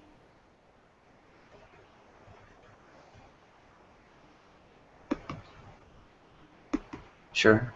And these are people that are not, before they went in, they weren't, devilish or whatever you want to say. Crazy. Anyway, back to the topic.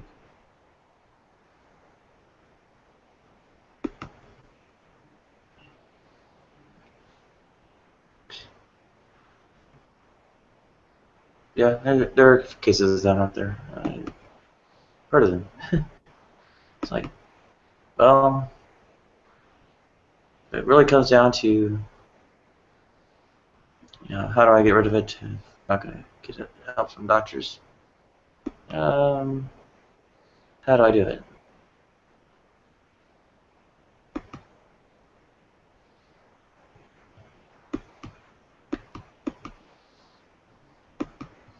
Yeah, it looks like the only way I'll die without those things is to cut them off myself.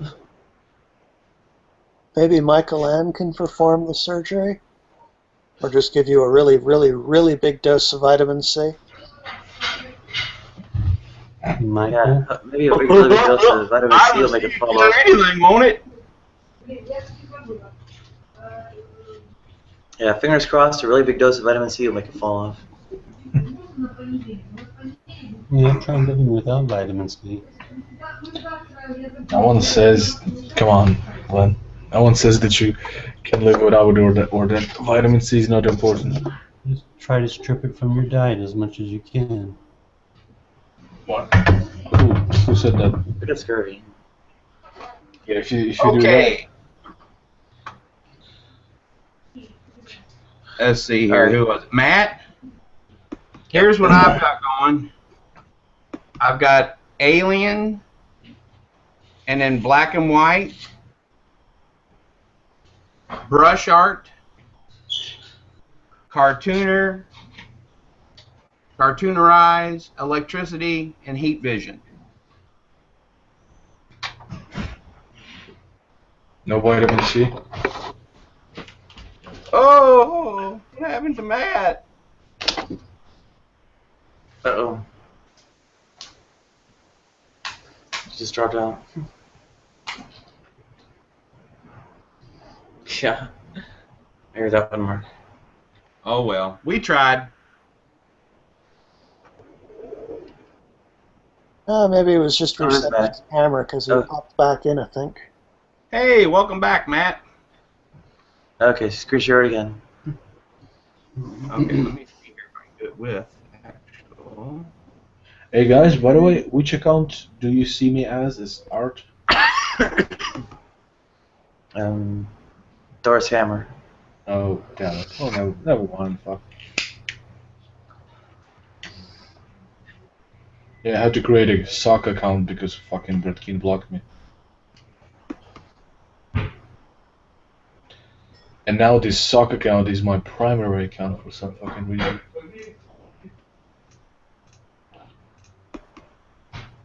Yeah, isn't Google fun? Hilarious. Hmm. Well, I mean, people. There's something from launchingpress.com. Here we go. I forgot it's in here. I noticed that I have to add some of those effects. They're not default. Oh fuck! I have to block Master Bill. I forgot. I don't have it blocked in this account. Okay. Here we go. I'm going to go over here to kind of show you how that works, I think. Image, video, and wise effects. Here we go. Why isn't it showing my effects that I got running?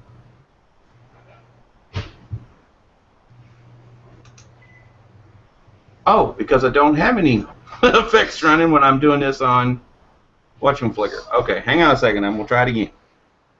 Oh, and if some of them aren't in there, that's the other thing. I forgot about that part. If some of them aren't on there, there's a place in there where you can download more for free.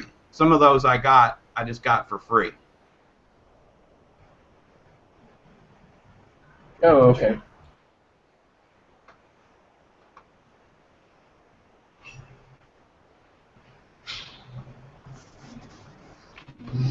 All right. Next.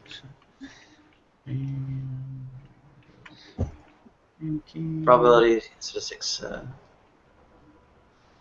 This is what is it? John Allen Paulus. He wrote about innumeracy and such. His emphasis was very much on statistics and such. Wasn't it fun?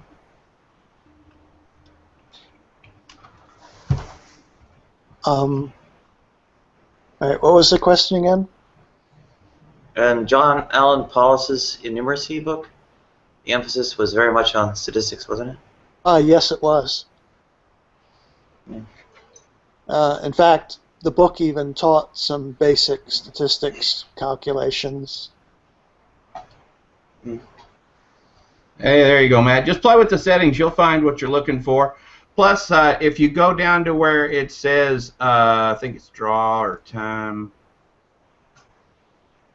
lower third, someplace in there you can take the minicam thing off. Oh, it's under text. If you go down to the little tab that says text, and you can unclick the show minicam logo, and then that way you can take that off of there too. All right. The class for the day is now dismissed. Okay, so now we have 2 alien predators who look like affairs. Wah, wah, wah, wah, wah. But of course, I am the better looking of the 2 predator-looking people. Well, and the other thing that makes me so great is I'm modest too. I guess we need an AVP theme going. AVP, what is that? Alien versus Predator. Yep, awesome movie, by the way.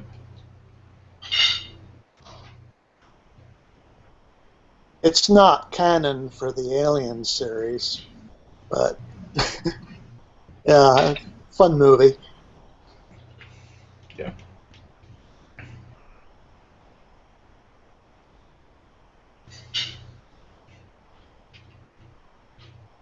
I've had more luck with I don't know, maybe you would call them artsy films or something.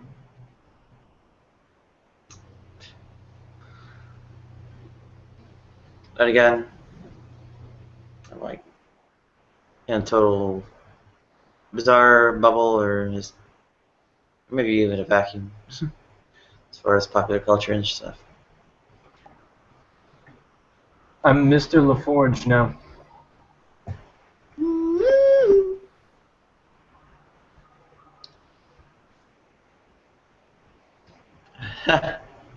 Got visors, that's right.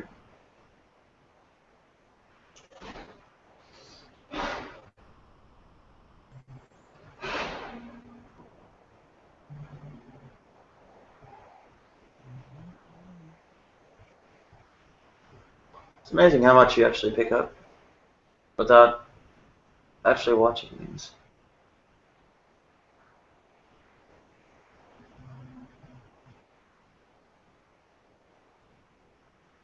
I guess how much you missed too.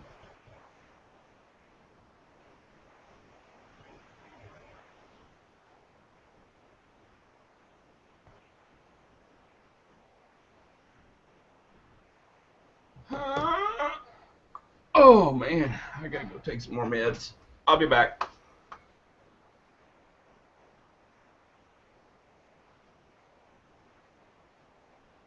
Guess we got a drug addict in the room. What? Why did you take meds? Why don't you just pray? Well, God helps those who help themselves.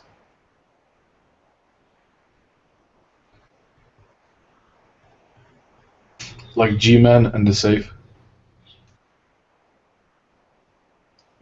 Yeah, that's about it.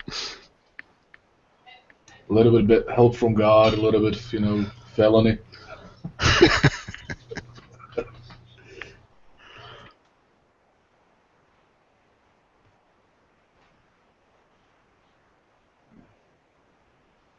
Take it from felonious monk to felonious monk.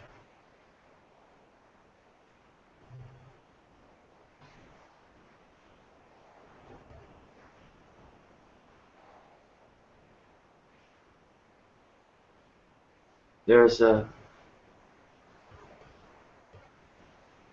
It's not just prayer is ineffective. Like positive thinking as a whole really do a lot for you. Barbarian Wreck is a nice little book on that. So even the New Agers are falling on their faces there. Well, at least Go ahead. God made G-Man work for his money. I mean, it's not as if you provided it easily for him. He gave him the $3,000, but it was in a locked steel safe.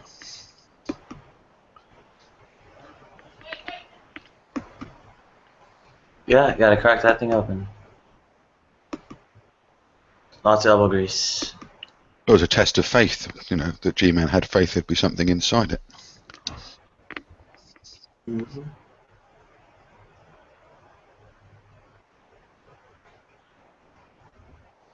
All you got to do is look up the safe online, and it'll show you exactly where you need to drill the hole. Yeah, I don't think G-Man went to that length. Him and his family just got a huge, great hammer and smashed the shit out of it.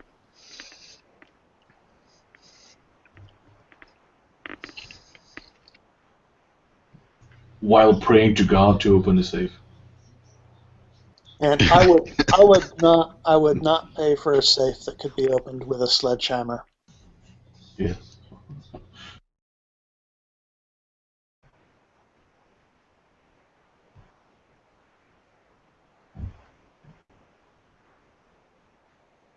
Oh, hopefully they can all be cut or whatever open.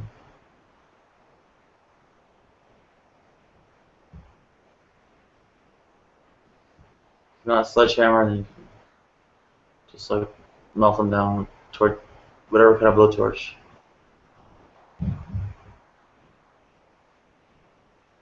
Well, one classical way to get through the really, really hard steel ones is to light up a magnesium bar, because that burns hot enough to just basically melt through steel. Thermite?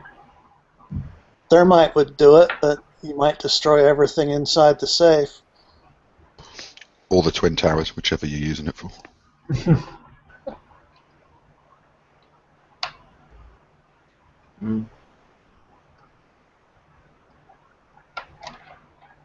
I think the magnesium bar is the way to go, because you just need to poke a hole in the right place, and then you've got access to the works that unlock it. Speaking of Twin Towers, what is the connection between religion and conspiracy?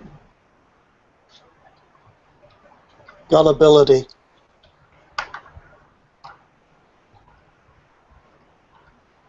Is it just that? I wonder. I don't know. It's a one-word answer that was right at the top of my head the instant you asked the question, give or take a few milliseconds. Anyone else have any ideas? What was the question again? Why is it that religion and conspiracy so often go hand in hand?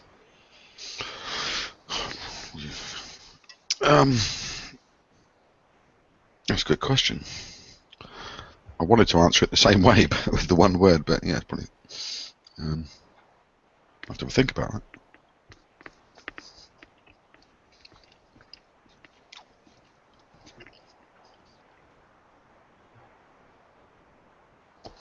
Maybe it's just a combination of having to have something fantastic to explain something that you don't understand.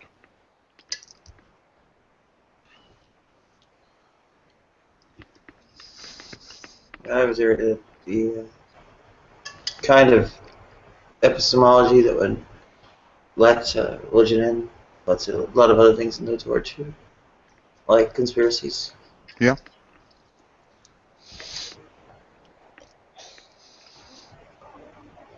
Things that really should never get put around. Well, I suppose you could say religion itself is a conspiracy theory. No, it's true.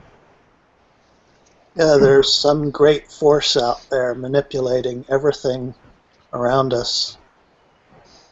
Even the laws of physics itself.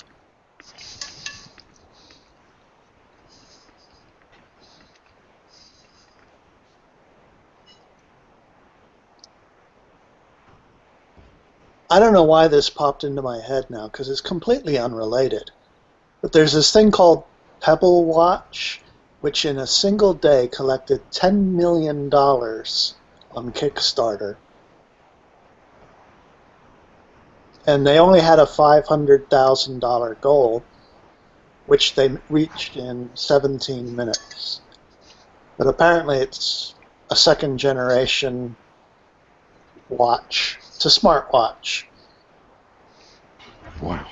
Anyway, the segue I was aiming for is, what if there was a Kickstarter campaign fired up for an LGBT-friendly computer business located in, say, I don't know, Oakland, California, just to pick a place totally at random. That, Can I go back to New York? New York would be a possibility too. It's a question of mobility, I guess.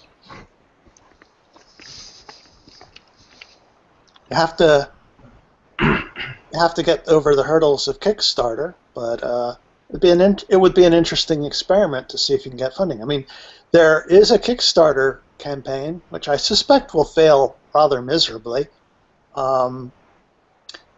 A guy who wants to find the last and final digit of pi. Now, I don't know which is more amusing. The fact that he wants to find the last digit of pi, and by the way, the money is for him to build a supercomputer to do the job, and he'll write the software to do it. But here is the kicker. The software he wants to use is Visual Basic. So I really am torn between which of the two is more ridiculous, finding the last digit of pi or using Visual Basic to do the computational work. Yeah, I'm solidly torn.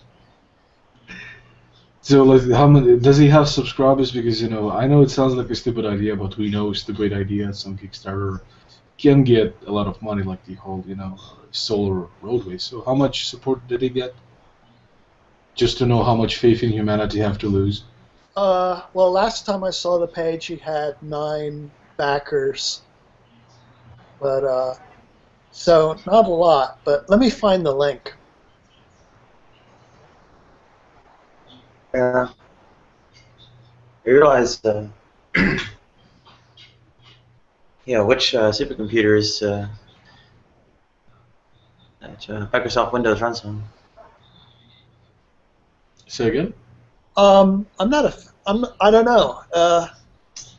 It would be interesting to find out what the Azure platform runs on. Oh, and by the way, a quick religious funny for the people who are not talking. Maybe they can watch a little video. Since I kind of want to for my Rezo Cache, but I gotta get that Kickstarter thing. I have no idea though what kind of supercomputer would run Windows. That strikes me as I don't see how Windows is possibly scalable to do any. It's not. It doesn't run on any supercomputers. Because the hardware support's not there for any vendor to enable Windows to run it. Cray uses, well, they have a custom version of Linux. Possibly. These use something called Unicos, but not anymore.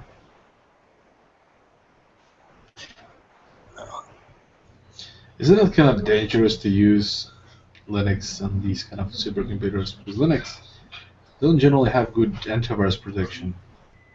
All the alternative operating systems, because hackers don't focus on them, so their defenses are not used to be dealing with advanced viruses, if I'm not mistaken here.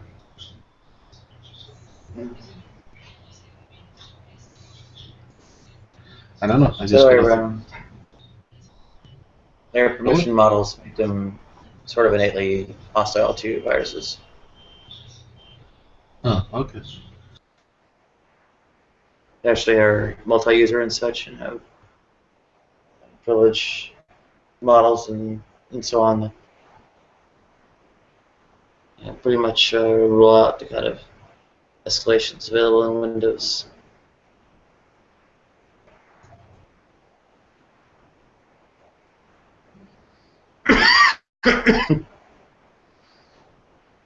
Anyway, I posted a link in the side chat for the Kickstarter project for the guy who wants to compute pi to the last digit.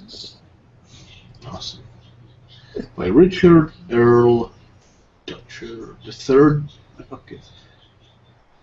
It's annoying that he didn't have audio in his little video presentation. 31. Wait. Oh, I thought it's 31,000, but it's just 31 bucks. Okay. Thank goodness. Yeah, I'll have to check out Kickstarter's terms of service and what the requirements are for that kind of thing, because I don't know. I could certainly use an infusion of cash myself. Fud, that was the craziest video I've watched all week. Which one? The one on YouTube or the Kickstarter? The YouTube. Isn't that great? Isn't that nuts? That is just crazy.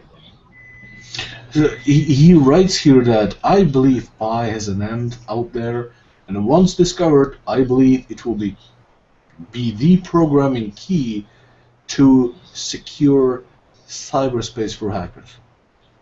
Okay, how does that work? How does pi help prevent hacking or something? Can anyone enlighten me? I'm not sufficiently versed in encryption algorithms, but generally, when you have public-private keys, they are what's known as mutually prime. That is, they don't share any common factors with each other. And then you have, although that's generally used for a session key exchange where you go to a symmetrical key. At least that's how SSL works. You do a key exchange with public-private key, and then the session runs on the symmetrical key for the duration of the session, and then it gets thrown out. The symmetrical key encryption is much, much faster.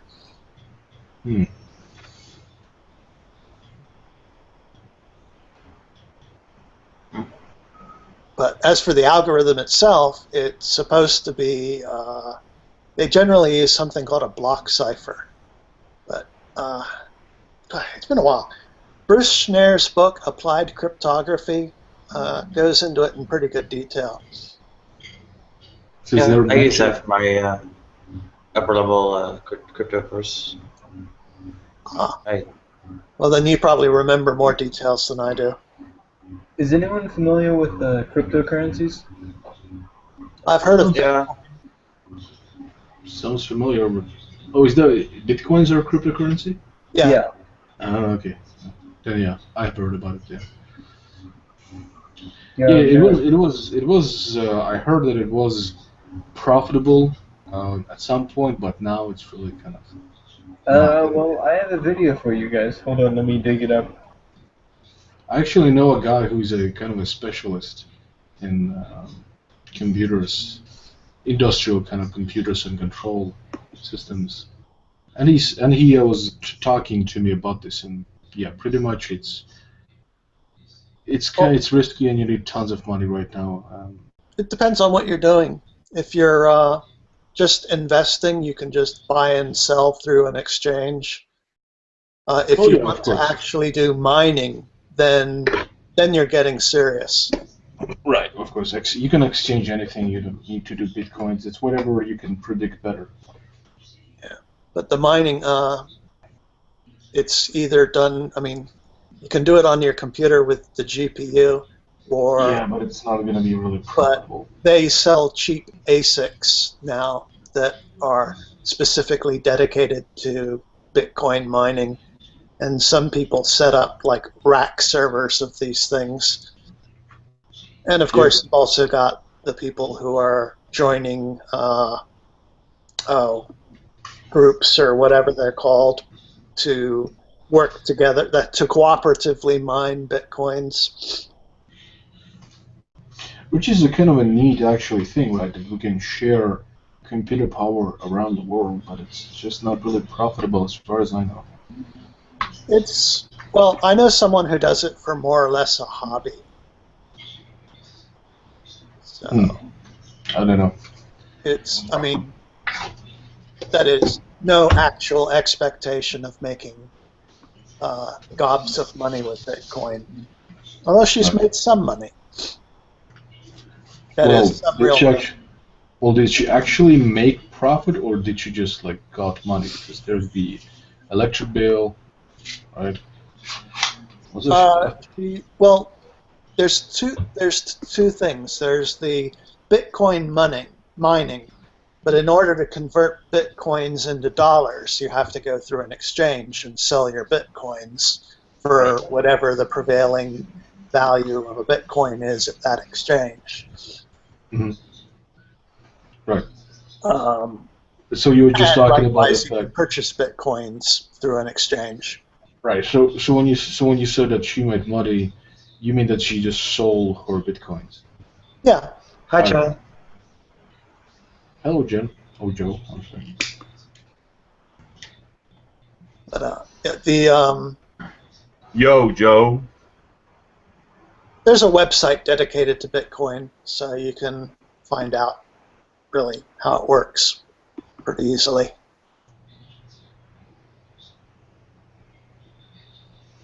Yeah. I dug up something from what is this site here? Federal Justice Commission, FJC.gov, whatever that is, on major issues in employment discrimination. Federal Judicial Center. Okay. There's your link.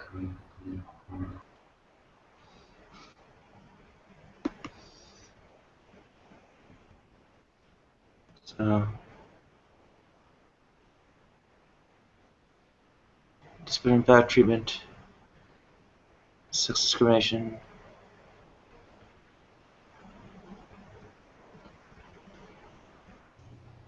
Wow, I didn't know about the Chinese noise. Oh, sorry.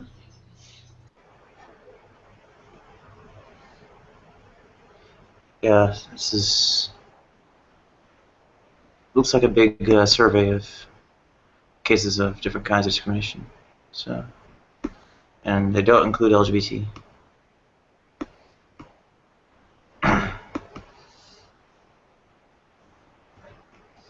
do discuss these statistical evidence.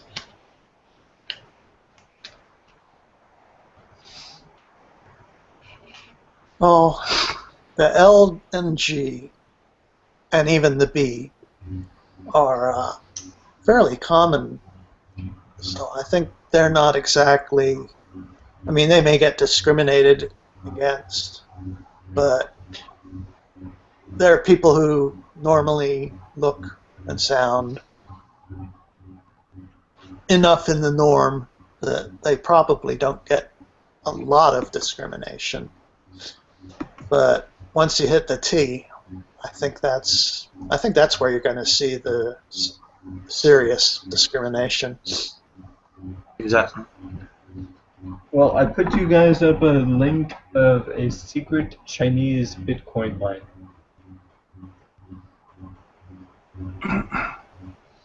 Yeah, there's a number of ways with Bitcoin that you can really screw yourself. Because, I mean, if you lose your crypto keys. Hello, can you hear me? Hello. Yes, we hear you, Joe. Hello.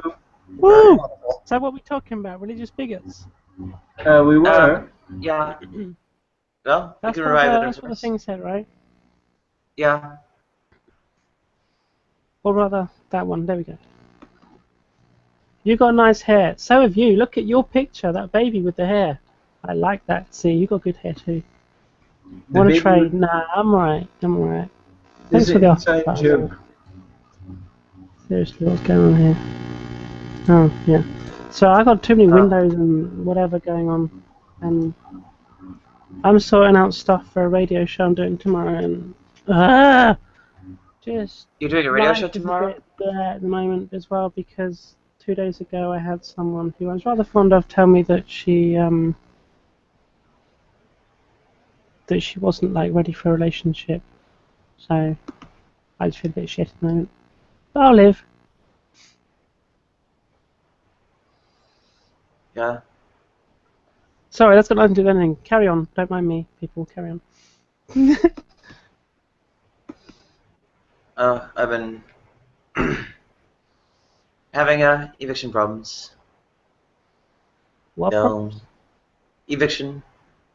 Eviction? Eviction. Oh, eviction. Okay.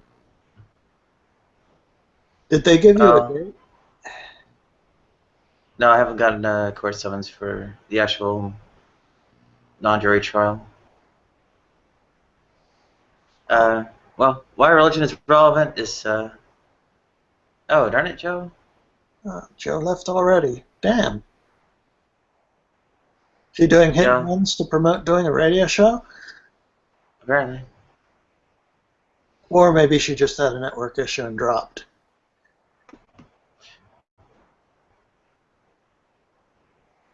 So you get a trial before you're ordered out, rather than somebody knocking on the door, handing you a piece of paper and saying, out.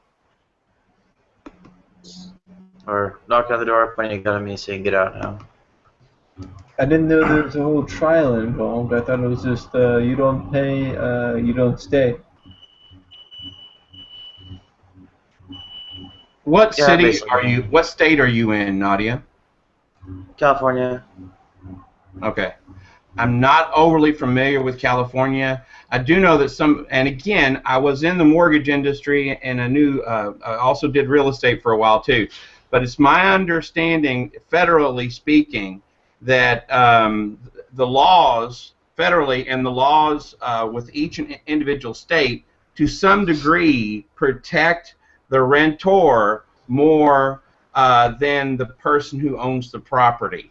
So they try their best to keep you behind the door, is what basically all that boils down to, until at some point the judge makes the call. So I've seen people stay in rental homes for up to 9 months, a year, before they're finally evicted. Now, rental situations, condos and apartments, I don't know. So, but I know homes, it's a little bit different.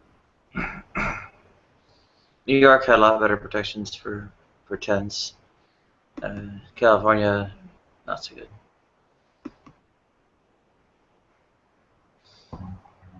This is news to me. I've never heard about going to court over this. Yeah, eviction's a court judgment.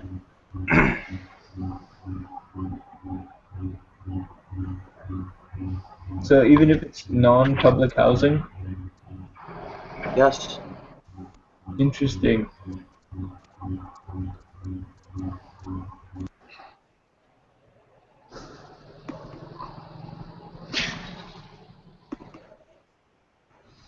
There's, I mean, how would they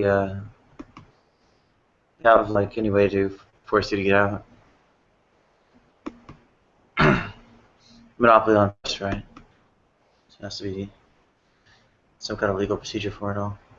Yeah, when I was in an apartment, I know the apartment manager every Wednesday was going to the local courthouse for eviction-related stuff.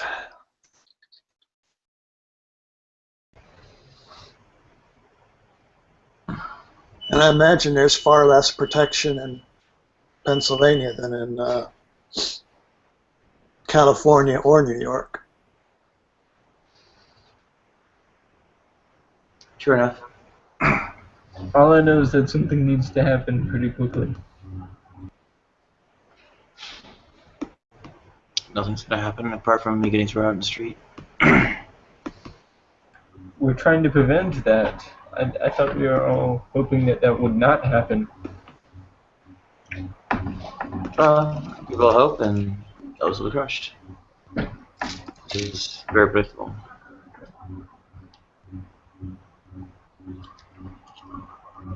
But can't we all do something? Oh, you can try. Not a whole lot will happen. You don't have very high self-efficacy. Well, I mean, I've seen it before.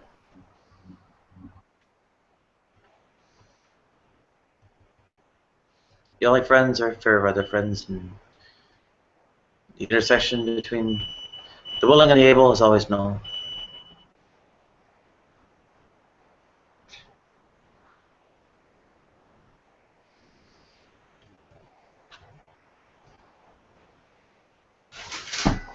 Yeah, I'm familiar with that fair weather friend thing. That kind of sucks.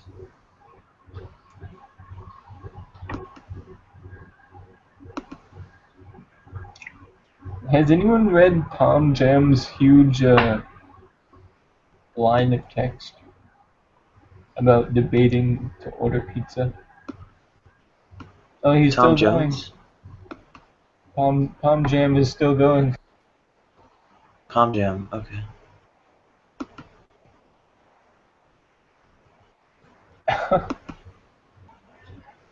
I would say pizza is agnostic. Pepperoni pizza, the only kind worth eating, is not kosher. Here, Wikipedia says, self-efficacy is the extent or strength of one's belief in one's own ability to complete tasks and reach goals. It's clear that I am helpless. Oh, you didn't know what the definition was? I knew it was a concept in general. Oh. Reciting a precise definition is, well, my memory's not quite good enough for that. So, in this respect, it's really how much faith I have in others to tell me out, and that's obviously near nil. I mean,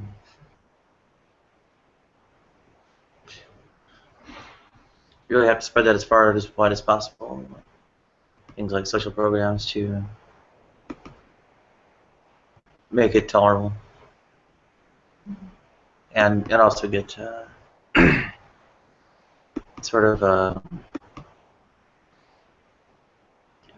sort of be automatic or opt out or something like that, instead of having it So we have to go beg for. So we'll slam the door in your face. You beg.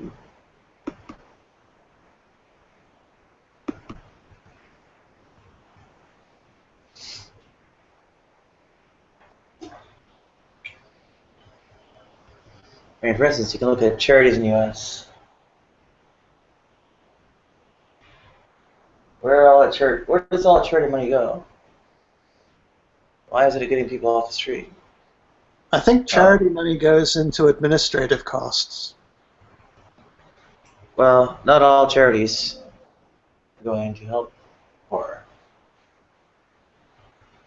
For instance, vast sums are donated to the arts and such, where rich people go to the opera.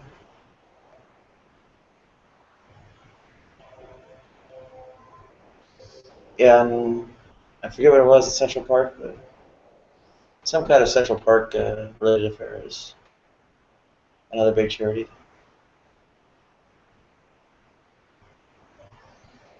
Maintaining the grounds at Central Park is not going to help other homeless people.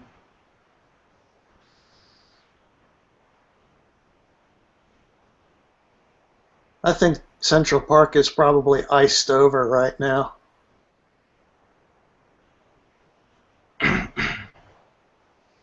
Even so, you're starting to see what other kinds of causes there are. How many people is gay marriage going to get off the street? 0. Yeah, I haven't heard of a war against homelessness. Because there isn't one. There's a war against the homeless, but not Yeah. against homelessness.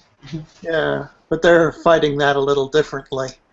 Like, well, we don't care that you're homeless, just don't be homeless here. Until they drive you off into whatever boondocks that you just know and die.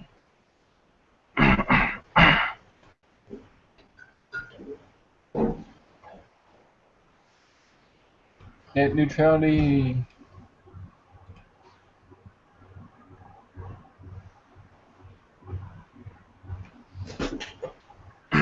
Net neutrality? What about it? I'm trying to figure out if it passed. Does anyone know? I haven't heard. It's kind of a sort of deal. The FCC has some sort of a conduct thing, which is kind of blurry. Because they're going to vote on that. I'm like... So, what it basically does, in a nutshell, is if it passes, the government now controls the internet. Essentially. No. The government already controls the internet anyway. No, the thing is, what they want to do, well, actually, it's in the FCC's regulations. The idea is that you do not throttle traffic based on protocols or what have you. So, for example, if you're Netflix and you want to offer streaming video over the internet, yeah, no fast lanes. They don't want to have people like, say, Comcast or Verizon that are competitors by offering streaming video over their cable or fiber optic service to throttle Netflix down so that Netflix becomes essentially unviewable or unworkable. So basically, it's not no fast lanes, it's no slow lanes. Okay. I see. That is, don't throttle the internet. But they wanted to reclassify the internet as a public utility instead of a telephone or something like that. Oh, yeah, that's another thing. Making it, well, telephone is a utility. What is not covered is the extra, oh shit, what do they call it? There's a technical name for the additional services which is where the internet currently falls. Yeah, they wanted to reclassify the internet as a utility, and yeah, that would make it fair for everyone. I'm not sure if that would give the government more control or more ability to mandate what happens on the internet. I'm hesitant to go along with this net neutrality. I like the idea. I would love for the ISPs to have no power over making fast or slow lanes and whatnot, but I'm concerned that this is the wrong way to implement it. Well, the government already has complete and total control over the internet because the U.S. Department of Commerce owns the root DNS servers. They can literally shut out countries or reassign IP blocks. I mean, they own it. It's just because, you know, it's only because of privatization that you see other competitive registrars. I mean, it used to be just Internic, but now there's a whole bunch of registrars out there, and they've added additional top-level domains. I mean, the Internet has grown quite a bit in 20 years by privatization, but the government still has ultimate control over it. And each country has its own controls. Like, for example, China has the Great Firewall of China, called Golden Shield, I think. And a lot of countries in the Middle East block Facebook. China does also.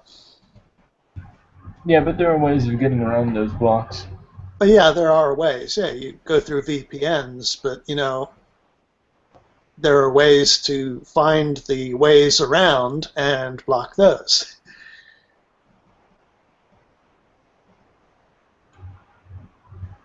That's very difficult, blocking every IP and proxy there is. Well, if you know an IP address belongs to a proxy, all you have to do is block that IP address. Just block all traffic from it. Generally, there are ranges for VPN affairs and such. And ranges mean you're blocking, like, 65,000 to, I guess, over 1 million at a time. I can't get over Palm Jam's pizza obsession right now.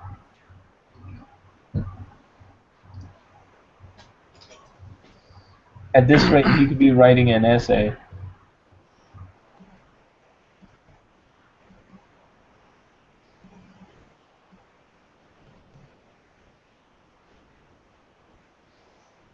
Keep going. Keep going, Palm Jam. Yes, it's become a serialized novel now. So, gotta wait for the next exciting episode. Serialized novel? Which novel is that? Oh, what Palm Jam is working on in the group chat. One line at a time. Yeah, they have a new .lgbt top-level domain. I'm, of course, quite happy to see it there.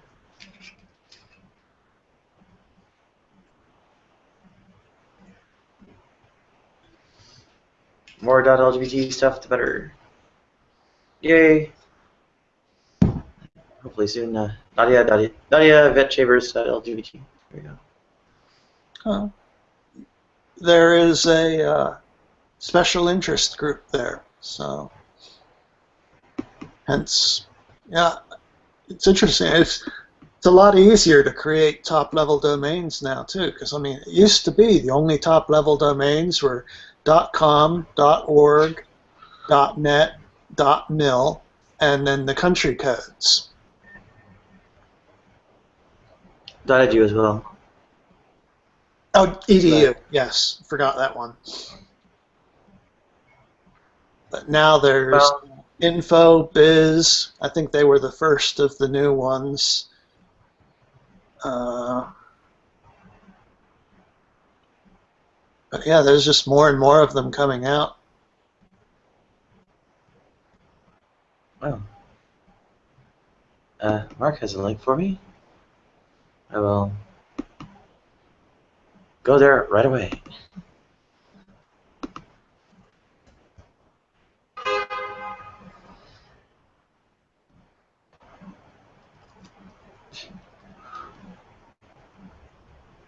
Security.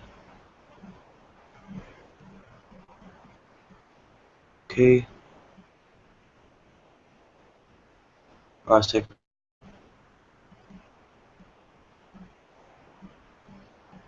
Yeah, not sure.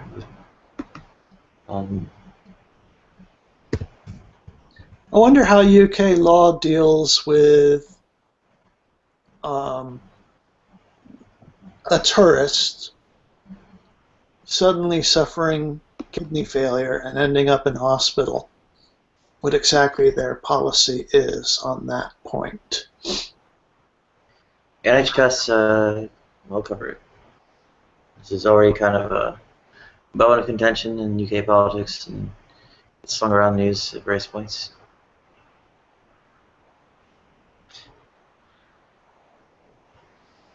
Well, mostly by Tories and UKIP, and actually especially UKIP. And EDL, I think, too, and BNP. Usual anti-immigrant people.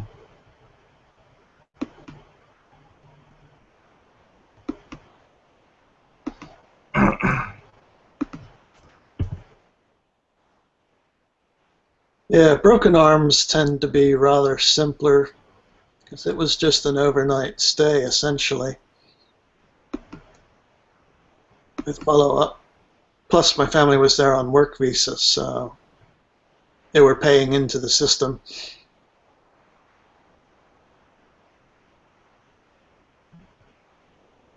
Yeah, I'm kind of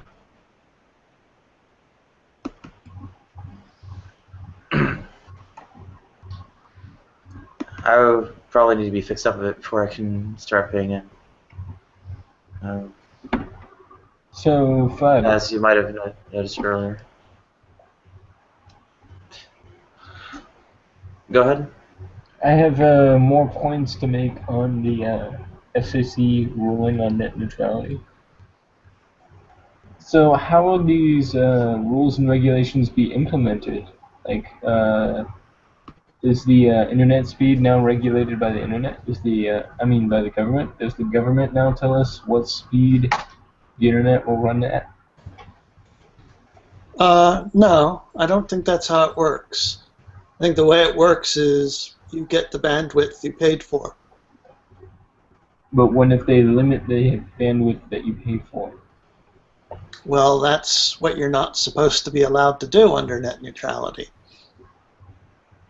That is, if you are Netflix and you've got, distributed servers around the country, and they're, running several gigabits or whatever, they've paid for that bandwidth. So, and you as a consumer, if you're subscribing to Netflix, have not only paid for your bandwidth as an internet customer, but you've also are paying Netflix for their service. So basically the whole thing should be unhindered. Without net neutrality, your ISP can simply throttle down Netflix and ruin your service for you. Well, that's what I'm worried that the government will do. Instead of the ISPs doing that, maybe the government might do this. Well, the ISPs are already doing it, which is why net neutrality is so important. It's anti-competitive practice.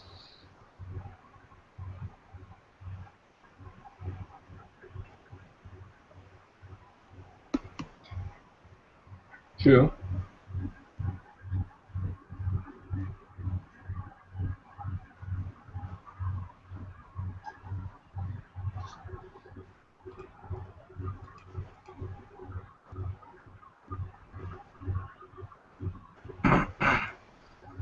Yeah, honestly, I don't see a downside to net neutrality at all. It's just that it's all upsides, really.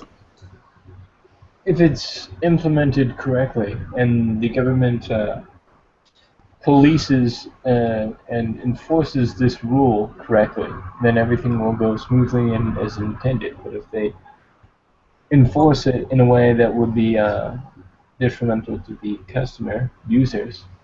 Well, you got to keep in mind the FCC already regulates the internet. It's already under their regulatory purview. That's why all this stuff is happening at the FCC level, not at, not with a congressional bill. Okay, I see. Although a congressional bill would certainly help, because that would be a mandate on the FCC.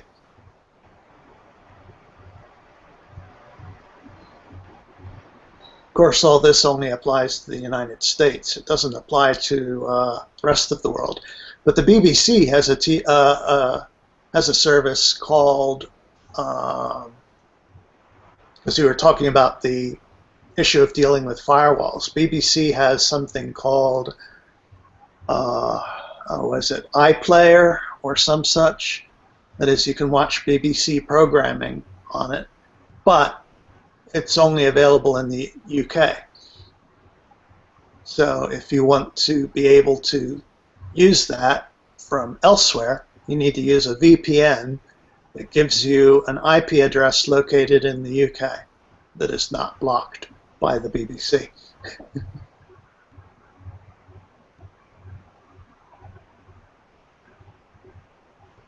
Interesting. I've never seen Enver in here. Welcome, Enver.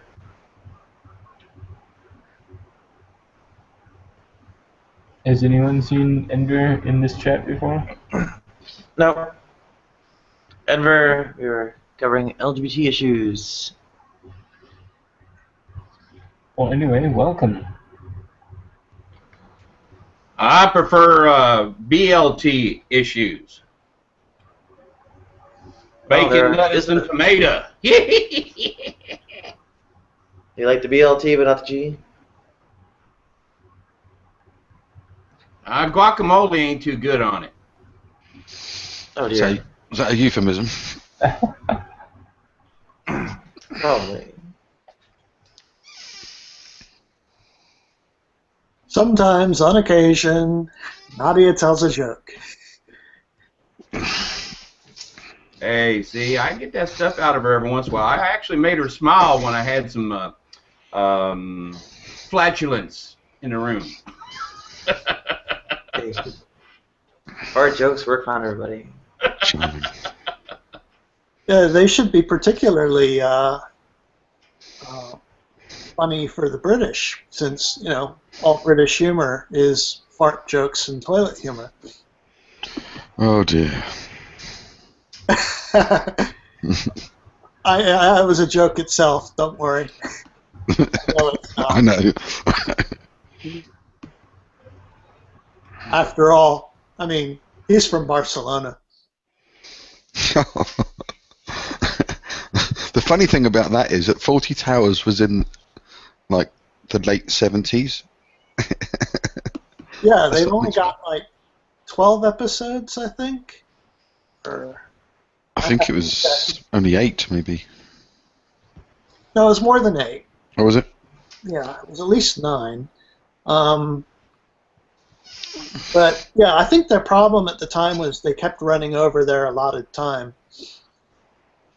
And maybe the ratings weren't there as well, I don't know. But, yeah, it was simple. Got an ongoing cult following. And thanks to, it's available on iTunes for download. And, of course, it's out on DVD. And it's just, it's got it's still got a following. Yeah, they were made that way. I mean, they were recorded. They weren't live, but John Cleese didn't want to do any more than that. It was only ever designed to be that, and that was it. It wasn't. The ratings were sky high, so he only ever wanted to do that many episodes, and that was it. Okay, well, yeah, well, apparently, okay, he was married to the woman who played he was married to the woman who played the maid. Yes, Connie. Yeah, Connie Booth. Connie Booth. Yeah. Yeah, at the time, and they wrote the episodes together, and apparently it was a hell of a lot of work. Yeah, it was 12. You're right. It was two lots of 6. Yeah. 6. Okay, yeah, 12. All right, yeah. Hell of a lot of work, and they couldn't always keep it in their allotted time, which is a nice thing about the DVDs and whatnot. There's nothing cut out, so you get. Well, there was never an allotted time because it was the BBC. There weren't ever any adverts, so they were just 6. Right. 30-minute or whatever they were, 45-minute episodes. Yeah, They did six in 1975, and the second series wasn't until 1979, 4 years later. Oh, really? Damn, I had no idea. There's no evidence from watching them all in one go that there's that kind of a gap. Yeah. Wow, I did not know that. Okay. But anyway, yeah, you can tell a Faulty Towers person by just dropping a little reference like that. Oh, yeah. Don't mention the war. Yeah, don't mention the war, yes. I mentioned it. Start it. Yes, you did. You invaded Poland.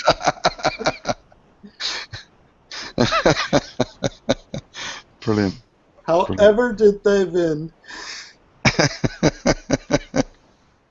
Yeah, the series, it's just, I think it's probably the most fantastic sitcom of all time.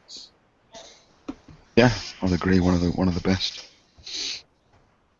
And but yeah, and then you've got, of course, there's Monty Python. That's very popular with people here. Not everyone, obviously, but one of the things I liked at Faulty Towers was the opening sequence. Oh yes, Flowery Twats. Flowery Twats, yeah. Farty owls. Yeah, farty owl. Yep, there's your toilet humor there. Yeah. Even Faulty Towers had it. Mm-hmm. And 2 dead pigeons in the water tank. The fact that it's actually based on a real life character as well. Oh, did John Cleese stay at a really bad bed? It was the whole team, the whole Monty Python team stayed in a hotel called, I think it was the Glen Eagles Hotel in Torquay, whilst they were filming on location. And John Cleese, I think, became very enamoured with the owner, who I think John Cleese described him as the rudest man he'd ever met or something. Oh. And so it was, the whole Faulty Towers, Basil Fawlty was based on him, apparently. Yeah, that is pretty cool. It's like, I expect to see the sea. Well, there's the sea. Where? I don't see it. Well, it's there, out there, between the land and the sky. What did you expect to see out of a Torquay hotel window? The hanging towers of Babylon? And herds of wildebeest sweeping across the plains. Yeah, there's so many. It's pure. It's cool because, the thing with Monty Python is, while it's got those classic gold nuggets in it, there's just a massive pile of shit around them, which is kind of unfortunate. I'm just reading on Wikipedia about it. Apparently, the hotel owner was called Donald Sinclair, and John Cleese described him as the rudest man he's ever come across in his life. Sinclair's behaviour included throwing a timetable at a guest who asked when the next bus to town would arrive. Placed Eric Idle's briefcase, which he put to one side while waiting for a car, behind a wall in a garden on the suspicion that it contained a bomb. He also criticised Terry Gilliam's table manners for not being British when he switched his knife and fork. And Cleese and Connie Booth, stayed on at the hotel after filming to further their research on the owner. And John Cleese later played a hotel owner called Donald Sinclair in the 2001 movie Rat Race. Oh, I didn't know about that one. Yeah. Oh, there's a movie I've been trying to find. Had no luck. I rented it once on Betamax. That's how far back it was. It was starring John Cleese. It was called Clockwise. Oh yes, seen that one. And he Yeah. plays a school principal, and he's like very fastidious about being on time for everything and all that. And apparently he used to be late. Anyway, he's got this conference that he's supposed to go to, and he gets on the wrong train, and then everything just goes tumbling downhill. Mm. It's just an absolutely hilarious movie. But I have not been able to find a copy of the damn thing anywhere. What, really? Must be around somewhere. It must be. It mentions apparently John Cleese and Connie Booth were married at the time of the first series, but by the time of the second series they were divorced. Oh well. And they wanted everything to be so perfect. Some episodes took 4 months and 10 drafts, rewrites, until they were satisfied. Yeah, I can see why he didn't want to just keep going on and on and on with that show. And of course, there's the severe danger of actually running out of good ideas. Yeah, well, I mean, in some episodes now, he says he didn't want to get people still shout Basil in the street even now.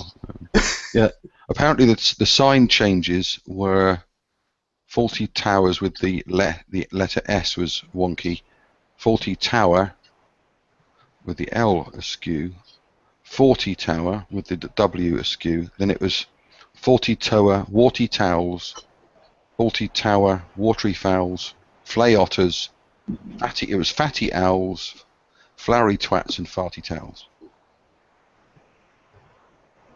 Someone wrote them all down. It's on Wikipedia. Cool. Yeah, that's an all-time classic. You can definitely get that one. I've got all the Monty Pythons too. Although I need to do something about cataloging the ones that have the classic bits like the Dead Parrot sketch, the Architect sketch, the Argument sketch, and a number of others that are really good. Because, like I said, there's a lot of stuff in there that it's just utter crap. I think they had their moments, but they also had... Apparently there were some American remakes of Faulty Towers. Really?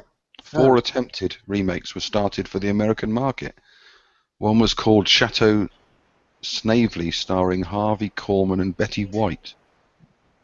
They had a pilot in 1978. Huh. Never. But the series was never produced. The second one was Amanda's, starring B. Arthur, notable for switching the Basil character to a woman. But that didn't pick up a major audience and was dropped. The third remake was called Pain, starring John Larroquette, I don't know who he was produced but cancelled shortly after. And the fourth one was called Over the Top in 1997, starring Tim Curry and Annie Potts and Steve Carell. And they did 12 episodes, but only 3 ever aired. There's no way to follow Faulty Towers. There just isn't. No, you couldn't. I think the only successful Britcom that I know of off the top of my head to get translated to a US version was The Office, I think it was called. Yeah, Office. And the original script, the first episode, was the first episode script from the British series, unaltered. Oh, wow. Or virtually unaltered. And then I imagine at some point they diverged. Mm-hmm. It became a popular show here. I've never seen it, but I've heard it's quite good. Yeah, they did a good job with it. So I think in its own right, it was a good show. But then I heard it was copied on a UK show. I was like, oh, I got to see the UK version. Yeah. The UK version's good also, but they, they're different. Yeah.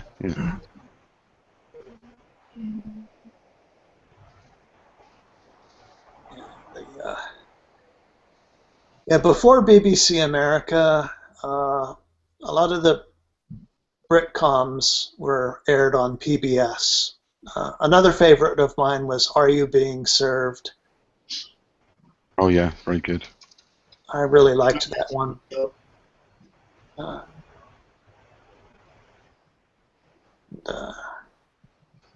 was on Twitter when Trevor Bannister died.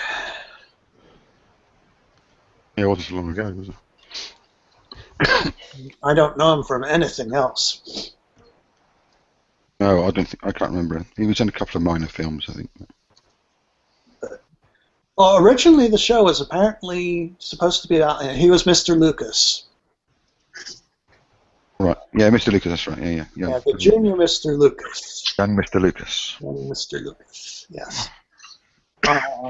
But it became an ensemble show very quickly. I guess he wasn't really carrying it. And I think he was the first one to leave the cast, too. I'm not sure. Either him or Mr. Granger. Yeah, there were two Mr. Grangers, I think.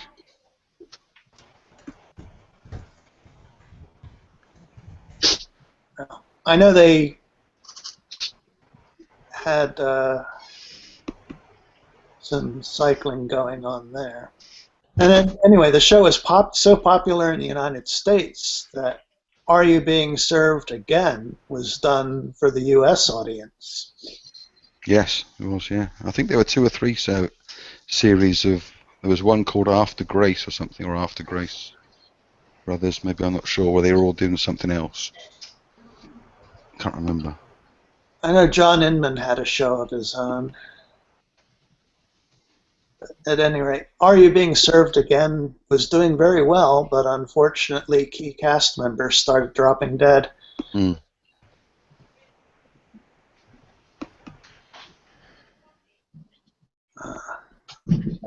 Yeah, there was a film. They made a film of it. It was called Grace in. Yeah, it was called Grace in Favour in Britain, and Are You Being Served Again in the United States? That's right. Okay, yeah, the one where they went to Spain on vacation or something. Yes, it was called Costa Blanca. Yeah. Okay, I think I've seen that. And there's like a minor revolution or something while they're there.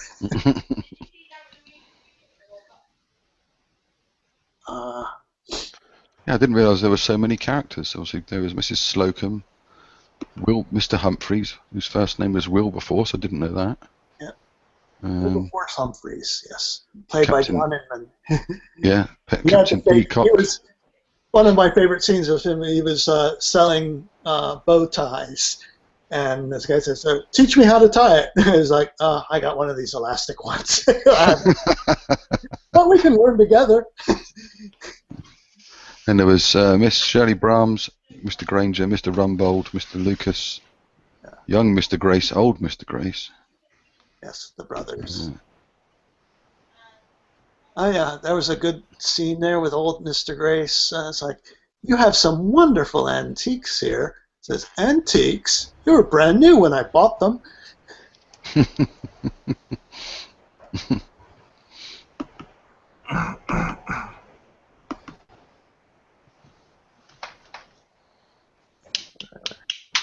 Well, if you like Are You Being Served, I don't know if you've seen any of the Carry On films.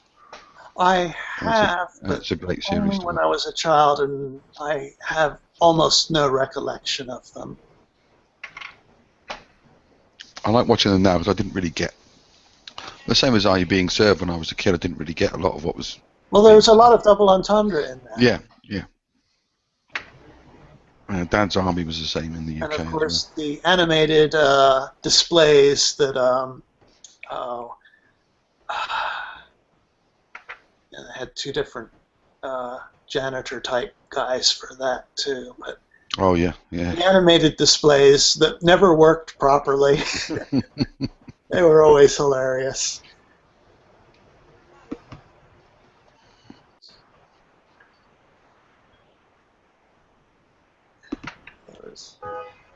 Yeah, I'll have to get the Are You Being Served series.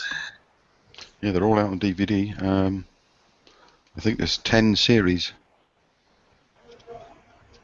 Yeah, that show did go on for a while. The last one I remember was called The Pop Star, and it was like a very abrupt ending to the series. It's like, wait, is there any more?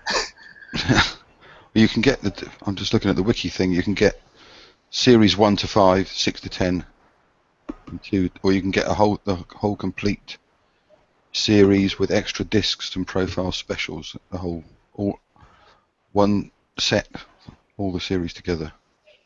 You probably get it on Amazon quite cheap, actually. Probably. I have one from Matt. Earlier, he talked about the what was it again? Self-efficacy. And my reply is the fundamental attribution error, also known as the correspondence bias or attribution effect, which is people's tendency to place an undue emphasis on internal characteristics to explain someone else's behavior in a given situation rather than considering external factors. It does not explain interpretations of one's own behavior, where situational factors are more easily recognized and thus can be taken into consideration. The flip side of this error is the actor-observer bias, in which people tend to overemphasize the role of a situation in their behaviors and underemphasize the role of their personalities.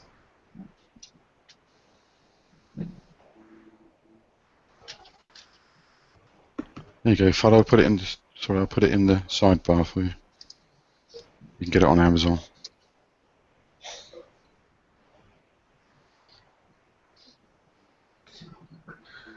Ah, cool. Actually, I just need to hit the United States site. Oh, of course, yeah. Although, as a last resort, I could hit the UK site. The only problem is DVD players here are rigged, so as they enforce the country code. Yeah, you can't play the UK, but you play on the US on US players.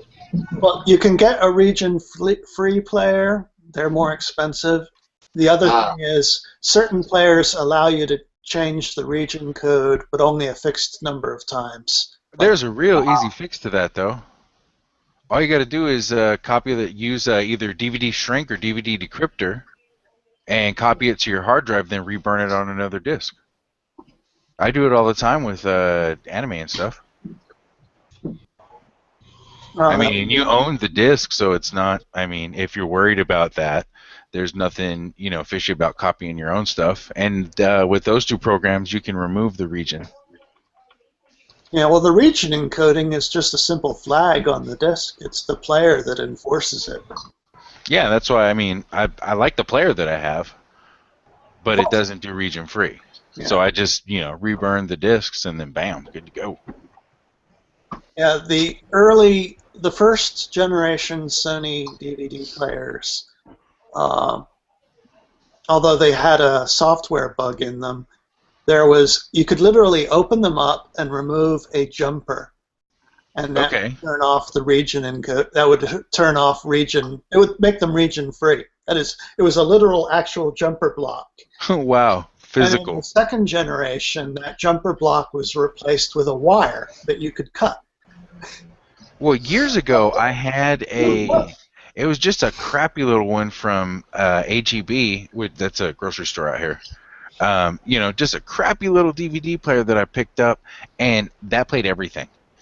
It played burnt discs. This was at a time when some players wouldn't play burnt things. It played, all my Japanese movies and stuff. It was crazy that this, $15, $20 cheap ass DVD player played anything you stuck in it. I miss that thing. I'll put the US version in the sidebar for you then. It's I saw that, Mark. Thanks. $58. Reduced from $100. I'll have to also see what iTunes has it for.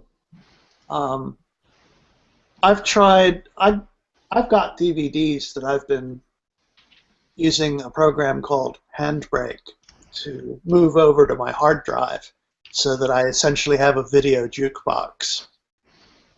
And Well, the DVD presses have started getting very clever with their copy protection schemes. So, which is really inconvenient because the DVD media has a finite lifetime. I've got several DVD movies that are no longer playable at all, and like one was Apollo 13. That's a good movie. Oh, I liked it. Yeah, it's very damn good. Oh, good movie. I thought you said dull movie or dumb movie. No, I said it's a good movie. It really is. Yeah. Those guys. Ultimately what I did is I went down. I got a torrent of it. Those guys on Apollo 13 hold the record for human beings that have travelled the furthest from Earth. Oh, wow. Oh, they went beyond the moon more than they were Yeah, supposed to. they had to go around the back of the moon to slingshot to get home. Well, Apollo 8 did the same thing. Yeah, but their trajectory was slightly. Apparently, Apollo 13 had to be further up to get them. Yeah, I think Apollo 8 got within 60 nautical miles of the moon. 60, which is damn close. Why Apollo 13 was further then, because they probably didn't go as close to the moon, but went probably a wider, higher orbit or something. Yeah, but the free return trajectory was really their only viable option for getting back. Yeah. With that explosion, there's no way that main engine would have burned without just blowing up. It was another NASA mistake. The mistake was there for them. It's just they missed a couple of things, and the fault was there just waiting to happen. Yeah, it was a faulty wire in an oxygen cylinder, something 18 months before the mission. Yeah, that's right. It's really amazing. There's one little thing, and boom. Well, I've read a conspiracy. There is a conspiracy theory. There is a conspiracy theory out there that NASA did it deliberately to garner more interest in the space program because people didn't care, but I don't believe that. I mean, Well, it was true that people were watching the Apollo 13 stuff was not being broadcast anymore. Yeah, that's right. It was. It's true. That was in the film. It was, because I think Jim Lovell's mother wanted to watch it, and they weren't showing it on any of the channels. Yeah. The mother, by the way, was played by Ron Howard's actual mother. Yeah. So they didn't. But yeah, I got to get that book Lost Moon so I could read, by Lowell Lovell, so I can read what he actually wrote. They did do an interview with him and his wife. That's on the DVD. Yeah. How gutted he must have been to get to get that close to the moon and not be able to. Yeah, because he was in Apollo 8, and I don't know what he was in before that, but that was his third mission, and that's why he was going to call it the last, because he thought he was going to walk on the moon. Nothing to top that. Yep.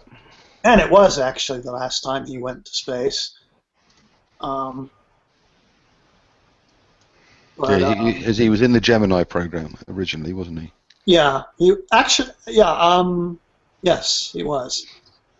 And Deke Slayton, he was one of the Mercury 7.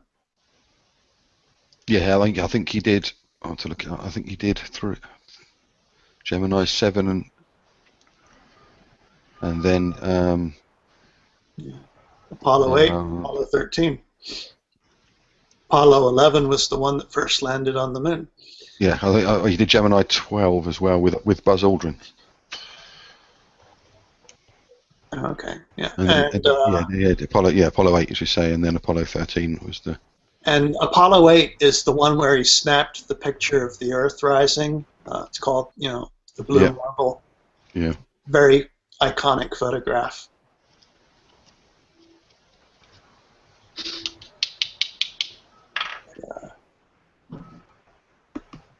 At any Ultimate rate, Attribution Error. the main reason I want to move my... Oh, sorry. Also for Matt, the Ultimate Attribution Error looks pretty scient as well. Oh yes, Given that I'm in the out group of, well, almost a group of all. The Ultimate as well as the Fundamental. As well as the Fundamental. Okay, I'll take a look at that.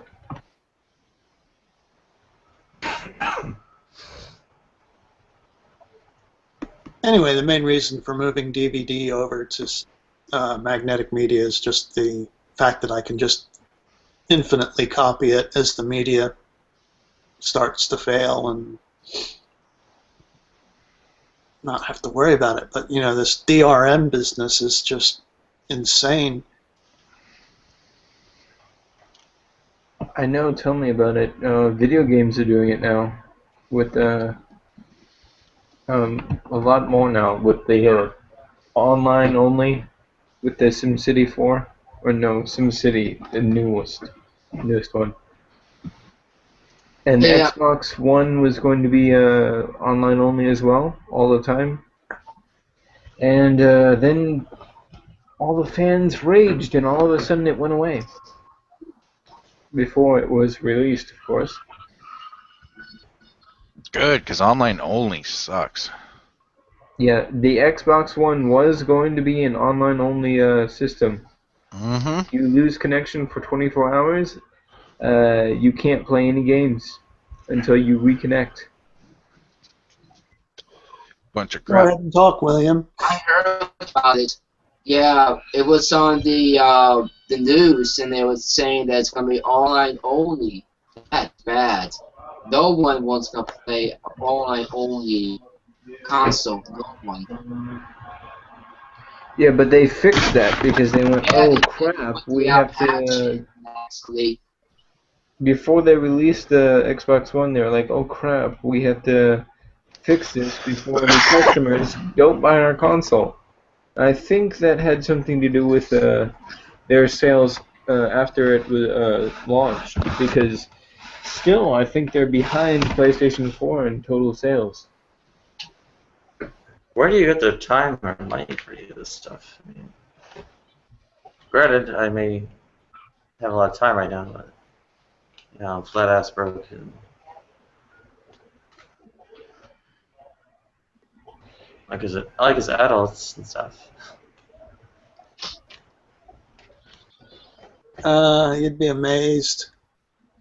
People seem to find the time to goof off late into the night. Or not do work. Well, that's not really an explanation of how.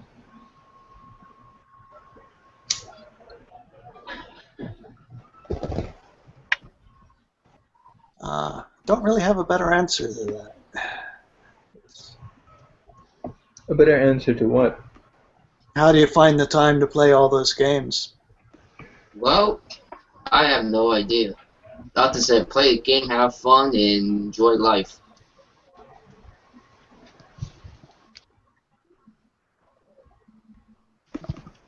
Yeah, I game like 10% as much as I used to. I just don't have time. I got kids. The only thing I really play is I've got a 3DS, and I'll lay in bed and I'll fall asleep playing that. You know they came out with a new Otherwise, one. yeah, I'm gonna get that one soon. Heard The the new problem Nintendo is it's gonna. 3DS? Yeah, the 3D's better, the processor's better, it works with the Amiibo figures and a whole bunch of other pretty rad stuff. Yeah, I had the graphic RAM, I heard. Like the original 3DS was like 120, but now this is 200 and something. It's going to be the same price as the other ones, and I'm like, how do they do that? The only thing is the new one doesn't come with the charger. Oh yeah, everyone's all up in arms about that, but honestly, most of the people who buy it are going to upgrade. Exactly, that's why I'm getting it. I'm upgrading. But I purposefully skipped the 3DS generation, the original 3DS generation, because I had a DS Lite. Okay. and I'm thinking about getting the new 3DS. See, I didn't have a portable at the time, and the job that I was working when I first got it was a lot of sitting around doing nothing. So I needed it. So Yeah. I had to have something to do, you know. So I got that and downloaded a shitload of games to it, and now I'm so ready to upgrade. Yeah, in fact, I still have my blue blue DS Lite in mint condition. No scratches or anything. I could sell it for more than what it's worth. Right on.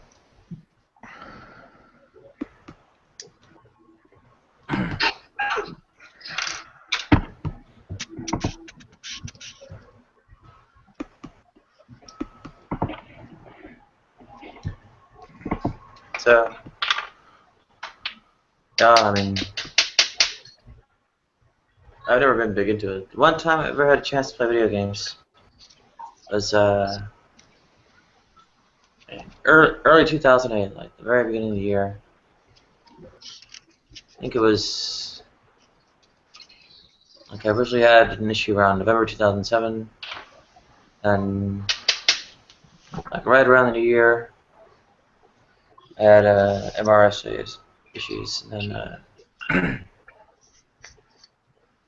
I was immobilized for about a month. I spent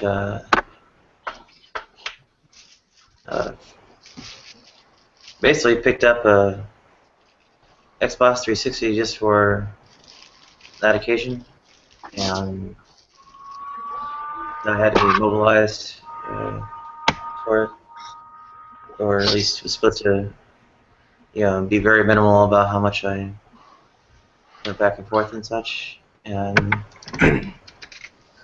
I'll sat around and play video games for a month. One little fun fact, the PlayStation 3 was, at the time, one of the cheapest Blu-ray players to buy. True. And it played video games, and it played DVDs, and it played music. So Blu-ray, DVD, CD, and your video games that had the Blu-ray coding protection on it. Like, it was like the best thing ever. I just hate the PlayStation controller. That's why I always, like, back then I had an Xbox and stuff, but yeah, I never liked the configuration of the controller. It just always felt awkward to me. I started out with a PlayStation 2, and I got over it. Well, see, I had a PlayStation 2, but the controller I had for it was like each analog stick and the buttons and the four-way, they were like these little pods, and you could reconfigure them wherever you wanted. Oh, and I you had set a it up third like an party. Xbox controller. You had a third-party one. Yeah. I had no idea about any third-party stuff. I just used whatever came with it stock. I only ever got 3 games. They were Soul Calibur 4, Call of Duty 4, and Grand Theft Auto 4. All number 4 of the series. Well, those are all good games. Yeah. I have Soul Calibur 3. Soul Calibur 4 was like... Oh, go ahead. Yes. Yeah. Alright. Was 4 the one with Yoda? Yes. Yeah. Alright. Okay, I played that one at a buddy's house. Technically, it has Yoda and Darth Vader, depending on which version you play. Well, and then they made it so where you could buy them on the eShop, I thought. I'll be back. I didn't care too much. And the thing I did with Soul Calibur 4 was try to make funny costumes for characters.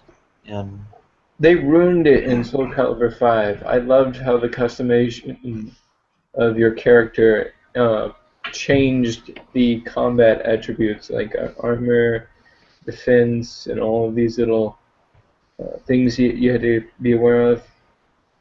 That was interesting to me, but when they made it just purely aesthetic in the 5th game, I wasn't too happy. yeah, I don't think I would care, but they're not my thing in general. Soul Calibur 4 had the troll that I really was more interested in kind of team-based affairs. Call of Duty 4 had, I guess, good team environments, but had trouble of like no character customization, and then Grand Theft Auto 4 kind of split the difference between the two. Had like modest character customization and kind of a weak field of team playing. And I don't know, I guess I gravitated more toward team affairs. So I'd have, even going so far as like the co-op missions and things like whatever the one, the helicopter rescue. And there it was like, just talk to the other people on your team, plan things out, do your plans, and all that kind of thing. And even there was kind of other teams like the opposition, kind of call out, such and such person was in a certain area, you're taking fire from some vague direction, and try and get people to flank them, or see if somebody was in whatever building it came from, and so on. There's a lot of talk to a lot of like familiarization with the map that long since forgotten and such. And welcome, Brett. Hey, Hey, Brett. Nadia, how's it hanging? Well,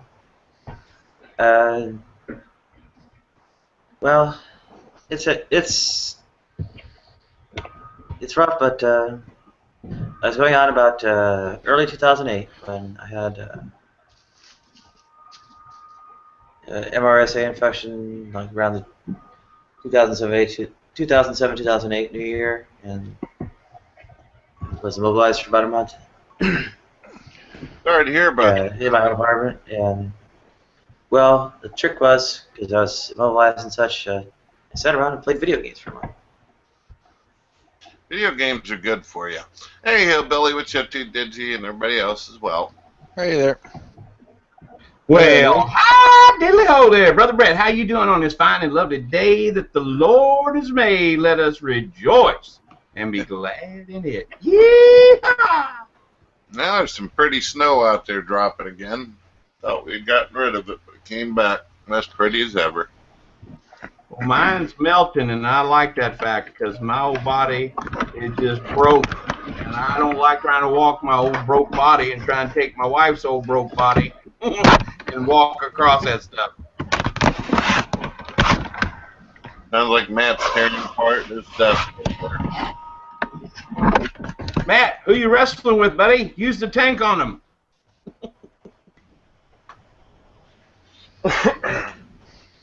So what else is new there, Nadia?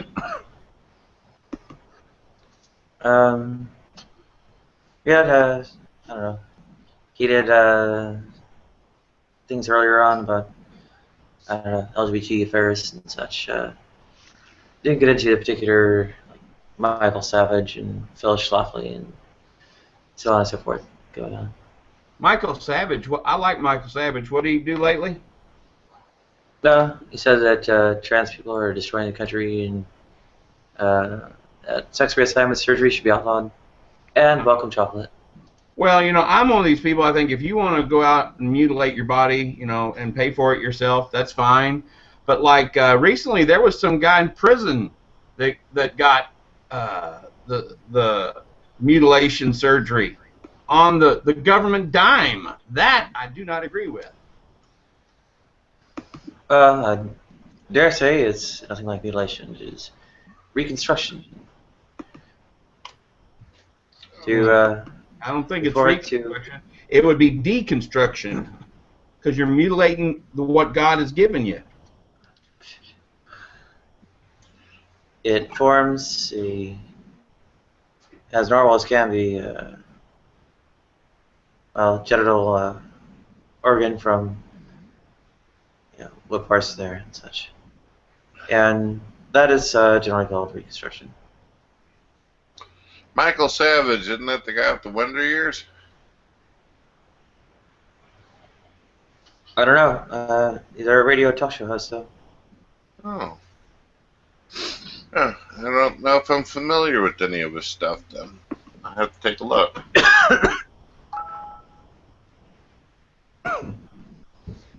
Yeah, I'll get the link for you.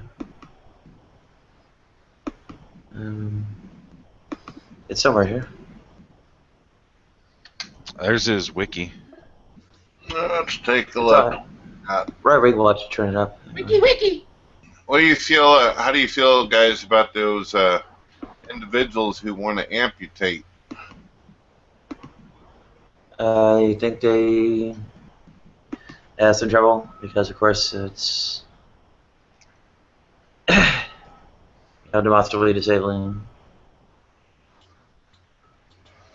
So some guy feels like he needs to just chop his arm or legs off and everything. You're like, all right, sure. No, Yeah, that's what I said earlier. well, that's definitely different than Got your ding dong off. dysphoria. How so? How is it different? Because it's cutting off. Yeah.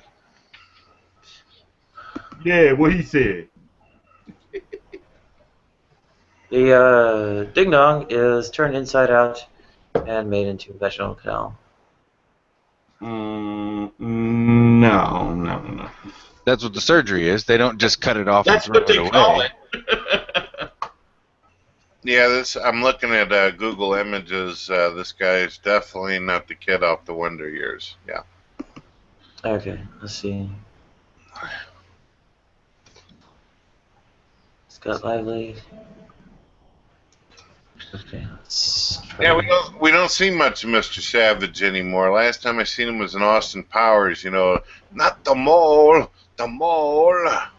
Remember? No, I don't. That was Wonder Years. Yeah, but he was never quite caught old enough to have exposure to mass media and such. Yeah, the Wonder Years. There you go. Yeah, last time I seen him was on Austin Powers. Isn't it Ben Savage? I guess it could be. You know, all I remember is It the is. Savage word. Yeah, Ben Savage. Yeah, it's been a long time for this old man. In the event of, well, these kinds of hate, coming from Phyllis Schlafly as well as Michael Savage, there's need to rally support for, I don't know, maybe a calling campaign. Should I organize that, everybody?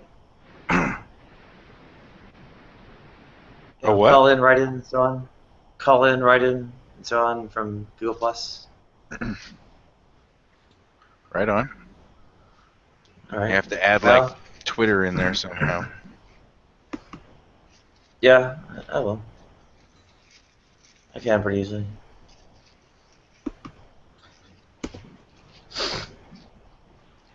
Very much will I dredge up the Right-Wing Watch article about Michael Savage's statement here. So, yeah. Transgender rights will destroy society, and sex reassignment surgery should be outlawed.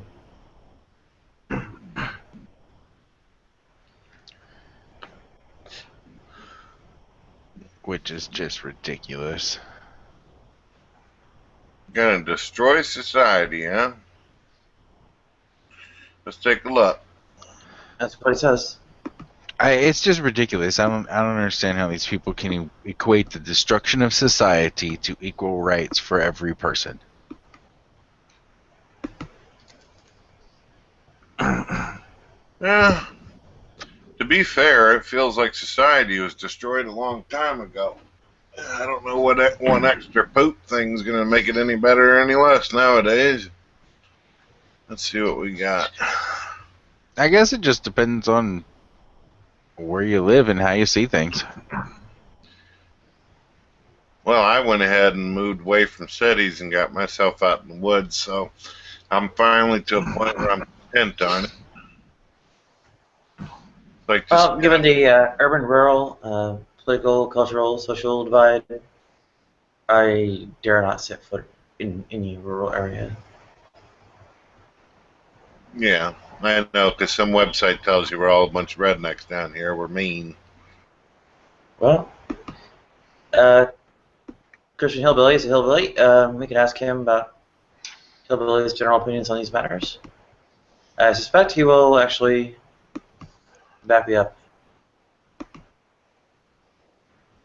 Well, when Hillbilly gets back, I guess we'll ask him. I believe he's from Kentucky. I'm from Missouri, so yeah. I'm not sure if it's Kentucky or Indiana, or at least I think he was historically in Kentucky and is now in Indiana.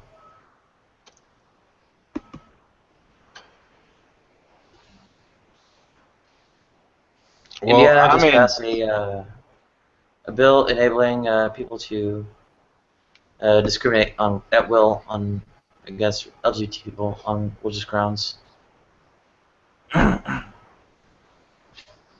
They cite religion. Their discrimination against LGBT people is sanctioned. And yeah, we have a question for you. Given that you have experience with well, hillbillies, how do hillbillies, rednecks, and the like think of LGBT people? Hillbillies, well, rednecks and stuff. I don't know how you classify all that. I am definitely a hillbilly. I'm from the hills of eastern Kentucky, and depending on, where you are, it can vary greatly. To give you an idea of how much it can vary, I have family on both sides of the Hatfields and the McCoys. So, and those people tried to kill each other just because, if I remember correctly, it was just over a pig. So, when you get something as heinous as this, acting so far outside of the parameters of God's will, of God's design, would they be prone to very much let you know? Absolutely. The level of being notified of their discomfort and distress would vary greatly. Well, what would be the most extreme level of this notification and such? Shoot you. Well, there you have it, Brett. Hang on a second, my dad's calling. Well, that's Kentucky. It's been worse. Just look at what they've done to people in the past in the South and more, hillbilly country type areas.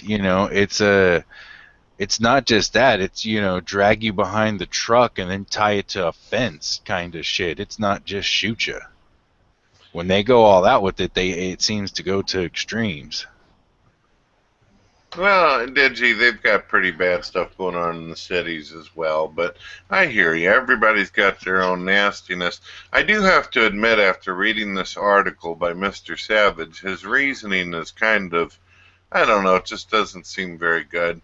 He says that if you want to see what happens whenever a man becomes a woman, watch Psycho, the movie. And I'm like, well, I really don't base my morals on what the hell I see in a movie. It's just, I don't know, it's kind of unusual. Norman Bates thought he was his dead mother. Come on. Who cares? Yeah, that's definitely not transgender. That's psycho. Yeah, there's got to be better reasons than that, Of course, I do whenever I watch Planet of the Apes, I immediately think evolution, but, that's another thing altogether. All right, let's see. Hi. I wanna About Michael add something Savage. about your topic.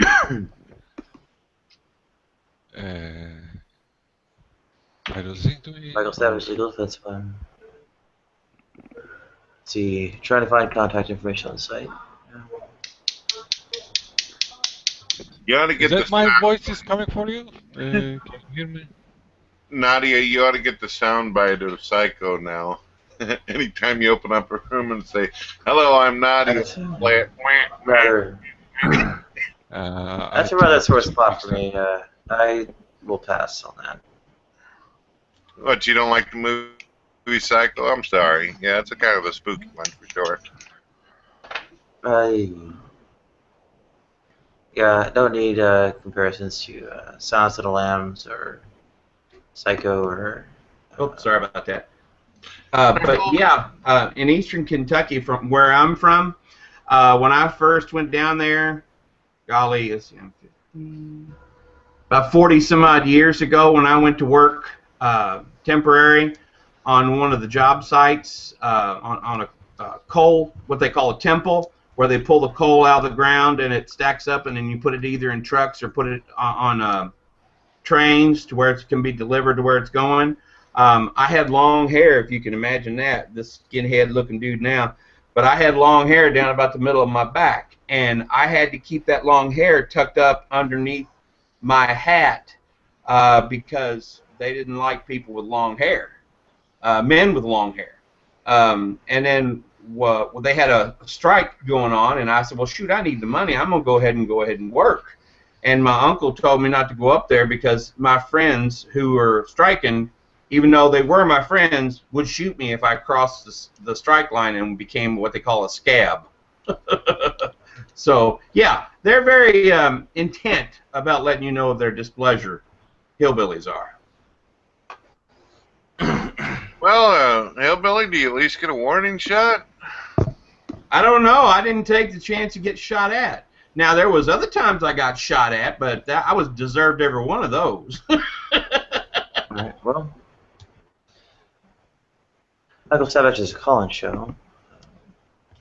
So, Nadia, you also sounded like you were being kind of nasty towards Silence of the Lambs. Are you not an Anthony Hopkins fan either? Well, serial killer or whatever portrayed there is, clearly some kind of transphobic garbage. Not happy with it. Nor Ace Ventura, where apparently I'm so disgusting that I can induce groups of like 50 to 100 men to vomit at once. What does that have to do with Ace Ventura? That's a funny movie. Oh yeah, I get where you're going with that. You're talking about the cop lady you was dealing with, right? Yeah. Okay, you gotta understand. Except I've not actually seen the movie. The first I heard of it was actually from Natalie Reid. Of course, the crying game, oh, it's so pro-gay. It's like, okay, well, it's actually a trans woman he's dealing with. One, or two, barely the response to her is vomiting. So that was a real self-esteem boosting. I gave a link to a page on KSFO, the radio station, and yeah, I would call in number for Michael Savage.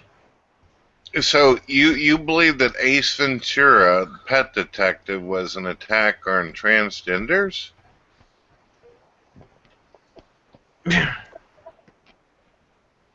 Yeah, apparently we're so disgusting we make men vomit.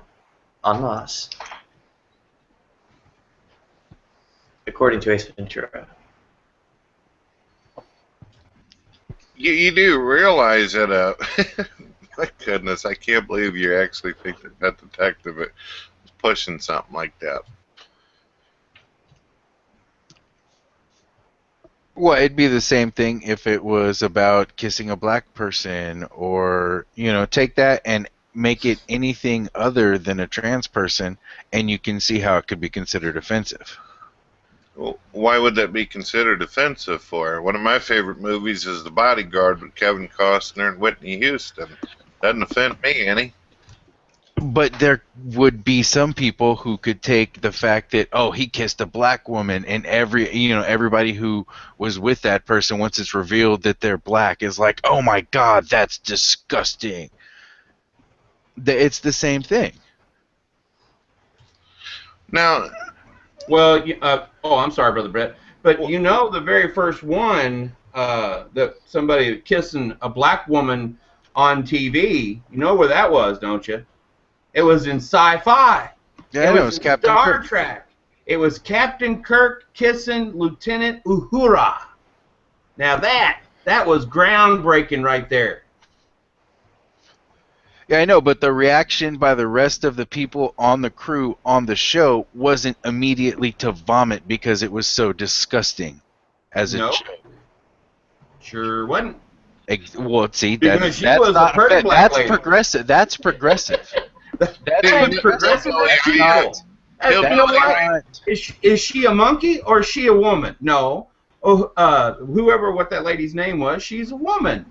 Ain't nothing wrong with a man kissing a woman, no matter what color they are, pink, purple, polka dot, it don't matter. But at the time, that wasn't. That was one of the very first times that it was shown. So that was progressive. What they did in Ace Ventura was a joke about it. They did an offensive joke. They made it seem like these type of people are so disgusting that it should make you puke if you think that you've been with one of them. Now hold on. If my memory serves me well, wasn't the individual that Jim Carrey was kissing the entire time? They had never told him what it was that they were, and he was surprised in that. I don't think it was trying to push that transgenders were nasty or something. Just he was surprised. He didn't know. Anybody would have been a little bit surprised if somebody didn't share with them the truth.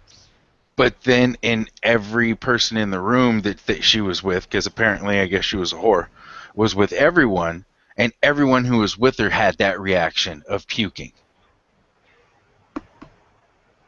So that's when it can get offensive. I mean, you guys obviously look way too into this kind of stuff. I didn't even find it crazy whenever Captain Kirk did the Green Alien either, but I guess you guys look way just looking for evil. I like green. Yeah, and it goes on and on. I mean, Billy Crystal and Soap. Was it? Oh,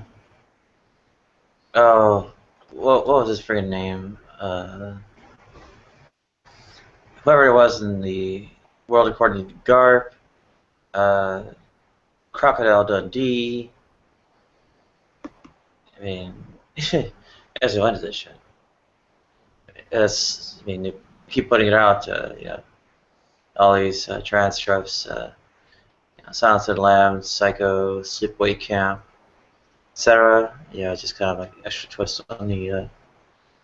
I don't know how deranged or disgusting the killer is or something. And of course, between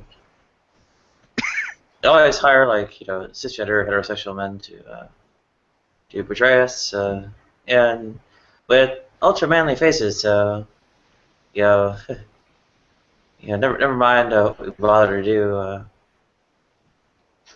To actually repair our bodies. They show ridiculous, disgusting. Well, there's a Frisch's here locally that my wife and I frequent, and there is a person that comes in on a regular basis there that is definitely, there is no way in heck, his Adam apple is the size of my fist, and definitely is a man, but dresses up like a woman, and so is that disgusting? No, I don't think it's right, but I don't think it's disgusting either.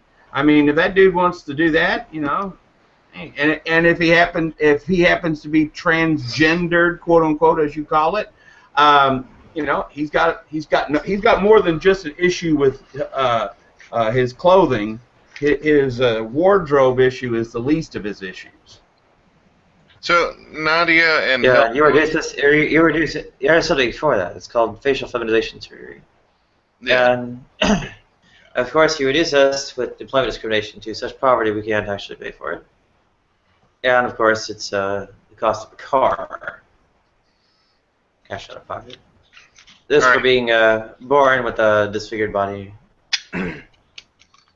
Okay, Nadia, I started thinking about the Silence of the Lambs thing, and obviously, you're not aggravated with Hannibal Lecter or Anthony Hopkins. Your problem is with Buffalo Bill, right? Is that what it is? Because I started thinking back, what is Nadia pissed off about this movie? And I'm thinking, oh, is it Buffalo Bill? Okay. Yes. All right. So Hannibal Lecter doesn't bother you, but Buffalo Bill, that was the problem.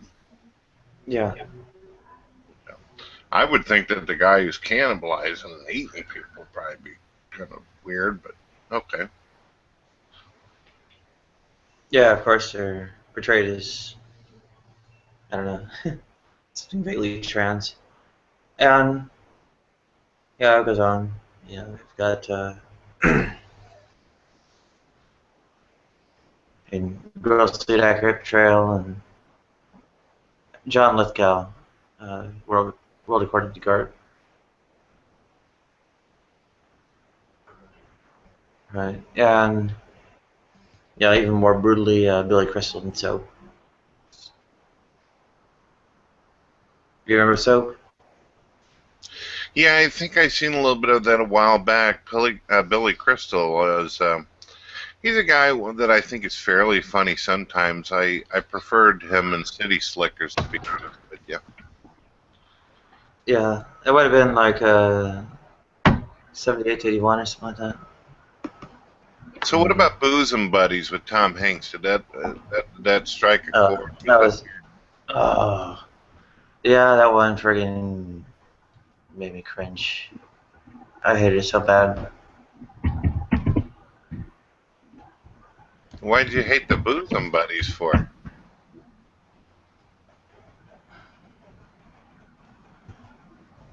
Billy Gortz was doing a bad thing, or doing what I was badly.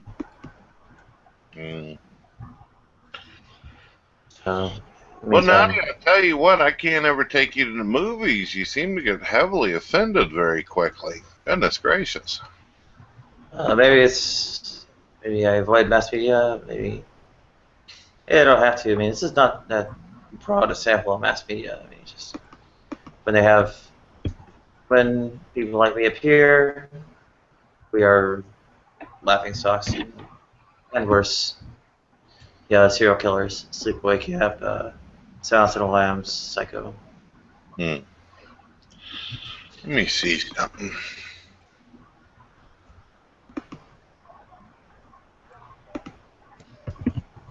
What about the Birdcage movie?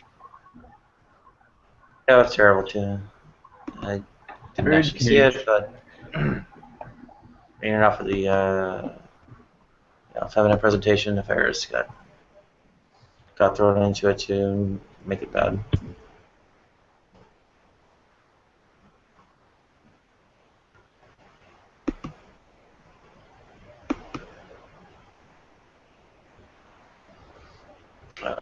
Oops, I flubbed it.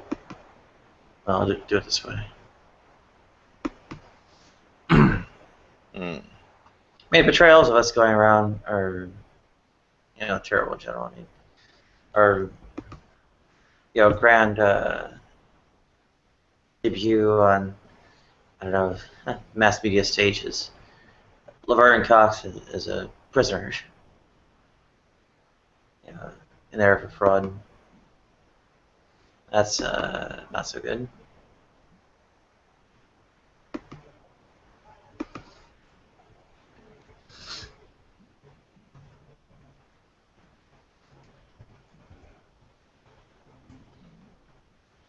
I got an unusual question for you. Okay. If someone does go through with the surgery and then they happen to have committed a crime that involves them going to prison, where should they go? Well, I guess you're asking male or female prison. And right. Basically, the prison according to the gender to which they've transitioned. Yeah. I already put up, the mass nonstop rape, repeated rape story from Georgia that just came out. The Advocate. It was the Pink News. I'll find it.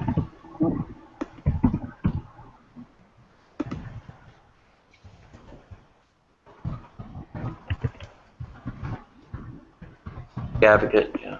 Here you go. This. I also point out D. Farmer was repeatedly raped, essentially prison officials set her up to be raped repeatedly, and 1994 led to Farmer versus Brennan Supreme Court decision, which yes compelled eventually the Prison Rape Elimination Act, because people notice it as effectively a death sentence. Top 10 transgender films. I don't think any of the ones we named are going to be in this. They're going to be pretty obscure ones. I've been looking through it. There's some popular actors in there. Pretty popular actors, but not popular films. Let's see. I've heard of Normal, seen The Crying Game before. I didn't like The Crying Game. Let's see, what else we got? All I know is we're deemed so disgusting you puke. You puke. Orlando? I've actually seen Orlando.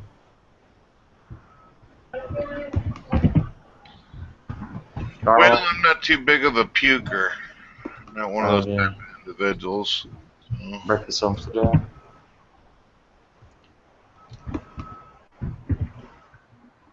Trans America. What about you, Tomboy. Hillbilly? Are you a puker? Beautiful boxer. Nah, I don't puke. Oh, Hedrick and the Animated. That was terrible too. And Boys Don't Cry. Yeah. So I give you the top 10 transgender movies, and now you're hating on them too. Most of them. Tell you what, Nadia, you are intolerant towards transgender movies. Ugh.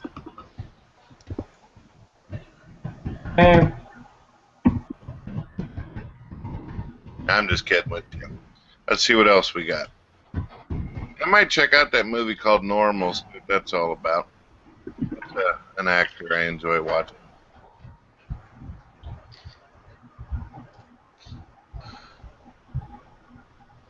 Yeah, I understand it involves a late life transition and kind of ends before the story ends before much really goes on, and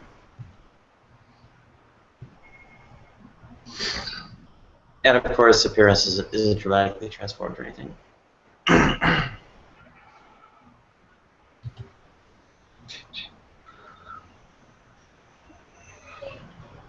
You wrote, I see a comment where you state, 627 from God TV Radio. What's this? Oh, you're posting the link to what I said. Okay. Yeah. I do that with all the links. Okay. You know, it would be really neat if Google Hangouts would incorporate what you see on the right, where you could see the comments going up at the same time our comments actually going directly down on the board. It'd be kind of cool, wouldn't it? Yeah, maybe, but there's also some element of, coordinating off air and things I don't want to say on air. Oh, when you want to talk bad about somebody, I get you. I get you. Or disclose information about myself that I don't care to broadcast to the world. I hear you.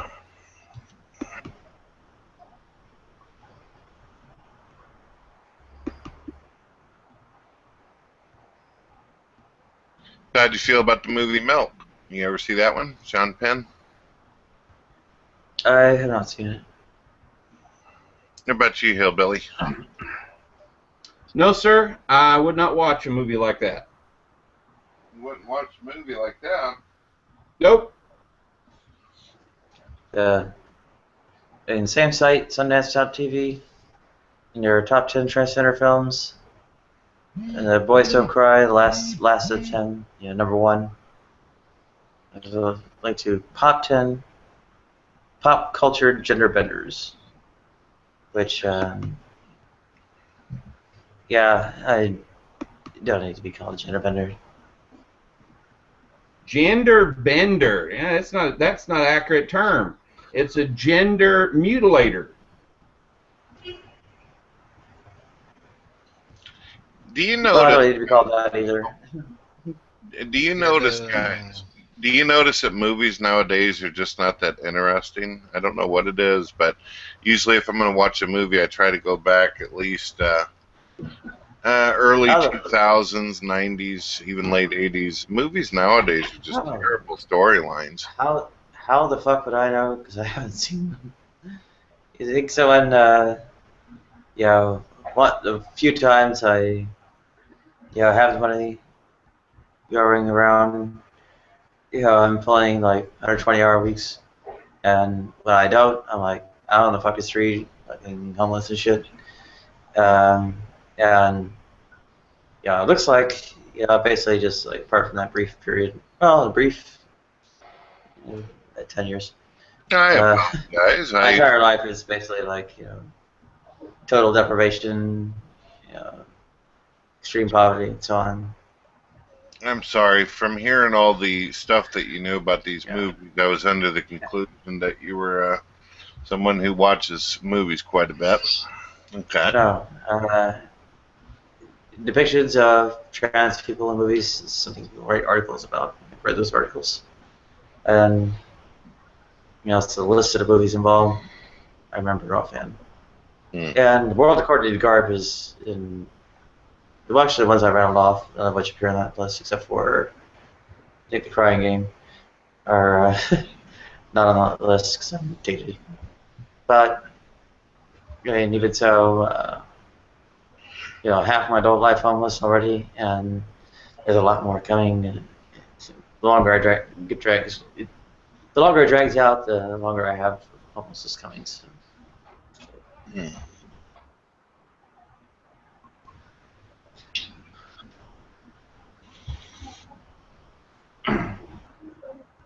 So, Nadia, to be intellectually honest and all that, you would state you don't feel like that this particular issue just comes from that religion is the source of this all. Religion is a strong marker, correlate. It's not the ultimate source. The ultimate source is essentially the right-wing cognitive frame. It's kind of right-wing cluster of personality attributes, and probably foreign to bring forth birth and such, and relate to a thing in particular called intolerance of ambiguity. And intolerance of ambiguity. You're gonna have to explain that one for me. Basically, one of the more obvious ways it comes about is kind of black and white thinking, but also expression of hatred, disdain, prejudicial, whatever toward things that don't fit into kind of dichotomous or otherwise clearly categorized categories. And when the way that plays out into my own story is that gender is generally perceived as binary, and I deemed sort of not entirely black or white, and therefore denigrated. So yeah, Nadia, intolerance is specifically of gender ambiguity. Right. Nadia, one of the reasons why I ask you about this is I've been on YouTube off and on for about, I don't know, 8-10 years. I don't know, I'm bad with time on this, but I know I've been around for a good long while.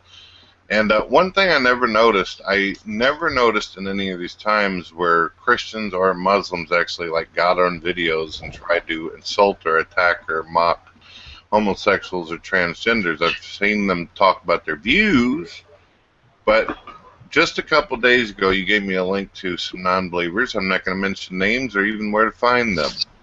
But they seem like they went way over the damn line than anything I've ever seen from the religious side.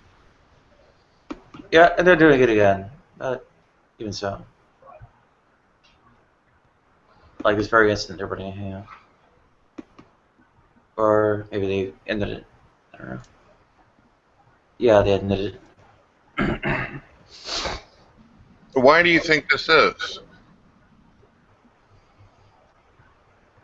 Well, the right-wing cognitive frame is not limited to religionists. Those who are in particular kind of libertarian affair, economic conservatism is another marker. So religion is kind of a stronger marker, but that also plays into it. The other markers that go into it are actually something Matt raised earlier. Self-efficacy is generally more like a locus of control or attribution style and such. And that they go about committing the fundamental attribution error rather consistently.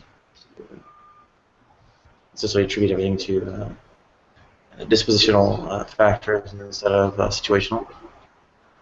In other words, blaming the victim.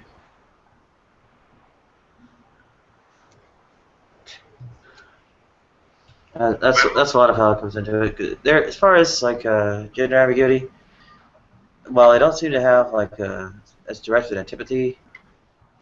They don't have any actual respect for it. They kind of like just gloss over, ignore it, erase it, and they'll do things like just blithely offensive depictions and such. But like, you see this in the movies, but I mean, there's evidence of it elsewhere.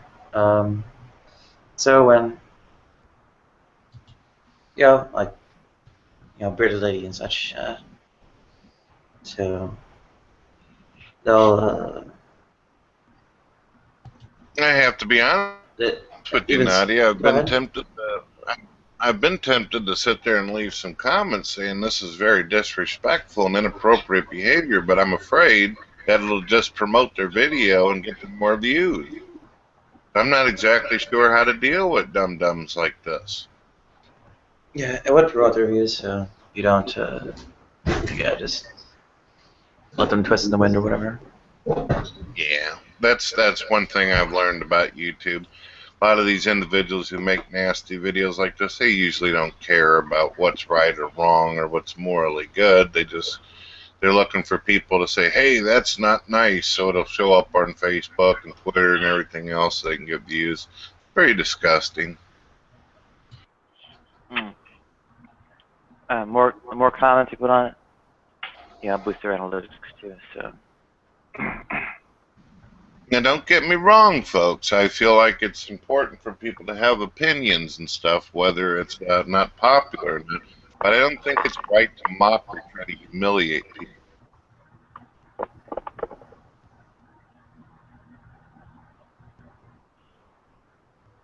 Yeah, what do you think, Jim?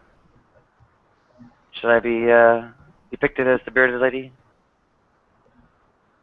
Should you be what as the bearded lady? Depicted as the bearded lady? Well, let me just have some guy with a beard. Kind of be me. I don't know why. I mean, people are all people. Doesn't matter what they're doing in their lives, whether they're going through terrible situations or actually doing the things to themselves. They're still people. So you should not depict anybody in an adverse situation. What would be a more appropriate depiction of me? Like an actual woman or a man with a beard? Well, Nadia, I would say a good depiction of you would be somebody who needs help, not only help like we've talked about for your software, basically your mental attitude about yourself, but also you need spiritual help. You need guidance from somebody that's going to be able to help you. You need God. I mean, there's no way around it. You need God. Now, how you depict that, I have no idea. I'm not a depictor. I'm just a person who speaks the truth as best as my ability. I am not a faith, and I'm not coming to it. The trouble is, of course, the United States is of your faith, by and large. And I am aggrieved in that people of your faith, well, denigrate me rather intensely. For instance, Phil Schlafly. Michael Savage, Gordon Klingenschmidt. Well, again, Cody Nadia, Perkins, just because Brian you take Fisher. the position that you think everybody else should say, "Oh, that's great," and just applaud you while you do something that is, I'm sorry, in my opinion, it's perverse. While What I you're do doing to what? yourself. While I do what? I am While helpless to you do anything. mutilate your body and continue on in a fashion. Mutilated how? I can't afford to have it mutilated, so to speak. Nadia, You've employed me, discriminated me out of any potential for actually executing this. discriminate you against anything. The fact is, When Nadia, I say you, I mean you what all happens Christians. to yourself. You Christians. You Christians. Help people that You will be Christians. around you that will tell you the truth. You Nadia, I Christians. consider you a friend. I care about what happens to you. But the fact is you don't care about anything about it. You know Christians that have this employed me know out of what you're all doing to potential yourself is to wrong, actually and execute yet my gender you transition. don't care enough to do anything about it. Yeah, I do care, and the trouble is, I am helpless, and your fellow Christian travelers are the ones rendering me so, but by means of employment discrimination. Well, I'm not familiar with what you're talking about when you say employment discrimination. I've not seen any of that. They won't hire me because I'm a freaking tranny. Well, again, why would you go and do something like that? Why would anybody want to hire somebody who's going through something like that? Because when you see somebody in that situation, automatically the first thing that comes to mind is this person has some mental issues that they have to get fixed or get dealt with. They don't want to hire people that they know that they're going to have problems with. That's not discrimination. That's business. And that's good business. I don't have any mental issue. Bodily deformities, maybe. No mental issue. So you say. Well, you can see me doing integral on flashcards. You can see me reciting counting 10. Not what I'm talking about, Nadia, and you know it. Ichi Sanchi Go Roku Shichihachi Kuju. I said before, you're a very intelligent person. I have no idea why you do what you do to yourself. No idea. 1, 2, 3, 4, 5, 6. Yep. You can perform all kinds of tricks on command. That's really great. But why? Why? Well, where is my impaired cognitive functionality? Where is that impairment? It's nowhere. There's no mental impairment. Not neurological.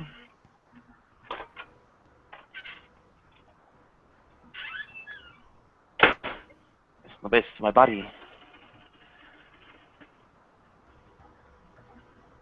On the basis of my body, they discriminate against me. It's been disfigured by an inappropriate puberty. And of course, genetic defects caused by various organs to go wrong.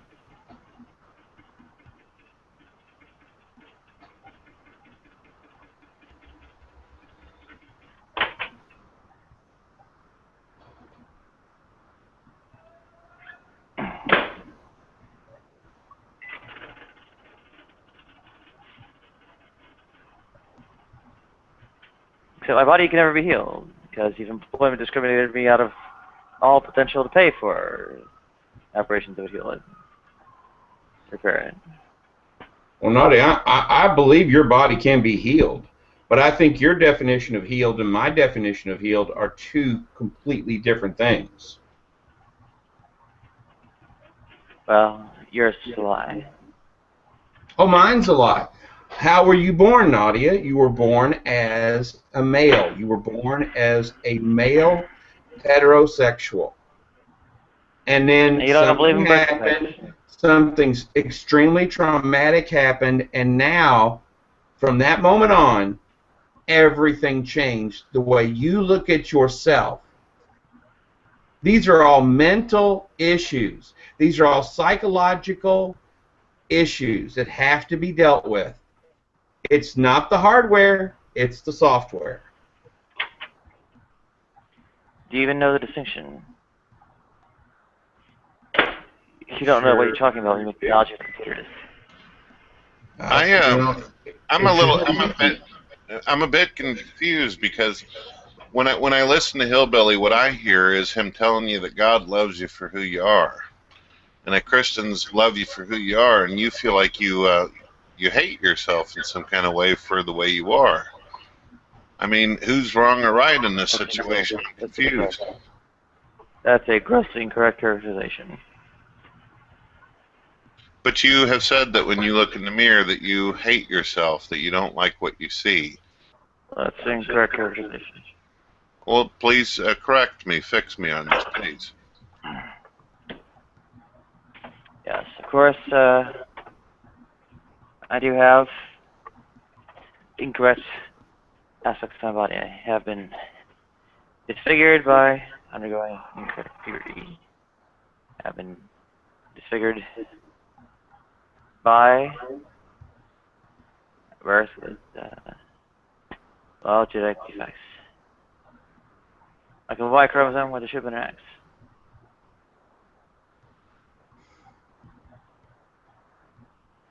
And, yeah, it hurts to be malformed. And Nadia, you also realize that I care enough about you where me and my wife, we opened our home to you and you told us that we live in redneck land, so you can't do that because we're terrible people here. So, I mean... I decided,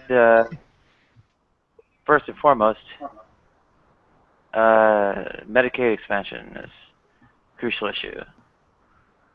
Right?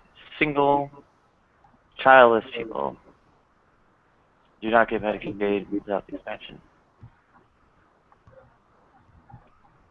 All right.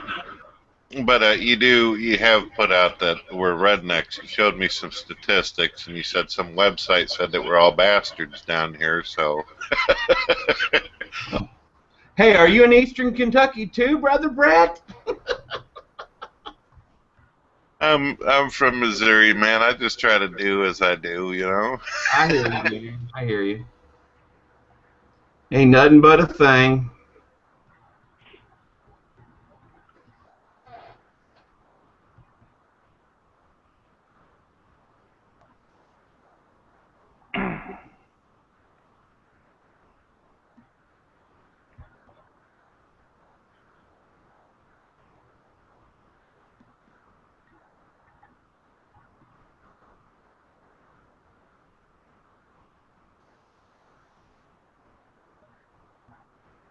All right, well, anything else?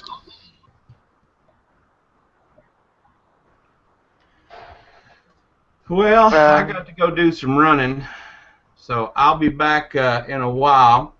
Nadia, once again, do you want me to go ahead and release my position, let somebody else in? How long have you be gone? It's going to be at least an hour. An hour sounds like, yeah, might need to spot for that. Okay, gotcha. Appreciate that. Well, you guys have a great day. God bless, and I'll talk at you soon. See you later, dear Hillbilly. God bless. And Nadia, I do have to ask you about something that you said earlier, though, that was kind of unusual. You said something about a bearded lady and stuff, and it seemed like it was trying to do it in a derogatory way. I'm a little confused. I watched a show recently where it was showing individuals with interesting, unique things about them, and there was a woman that had a beard on there, and I didn't find her terrible or a bad person at all, so I was wondering where you were going with that. Yeah, hirsutism or that was kind of unusual. Inappropriate hair growth is a large part of hirsutism, or sorry, a large part of gender dysphoria. And I would say a rather sore wound.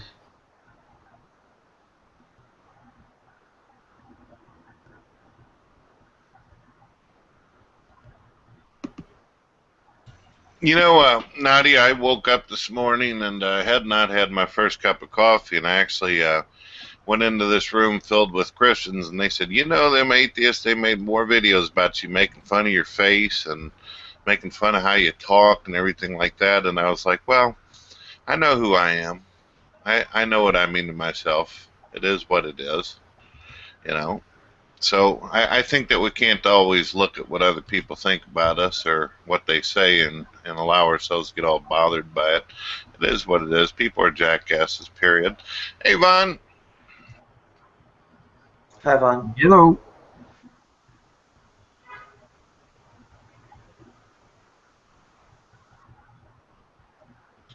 Yeah, there was a while back in my life whenever I was younger where I thought life might be easier on me if I looked like Tom Cruise, but turned out I look like Tom Selleck. What can you do?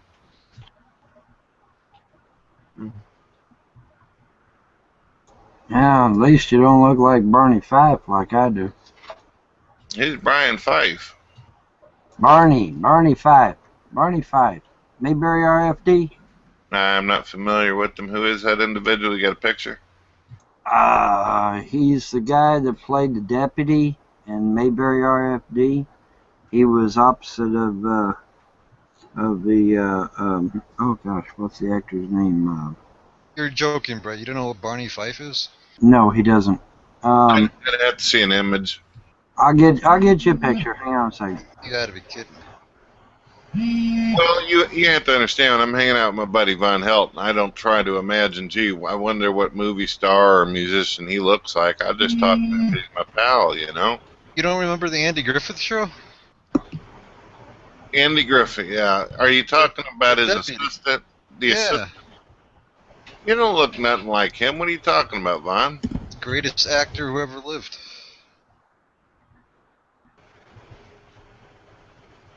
There you go. There's Barney Fife. Yeah, I don't remember all the actor names out there. Let me take a look at your screen. Oh, that guy? Don Knotts. Oh, that dude's cool.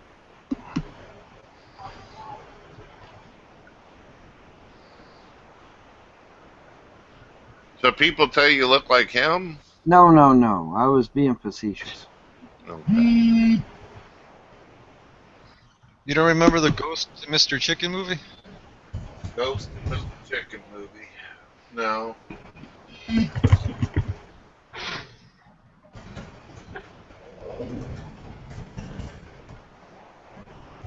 I don't know what you guys are seeing. I don't see Vaughn looking like that individual. But even if he did, that guy was a successful guy. People loved him, right? Yeah, as far as I know, he was all right. So to hell with what some people think, right? He looked like a Sinatra. He looked like a what? Like Sinatra. Skinny Sinatra. Yeah, kind of, I guess.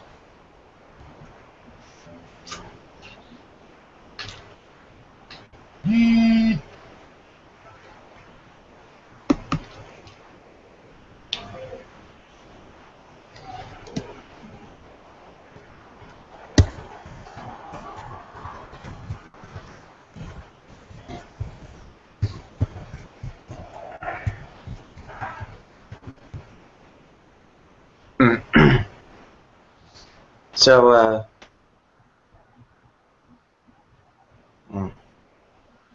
yeah, the mentalizing of all this is, yeah, pretty horrific.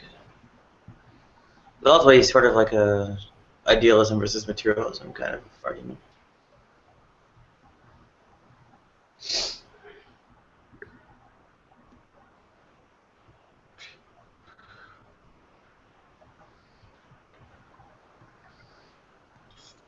Man, I might have to take ibuprofen soon, Nadia. My head's kind of hurting. Oh, goodness. Sorry? So I might have to take me some ibuprofen soon. I went out earlier, and it's snowing again, and the cold kind of hit me. And, you know, you ever had one of them bone chillers? It's like, oh, man. So I'm feeling a bit rough right now. Yeah, since '95. I used to be one of those people who walk around, just jeans, a t-shirt, and 10 below ice over the ground.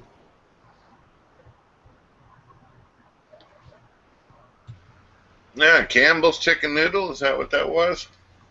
Mm-mm. Marie Callender.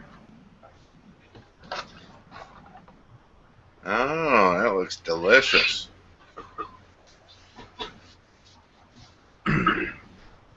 You know, chicken noodle soup really does, you know, fight back some nasty colds and stuff. You know, it really does. It does. Unfortunately, Vaughn, I've been discovering that I have an allergy towards chicken. It makes me sick. Oh, an allergy to chicken, really? Oh yeah, man. And I'll tell you what, I had a great deal of love for Kentucky Fried Chicken and all that stuff when I was younger, but I can't eat it now. It had put me on the ground for 2 days, man, going, oh, being superior pain. Wow. I've not heard of such an allergy. Is it narrowed down to a particular protein or what? I don't know. My wife and I, our theory is that maybe it's some of the crap that they put into the meat or whatever, like drugs, not the chicken itself. So we're not sure. Because I can eat like boiled or baked chicken, but I can't eat like the kind that's got the, you know, that's been dipped in flour and all that crap. So don't understand it. Do you like turn red or something? Like get flushed? No, I get real sick to my stomach. I feel like I'm gonna die, kind of thing. It also caused some issue with my lymph nodes. Wow. Okay, that's kind of serious. So it's not gluten then. I don't think gluten causes people that severe a reaction. More like IBS. Yeah. At the most. I also have discovered that I have an issue with soda as well as caramel. It has almost the same type of effect on me.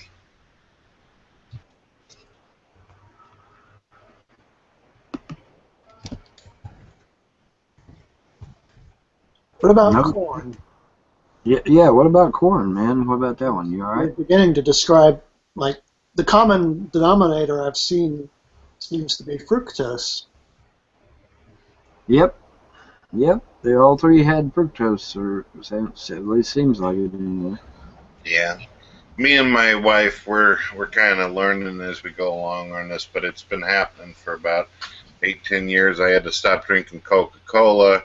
For a while there, I stopped brown soda altogether. Then I tried white soda. It seemed okay for a little bit. Then all of a sudden, all hell started breaking loose from that. So we're just kind of experimenting as we go along. Ever tried diet soda?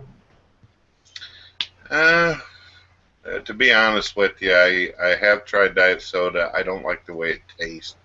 So it's not like something I want to do. I'm good. I can drink cranberry juice, and I can drink me some apple juice and all that, and still drink coffee, so I'm good. I know my sister has this issue where it's weird because my wife has diabetes, but my sister actually has to have as much sugar as possible. I forget how to pronounce that, but we think that I might have that. Hypoglycemia? Yeah, that sounds about right. That's free type 2. You should get to a doctor about that quick, because if you pack on the weight from that, it'll aggravate the insulin resistance. Yeah, I've been having some issues. I would probably need to do that.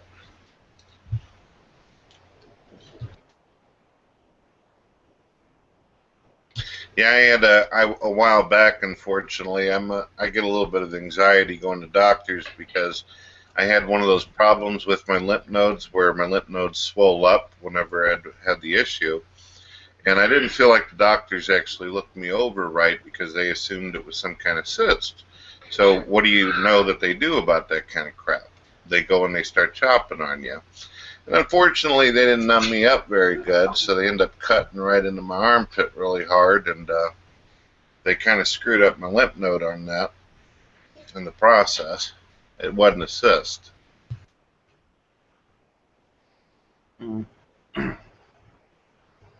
So yeah, yep. I get nervous around them. Yeah, I can imagine, dude. Yeah, I don't much care for needles and getting cut on either, so don't feel bad. By and large, they will not cut your wife open. For that, they will get her on some pills that suppress some of the bad effects of type 2. It can often be managed with pills and such. Yeah, if you get diagnosed soon enough, yeah, they can do that. My dad has been diagnosed with type 2 and is taking medication for it. I don't know the actual medication, but anyway, no insulin or anything like that.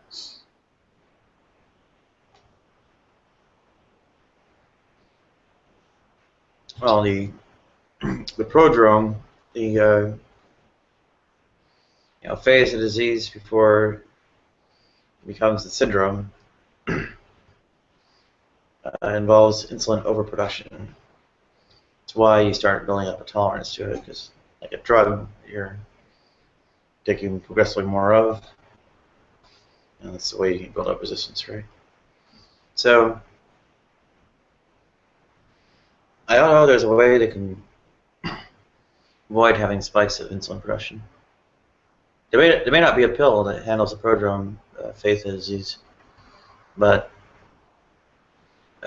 dealing with a doctor to try to avoid the weight gain that would generally be caused by trying to take in the sugar is a good idea. Yeah, my dad has basically drunk nothing but diet sodas for, well, all of this century and into the last. When he's drinking soda, he's not overboard on sweets. He generally actually eats healthy food and plenty of exercise. So he's kind of like done everything right and gotten type 2 anyway, which is kind of annoying. Because obviously I'm a direct descendant, and I've been so far scoring very badly on the undesirable genes department.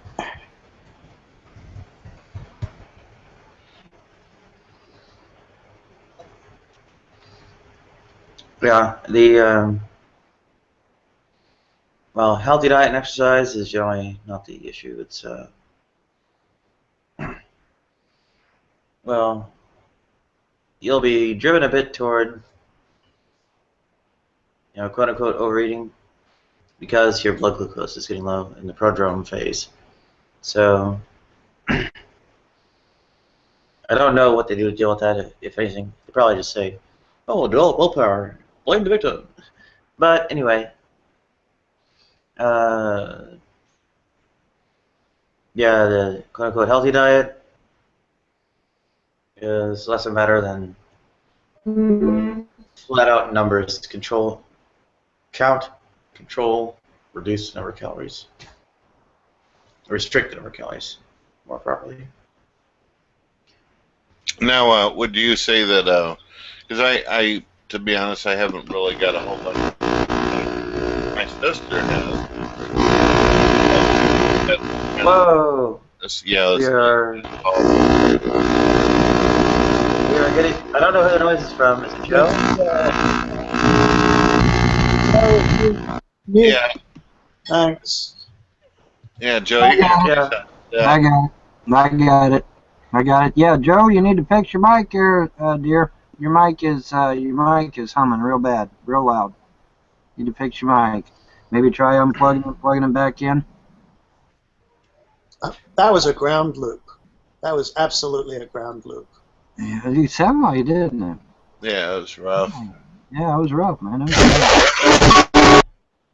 Oh, jeez. Come on, Joe. Damn. It's anyway. Type 2 is a different disease, different kind of thing that I have going on. It's Yeah, it's certainly not anything as severe as what you have. well, it's categorically different. I mean, Yeah, well, the entire way it works. So, like, when doctors educate me about my own condition, I don't pick up necessarily anything about type 2. So I can only say so much. it's a bit confusing to lay people such as myself, though, that you have type 1 diabetes and type 2 diabetes and have them actually be entirely different diseases rather than simply severity levels of the same disease or something more, intuitively graspable. Yeah, type 2. Well, let me put something forward. Type 2 is intensely concerned with weight gain because the weight gain has a big issue with respect to developing insulin resistance. And runaway insulin resistance is part of the syndrome that is pretty harmful and such. Now, type 1 has a very different concern.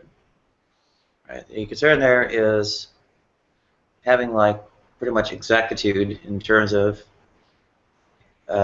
knowing your intake and being able to match whatever your intake is with the medication. Right? You can, in principle, overeat so long as you don't get bad health effects from being tremendously overweight. But it doesn't actually matter that you're doing all that or less. There's a bottom end concern too, where you need to keep a certain amount of insulin pumping through your system to stay out of ketoacidosis. So if you aren't taking in enough to tolerate enough insulin to keep you out, you're in trouble. But as long as you're within that pretty broad range, you're in good shape with type 1. As long as you get the exact counts and are able to take the matching dosage, right? Matching the dosage is the thing in type 1. Type 2, it's dodging the weight gain, so you don't aggravate insulin resistance. Right. Well, And it's weird. It's weird too because my body starts to feel like it needs some sugar, and then of course I have the limitations of what I can actually eat. So it's like, yeah, okay, so now I'm going to be in trouble. And sometimes it'll fix. Sometimes I get extremely dizzy. There's been a couple times where I've passed out. So it's not really the sugar. It's not really the sugar. It's flat out calorie count. Calorie count, huh? Yeah. I try to tell you to keep avoid the sugars, so you keep your calorie count down, but it's really just not getting fatter so you don't get the insulin resistance getting worse. Yeah, my dad isn't even remotely overweight. Welcome back, Joe. Come on, Joe. We're still getting the distortion effect from my... Whoa. Joe's an idiot. You can't... That's copyright. Yeah, can't play copyrighted stuff, Joe man. doesn't care. Kick Joe out. Joe's a loser. No. I know Joe. She's down with me. So Joe knows that there's a copyright issue and goes and blasts music into it. Well, she's probably not aware that I'm trying to monetize all this. So. She's speaking English? Yeah, she is English. Oh. Yeah, Joe. Hopefully you don't get a pink slip for that. I hope not. Hello? Hallo?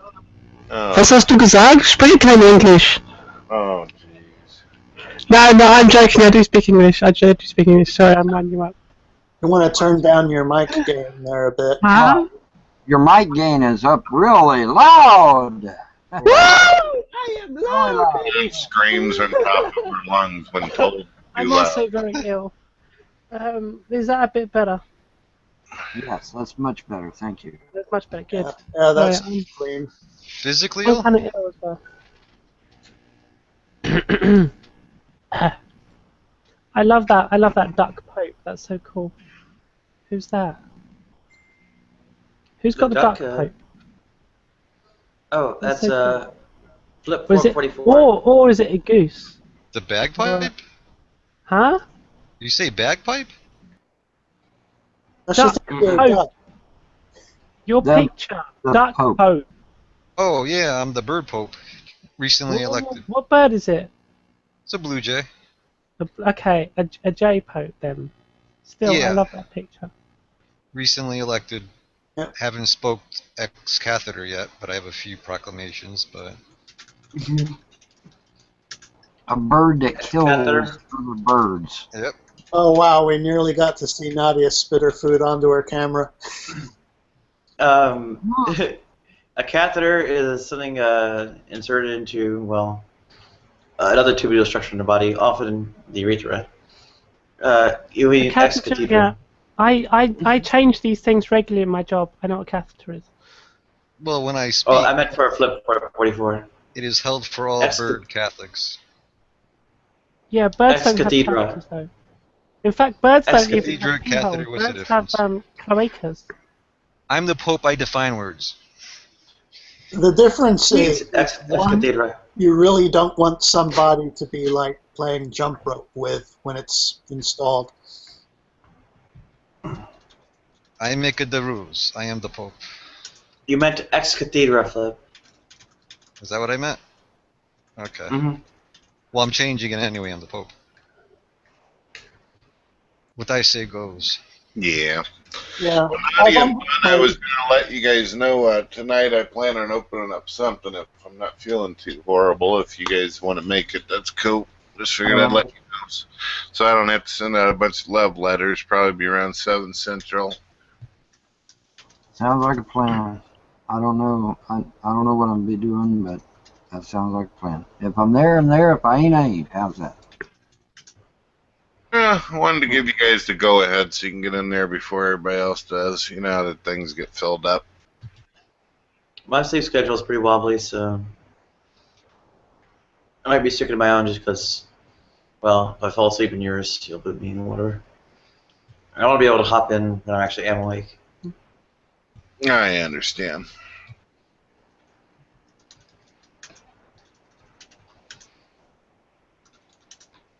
There's a... Well, I thought we had a pretty productive discussion earlier on a lot of issues. We actually moved on, from various kinds of, well, nasty things that religious people say to media portrayals of trans women. That was like, expressing some dissatisfaction with portrayals of trans women in various movies. Which movies? I've seen the Garp movie, and John Lithgow was not playing a bad character or anything. I mean... Well, I complain about the world according to Garp, the soap TV show, and Welcome Vessel. Sup. Also, Crocodile Dundee, The Crying Game, Ace Ventura, Silence of the Lambs, and Sleepaway Camp. Ace Ventura? And Psycho. Yeah, Ace Ventura. The only thing I remember about Crocodile Dundee, because that is a fairly old movie, is are you talking about the part where he walks up on the older woman, grabs the crotch, and says, "It's a woman"?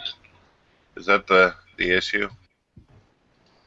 Crocodile Dundee check. Yes.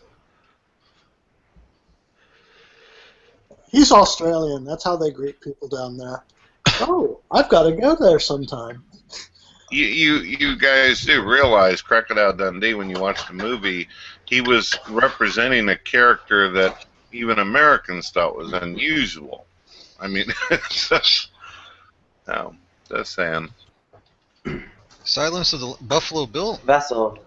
Actually, Vassal and I were having a discussion about the Pope's recent, interview where he said that trans people were as bad as nuclear weapons.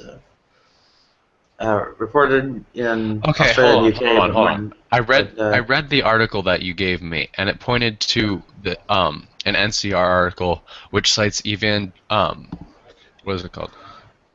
a book. Yeah, it cites his apostolic exhortation. I've read his apostolic exhortation.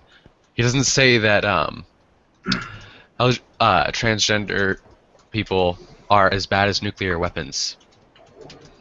Okay. Can you try to line up the NCR article and the exhortation? Huh? Can we try to line up the sources here, the NCR article and the apostolic exhortation? Sure. Now, while he's looking at that What's information, What's this about? What's this about nuclear bombs? most movies, Nadia, just real quick, most movies, whenever they have like psychopaths and cannibals, serial killers, rapists, whatever the case, usually they're not displayed as homosexual or transgender. So I don't know why out of the Hannibal movie you went right for Buffalo Bill for it. I mean, Hannibal, he wasn't considered any of that. He's considered a straight man, and he was the worst of all. It was Buffalo Bill. Buffalo Bill? Do you have it's the lotion on its skin. I mean, come on. Yeah, but I never thought of it that way. Hannibal Lecter was considered the big guy. He was the main guy of the whole deal, right? And he was considered. Nadia, No. know what that means? No, Jodie Foster was interviewing Hannibal Lecter in order to get insight in tracking down Buffalo Bill. Joe has a question. You were saying, Joe? It's cool. I just said it. I couldn't hear you when you said it because people were talking over you. No, I'm just curious about this whole thing about nuclear bombs. Yeah, I posted a link to the article in the sidebar text chat. Yeah, I'm not sure if I you can see sent you a message. Oh, you can't see the sidebar text chat? I'll send you an external text chat message then. Vassal, did you go over this? Huh? Thing? What? Vaseline? What? I go over these sorts of things all the time. Did he actually say that, or is this like? I doubt it. The media has a history of not reporting what Pope Francis says accurately. Yeah. There are two issues. There are two issues we probably need to do a bit of more source checking on. One is that when I tried to hunt down what the source was, I ended up getting stopped at a book where an interview was described. And in the interview is where he's supposed to have said it, according to what I saw. So, yeah, we had to wind it back a step to the apostolic exhortation. Okay, so this news article points to an NCR thing called "This Economy Kills" or something like that. Right. And that's the NCR article that I found, which didn't actually say anything about, which was pointing to his apostolic exhortation. All right, that's a lot of fancy words. Did he say it or did he not say it? Yeah. Yeah, getting a hold of "This Economy Kills" is the trick here. Yeah, I'm not even sure that exists actually. Like the closest thing I could find is a place where Pope Francis says such an economy kills, or like that's included in what he said. So, what exactly is the goal, though? I mean, I don't have any way to call the Pope up on the bat phone or anything and tell him that he's a dumbass. So, what are you wanting from me on this?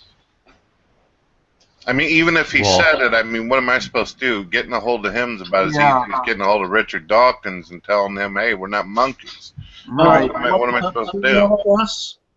I can give you the Pope's email address. The Pope has an email address, huh? Yeah, pope@vatican.va. Or no, not VA. I'm not trying to be cold, but the Pope don't really. I mean, when Americans are chilling and going to the mall and we're, going and watching Hannibal movies together, we don't really care about what damn Pope thinks. I mean, seriously, I'm just being intellectually straight with you. Go ahead, Basil. Vatican City has a country code. Wait, I'm trying to find it somewhere. Yeah, as far as I'm so now I did find an NCR article which talks about a book called that calls this, but I can't find it anywhere. Wait, I still don't want to get off this Buffalo Bill thing. What about Buffalo Bill? I never thought about it, but he was like a compilation of like real life killers who actually did do things. There's like a whole monologue or dialogue in there where they're saying Buffalo Bill isn't a true transsexual or something like that. So, really? Buffalo I never Bill. thought about that. I'm confused. Are we saying that Buffalo Bill Cody never existed, or what are we saying? No, she's mad at the Sounds movie hilarious. because she thinks it pisses her in transgenders or something. I never even really thought of that. I just thought, man, there's some guy out there cutting women up. How horrible. And then there's Cannibalist, Cannibal Lecter. Never really thought of all that kind of stuff, So if I get that little horn tattoo in my ribs, that would be bad? Yeah. Well, if you're not on the butt end of the stick, you a lot of times won't notice. Never even thought of it that way. And when the movies, what? Vatican City, it's giving me dialing codes, not the damn TLD. I don't remember anything in the Hannibal movies about Silence of the Lamb or the Hannibal movie about transgender shit. Maybe I missed, maybe I overlooked it or misheard it or something, but I don't remember any transgender stuff. I do remember an unusual part where Buffalo Bill was like putting her in lipstick and he said, "I'd fuck me" or something like that, but I didn't really give a damn. I was like, dude, he's killing like women and stuff. That was the big deal for me. Right. I was so hard. Okay. And just because some dude puts lipstick on doesn't necessarily mean he's transgendered or gay or any of that shit. It could just simply be he's a fucking psycho, right? Yeah, he might have been like Norman Bates as far as that. He thought he was his dead mama, I don't know what the hell his problem is. I just know he's fucking people up. I never thought about it in that way. Right. So what were effectively though? I mean, okay, I'm just trying to get my head round the logic of like trans people are like nuclear weapons. What? Yeah. See, it does. It really doesn't even I make can't get sense. my head around that way of thinking. Like, where does that even come from? Well, I got some atheists out there say that I'm Jabba the Hutt and everything, and I'm gonna take over the empire. So you never know what the hell's going on in people's stupid head. Well, not that long ago, people said that Pope Francis's dog can get to heaven, but that is completely non-existent. Like, that statement doesn't actually exist except for in the imagination of liberals. Hey, that was in a Disney movie too, though, Vassal. Come on. Yeah, but all dogs go to heaven, man. All dogs go to heaven. I saw that movie. Yeah, Hey, me Fudd, too. Fudd, if you email the Pope, tell him to back off a bit, will you? He's getting too rowdy with the politics. Yeah, he needs to stay away from all that. Yeah, that bothers me. They need to get him a Blu-ray and just tell him, sit down and watch the movie. Shut your mouth. To watch Ace Ventura. I still don't know how. A better documented article goes out and is in the Advocate, and that I think has a link, or at least describes the sources of the statement. Okay. I don't. And I statement doesn't appear to be transgenders nuclear missiles. Oh goodness. Yeah, Okay. I put into the side chat how you can contact the Pope to call him a dumbass, although it doesn't have a public email address. I'm not calling the Pope a dumbass. Oh no, I was talking to Brett, not. Oh, okay. Not to you. Yeah, I probably wouldn't just call him a dumbass. Probably give him a link to like Amazon.com with a Blu-ray machine, so you can watch some movies for a little bit. Hey, he's a busy guy. He's got better things to do. I hear you. Okay, there's the excerpt from the book, an Advocate article in the sidebar text chat. Let's think of the nuclear arms, the possibility to annihilate in a few instances a very high number of human beings. Let's think also of genetic manipulation, or of the manipulation of life, or the gender theory that does not recognize the order of creation. Okay, I see where this is going. You're saying that essentially, since he used gender theory in the same sentence as these other things, that means that they're all on the same level in terms of moral depravity. What the problem here is not trans people or as he calls it, gender theory. The problem is not that. The problem is his beliefs about his God, and that some sort of order of creation. It's what this is really all about. Is about cognitive dissonance, right? He can't in his head tolerate the idea that his beliefs might be wrong because they're disproven by something else that exists in the modern world. So he says instead, these things that exist in the modern world are wrong, when actually, no, it's just like he can't handle the cognitive dissonance. Because it destroys his worldview. What? That's what this is actually all about. You know? No, I think what he probably means, I haven't read the article obviously, but I think what he probably means is that fallen man, the fact that man has fallen, has turned away from God, is what has allowed various mutations and adaptations and stuff, not just with humans but with all life.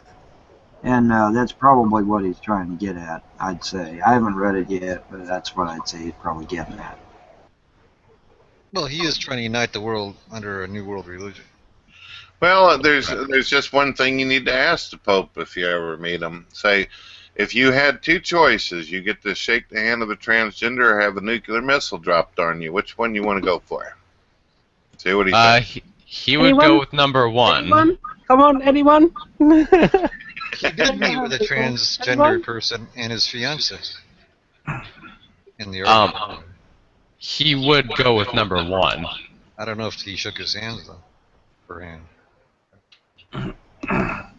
Yeah. Oh, as far as like Ace Ventura, this might have gotten around as much in the UK. So here's Natalie Reed's article on it for Joe's benefit. I don't remember a transgendered woman in there. There's a woman cop who's always given Jim Carrey issue in Ace Ventura. I didn't even know what the hell she was talking about at first, and then I thought back, oh yeah, the lady at the end with the balls and stuff. Yeah, I remember that now, the dolphin situation. Yeah. I haven't seen it in years, so I have no idea. But I think the issue, Nadia, is that these individuals were not aware of what they were getting themselves into, and it surprised them. I don't think it was an attack on transgender. It hasn't surprised them they haven't noticed, because we're 0.3%, and nobody gives a flying fuck what they do to us. But you do realize in the movie, Jim Carrey had no interest. The individual was giving him trouble all throughout the movie. He started kissing, and then he found out the individual he thought was a woman turned out to have balls. And it shocked him. It surprised him. It wasn't Well, more than just shocked him, it made him puke up and have to have a shower and everything, didn't it? Do you remember? Well, plus all the other that's just because men are stupid creatures. That has nothing to do with transgender issue, though. Yeah, it has everything to do with trans. And you're not on the bottom of the stick. You don't get it. You're not the one who's being told to be said to be so vomitous and violent and disgusting. Naughty. Ace Ventura is a comedy. It's a comedy. Okay. Yeah, of course. We're all laughing stocks. I don't think there was an intentional slam against anybody in that movie. It was a comedy. I have to admit, when I was. Oops, sorry. You go first. Who? Sorry, me? Yeah. Okay. Yeah. When I was young and I was watching that film, I didn't get it in that sense because okay, some of the versions they showed on telly cut that bit out anyway. But like, I just generally like when I was young enough that film had just come out, I didn't even know what trans meant, right? Because there wasn't the internet and there wasn't all this, stuff that nowadays kids growing up nowadays are very lucky in that they can they can research these things and figure out why they feel the way they do. I had no idea, at that age. I knew something was wrong. I didn't know what the hell was going on. Hey, while we're on this topic of how the media, and more specifically movies, is persecuting or slamming against particular groups, let's talk about the Da Vinci Code, or all the different movies which have been a direct attack on Christianity. Yeah, I like The Life of Brian. movies Anyone else out like there. Life of Brian? That's a wicked film. I love that. I think every. Sorry, I mean wicked as in good, not wicked as in the way you Christians would use it. Yeah, I think Vassal brings up a very good point. I mean, how many movies have you seen where the priest or the rabbi or the pastor of that movie ends up being a total idiot and doesn't know his butt from a hole in the ground, and they end up. I would hazard a guess that's because you're enough to I mean, follow. I've seen. I'm old enough. I've seen a lot of movies like that. A lot of movies like that. Well, Where that's the the Christian agenda now. in the movie always gets slammed, always. Do you know why? Because you think it's okay to do that? I don't think it's okay to do that. You got a big old smile on your face. You're like, when somebody talks about transgenders, you're like, oh, man, it's horrible. It's so damn evil. But then when they're attacking Christians, you're like, oh, yeah. No. I don't think it's okay to attack anyone, and I would not attack anyone. I'm not that sort of person. The reason I'm laughing to myself a bit is because it's slightly different because that's more of a dominant culture, especially in the United States. Over on this side of the pond in England, we're less religious nowadays, so it's not so much of a big deal. But the difference is in terms of it's not. How do I put this? If you're talking about religious people, then it's not saying that religious people can't or shouldn't exist, is it? There's a whole different kettle of fish there.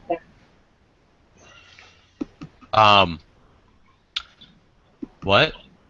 Sorry, you cut off at the end there. It's not saying that religious people can't or shouldn't exist, is it? Well, Ace Ventura, Pet Detective didn't say that transgenders shouldn't exist. It just said that he had a personal dislike for them. Whoopty shit. Like I say, I don't think Ace Ventura is a good example because I was when I saw that film, I wasn't offended by it because I just didn't get it. I think also they cut that bit out in a lot of the versions they showed on telly in this country. So yeah. And then of course with Buffalo Bill, that was like, how many times have they actually had a transgender as a serial killer in the first place? Most movies, it's a straight guy or a guy who's impotent who's going out ganking people and all that. So there's very few films that have any trans people in at all. Well, it was based. I guess that means that heterosexual than... male shouldn't exist. He was based on 3 serial killers, one of which did skin women and make bodysuits out of them. So it was kind of based on a sort of a true thing, sort of. Well, that doesn't condemn whatever orientation - gender, whatever the heck you want to call it, you are. That is a condemnation of psychopathic murderers. But they made him like really eccentric and like, you know, in that transgender type of over exaggeration, dancing around with the lipstick. well, how come everybody's looking at Buffalo Bill? That one of the main guys of the entire thing was a straight guy called Hannibal Lecter who cannibalized people for years. Nobody's so this is a serious question. Because people are delicious. Yeah, I mean, now we're cracking jokes. You know, I've heard from. Can't eat it because he's allergic to chicken. I've heard from horribly sick Japanese people that they taste like sushi. That's rough, man. I've heard it's like pork. which kind of fits because we've got a similar fatty body structure kind of thing to pigs. Well, humans are genetically made for Humans, the other white meat. Yeah, I've heard people say we have a great deal of similarities with pigs. That's why we're going to be able to use their organs and such. Yeah. So does this seriously mean being sensitive if I kept doing my Buffalo Bill impersonations? Well, I just Yeah, it would be. one little, I don't care. one little Sneak thing. movie. Buffalo Bill and that woman character in Ace Ventura actually were not trans. They still had their genitals. That took away half the report. That's not the deciding factor. What makes one trans or not? What is the deciding factor? Identity. Neurology. Okay, which is it? I said Identity or neurology. neurology? Well, now wait a minute. How can you detect neurology or identity by simply watching them on a big screen? How you going? I mean. Yeah, did they show the guy's brain and like put a brain scan up on the screen? It's understood that it's meant to depict a trans person. It's understood. No. Did the writer I'm or going to need a little bit more, something more. that? I'm going to need something more substantial than that because it's understood don't mean squat. Like I said, he could have been putting lipstick on because he's just a crazy son of a bitch. That doesn't mean he's a trans. All right, I put lipstick on sometimes. That's way too much information. I'm joking. Behaviorally relates to identification, expression, and bodily, I guess, bodily orientation or something like that. One's, I guess, notions of how one's body should be centered neurologically in the pons homunculus. Wait, Nadia, do you think that if someone, what's your name, Brett? Yeah, I'm here. Oh, can you mute your mic for just a second? Oh, is it I'm getting echoing on feedback. Yeah. Thank you.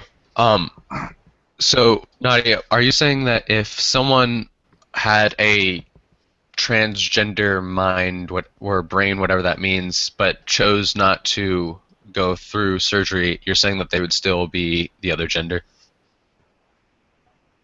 Yes. Huh? Wait, say that again? So, like, if a person who is born male had a female brain, then Nadia thinks that he is a female rather than a male, gender-wise. So if Well, you're if they born had male, a female brain, are they born male? That's the question. Well, I was just saying born male, like in this. You know I what know, I mean? but I'm just saying you would define them as being born You mean- male, but I'm saying, is that accurate? but He- if the he female means brain, I'm just posing that as a question.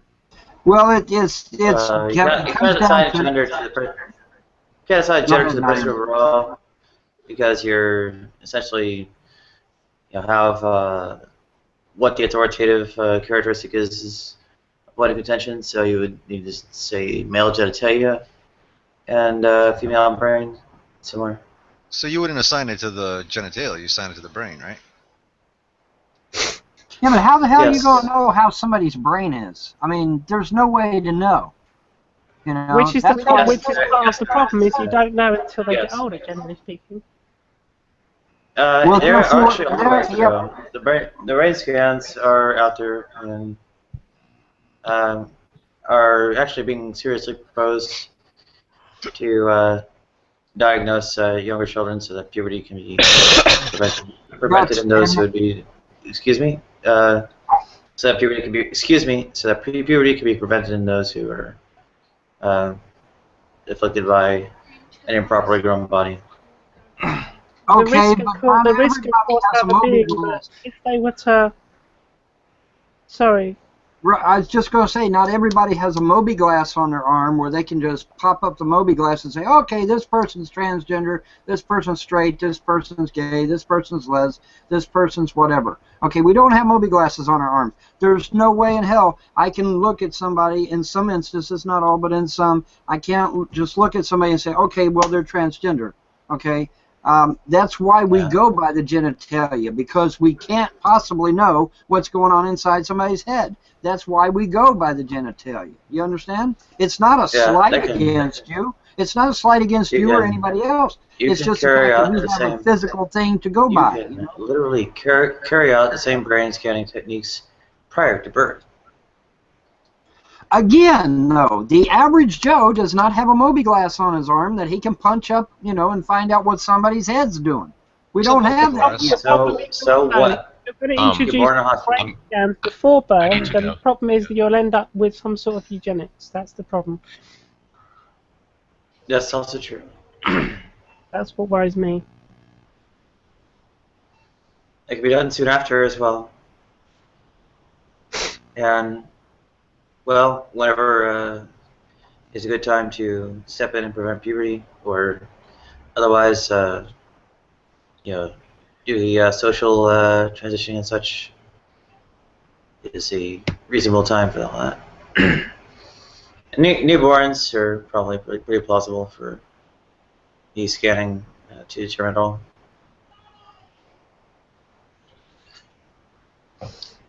But it's 3 out of 1,000, so.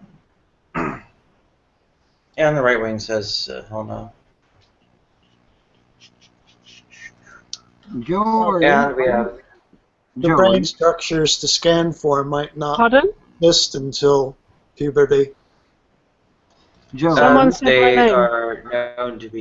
known to be well before puberty. They are essentially formed in utero. Joe, in fact, before the third trimester. Yes, Joe, are you transgender? Are you transgender, Joe? I might be. Okay, my point is that by looking at you, there's no fucking way I could tell that. No way. There's Thank no you. way. You're very kind. Well, I'm being truthful. The point is like I said, if you've got a mobi-glass on your arm, and you could punch up, you know, on the mobi-glass, hey, this person is such and such, I would never know. I wouldn't, you know, if I did not know Nadia, I would not know whether she was transgender or not. I wouldn't know. Neither would I.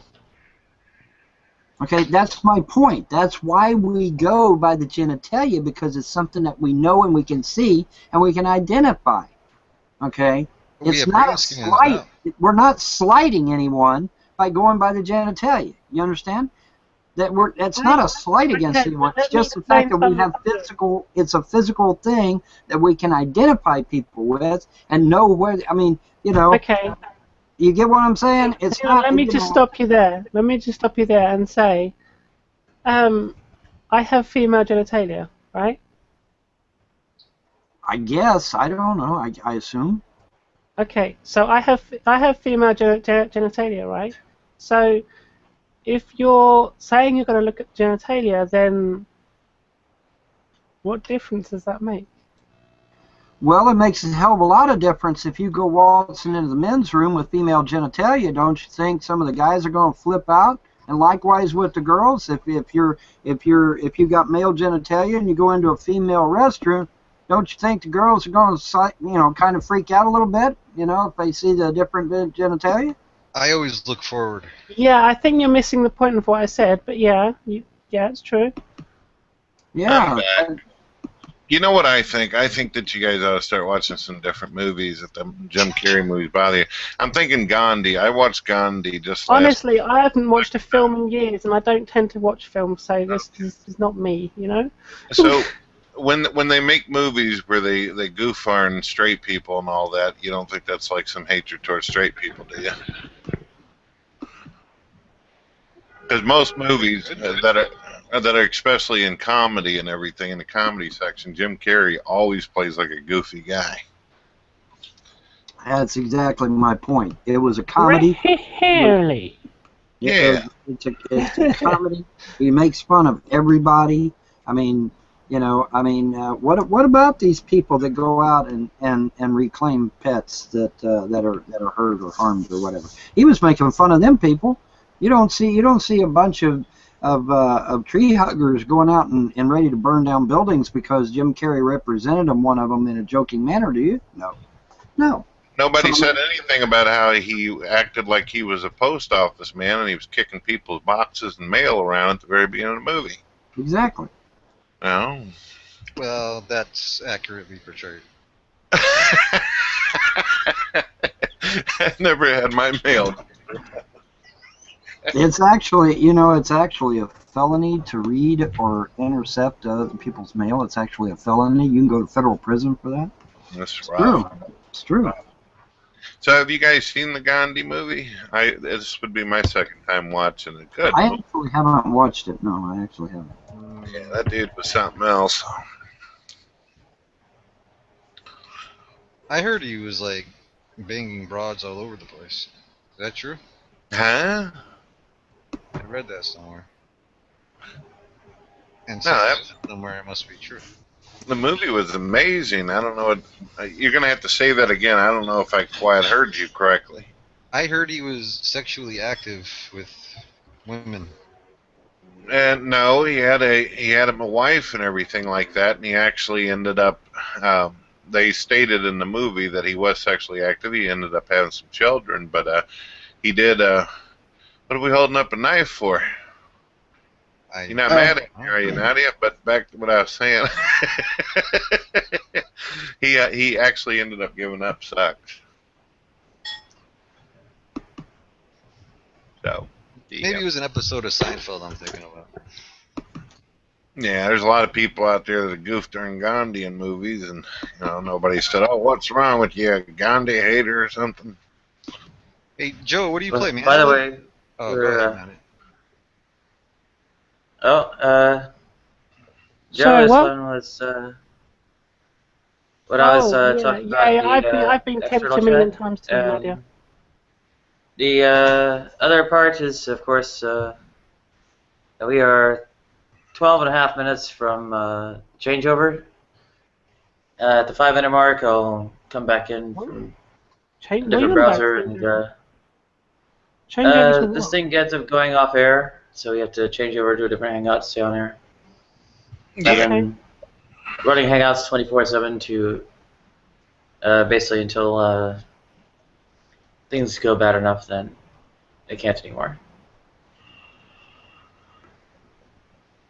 Okay. And they're going to get that way very soon. I'm not sure I understand, but okay. You do what you gotta do. I can tell you more elsewhere. Main thing is, procedural points. Again, the vassal left off or whatever, but the genitalia and such, or things reconstructive surgeries performed on. A lot more cases than just trans. I mean, there's things come out wrong in various other ways. For instance, MRKH is essentially the absence of various portions of the reproductive tract, and there's furthermore other forms of dysgenesis, get corrected and so on.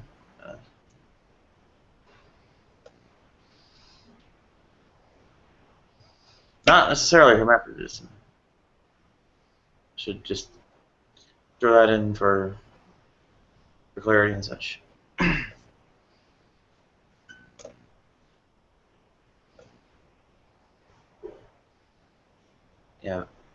Things that like block the urethra, block menstruation and such, are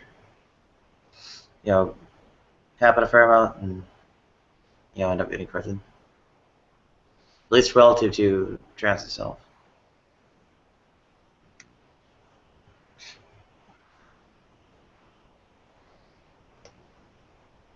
Right, so it's not like general reconstruction surgery is not done in general.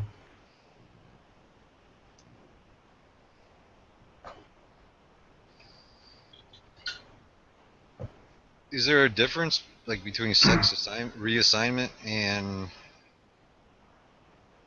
gender modification, or what you're talking about? Or is it the same thing? Well, there's gender modification. I don't know what you're trying to mean by that. I mean, No, what did you said something. Reconstructive surgery on genitals. Yeah. Is there a difference between sex reassignment and that? Or is that the same thing? It's the same thing. Okay. Maybe genital reconstruction is a little bit broader. Includes some things that aren't. Yeah. Genital gender reconstruction transition is, as the phrase suggests, anything which reconstructs or creates genitalia, whereas sexual reassignment and surgery, or more often called genital reassignment surgery, is specific to trans people, generally speaking, or intersex people. I got a question for you, Joe. Are you ready? Ready as I'll ever be. Go on. And hopefully this doesn't cause too much heat with the folks out there listening, but is there something morally wrong with being a woman or a man? Go ahead. Huh? Is there something morally wrong with being a woman or a man? No? Okay. I'm confused. Okay. So I'm not sure I understand the basis of the question, but no, I don't think there is anything morally wrong with being a man or a woman. I'm slightly confused. Well, I've been sitting here listening to these discussions for a good long time, and it seems like if an individual is looked at like a certain gender, then somehow this is wrong. And I'm curious on what makes it wrong. Sorry, someone looks at someone as a certain gender and that's wrong. I'm not sure I follow. Yeah, what makes it morally wrong? What's morally wrong? Who said what? I'm confused. Well, I'm really sorry. I really don't understand I don't know if you've been actually paying attention to the conversation, but the conversation is people want to basically have surgery to change their appearance and their gender.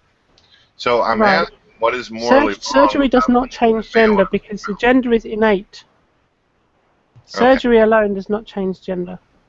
So how is it going to make things better or more pleasant or happier to change from an appearance? That's the question. Right. Well, I'm not a spokesperson. I can't speak for everybody. But my understanding or my whatever is that surgery certainly makes it easier in general society. Surgery can make things feel right down below. But surgery itself is not a means to an end. If you don't go through anything else and just have surgery, that is not necessarily going to help you. Do you know what I mean? Well, Does that make sense? if you're born with the mind of the opposite sex and then you have the surgery to make you more like the opposite sex, then isn't that kind of what you're going for? Yes, I'm sure that's very helpful for some people. But what I'm saying is that if, for instance, if you just had surgery, didn't have hormones, didn't have whatever, then that's not necessarily what I'm getting at is surgery is not the be all and end all of it, right? There's a whole. Oh, I thought the hormones would entail in the surgery also. Okay, they're two separate. Do you see what I mean? Like people, and I think a lot of cisgender people, especially, right? People assume that surgery is some be all and end all and some magic thing, and some trans people fall into this trap as well of thinking that way, and it's really not. You know, it's like, yeah. So, if you don't mind, Flip, can I ask you a question? Sure. Flip, if you were to wake up tomorrow and all of a sudden find out that you're in a woman's body, I'm sure you'd be surprised. You might be shocked. But would you want to start chopping on yourself? Would you feel that you need to go out and get yourself all changed up? Would you be able to live with who you are? Go ahead. No, go ahead. I'm sorry. No, I think I got enough of the question out. I don't need to continue. You mean all male jokes aside and all that? Right. If I was still my own brain and I was a woman? And I had a female body? Yeah. And I was still me, like my brain? Yeah, you wake up tomorrow and you're a full-fledged woman. Would it? I mean, sure, you'd be surprised. Yeah. But would you hate yourself or have issue with who you are now? That's impossible to think about, but I don't think so. No. I don't hate myself. You figured that out yet?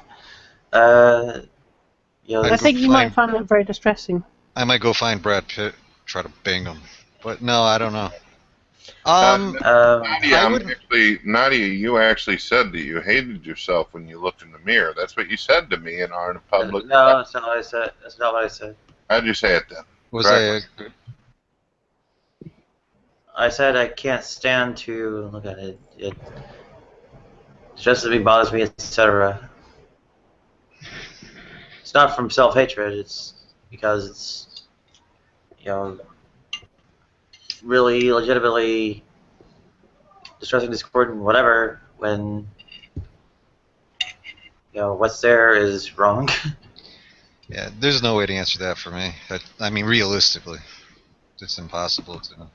Well, I try to put myself in other people's shoes, and yeah, I have thought to myself, if I were to wake up tomorrow and I'd be a woman, I don't know. I think for me it would be quite an interesting adventure. I know it would change the relationship with me and my wife on some things, for sure. And my kids might even think it's kind of odd, but still, they'd love me nonetheless, and we just live life to death. And well, at my age, 40 it may be different. Now, if I was like 14, there would be a whole different story. It would be a major probably issue. But at 40, I already lived my life, so. Well, and I didn't live. You know what I mean? Like, it'd just be a big difference if I was a kid or my age now. Now I probably wouldn't have much of a problem. Well, I don't know. Who knows? But you know what I mean? I mean, Flip, when we're young people and everything's weird, strange. Yeah. It is what it is. I get you. Thinking about going my whole life in a different body, that'd be different. Than now, I would just. Well, I like silver already, so it's kind of like pissing in the wind. I've been tormented, whatever, for 40 years almost, and I'm not going to live that long to begin with. I mean, people with type 1, break down after 30, 40 years of having it. In the case, they're millionaires. On the other hand, when we're not millionaires, we drop dead faster. And we have about a minute and a half before, or less, before the thing goes off air. So if we can try and go to the link in the sidebar text chat. That's the new Hangout. Joe, sending it to you in the external chat. So there it is. Sorry, what was this? We need to switch Hangouts. So Is this another Hangout you're inviting me to? Yeah. Okay, I'm going to join that one and leave this, yeah? Is that what you want? Right. Okay. Bye. Yeah, Jonas, we're trying to carry over the people who were in the one before, so sorry about that. Alright. So you're leaving the different Hangout? Are you? Well, I'm in 2 calls at once, so everything I say here, they hear there too. Okay, can I... Like, is it open? Like, can I join? We're trying to rate people who are already in, so... Oh, okay.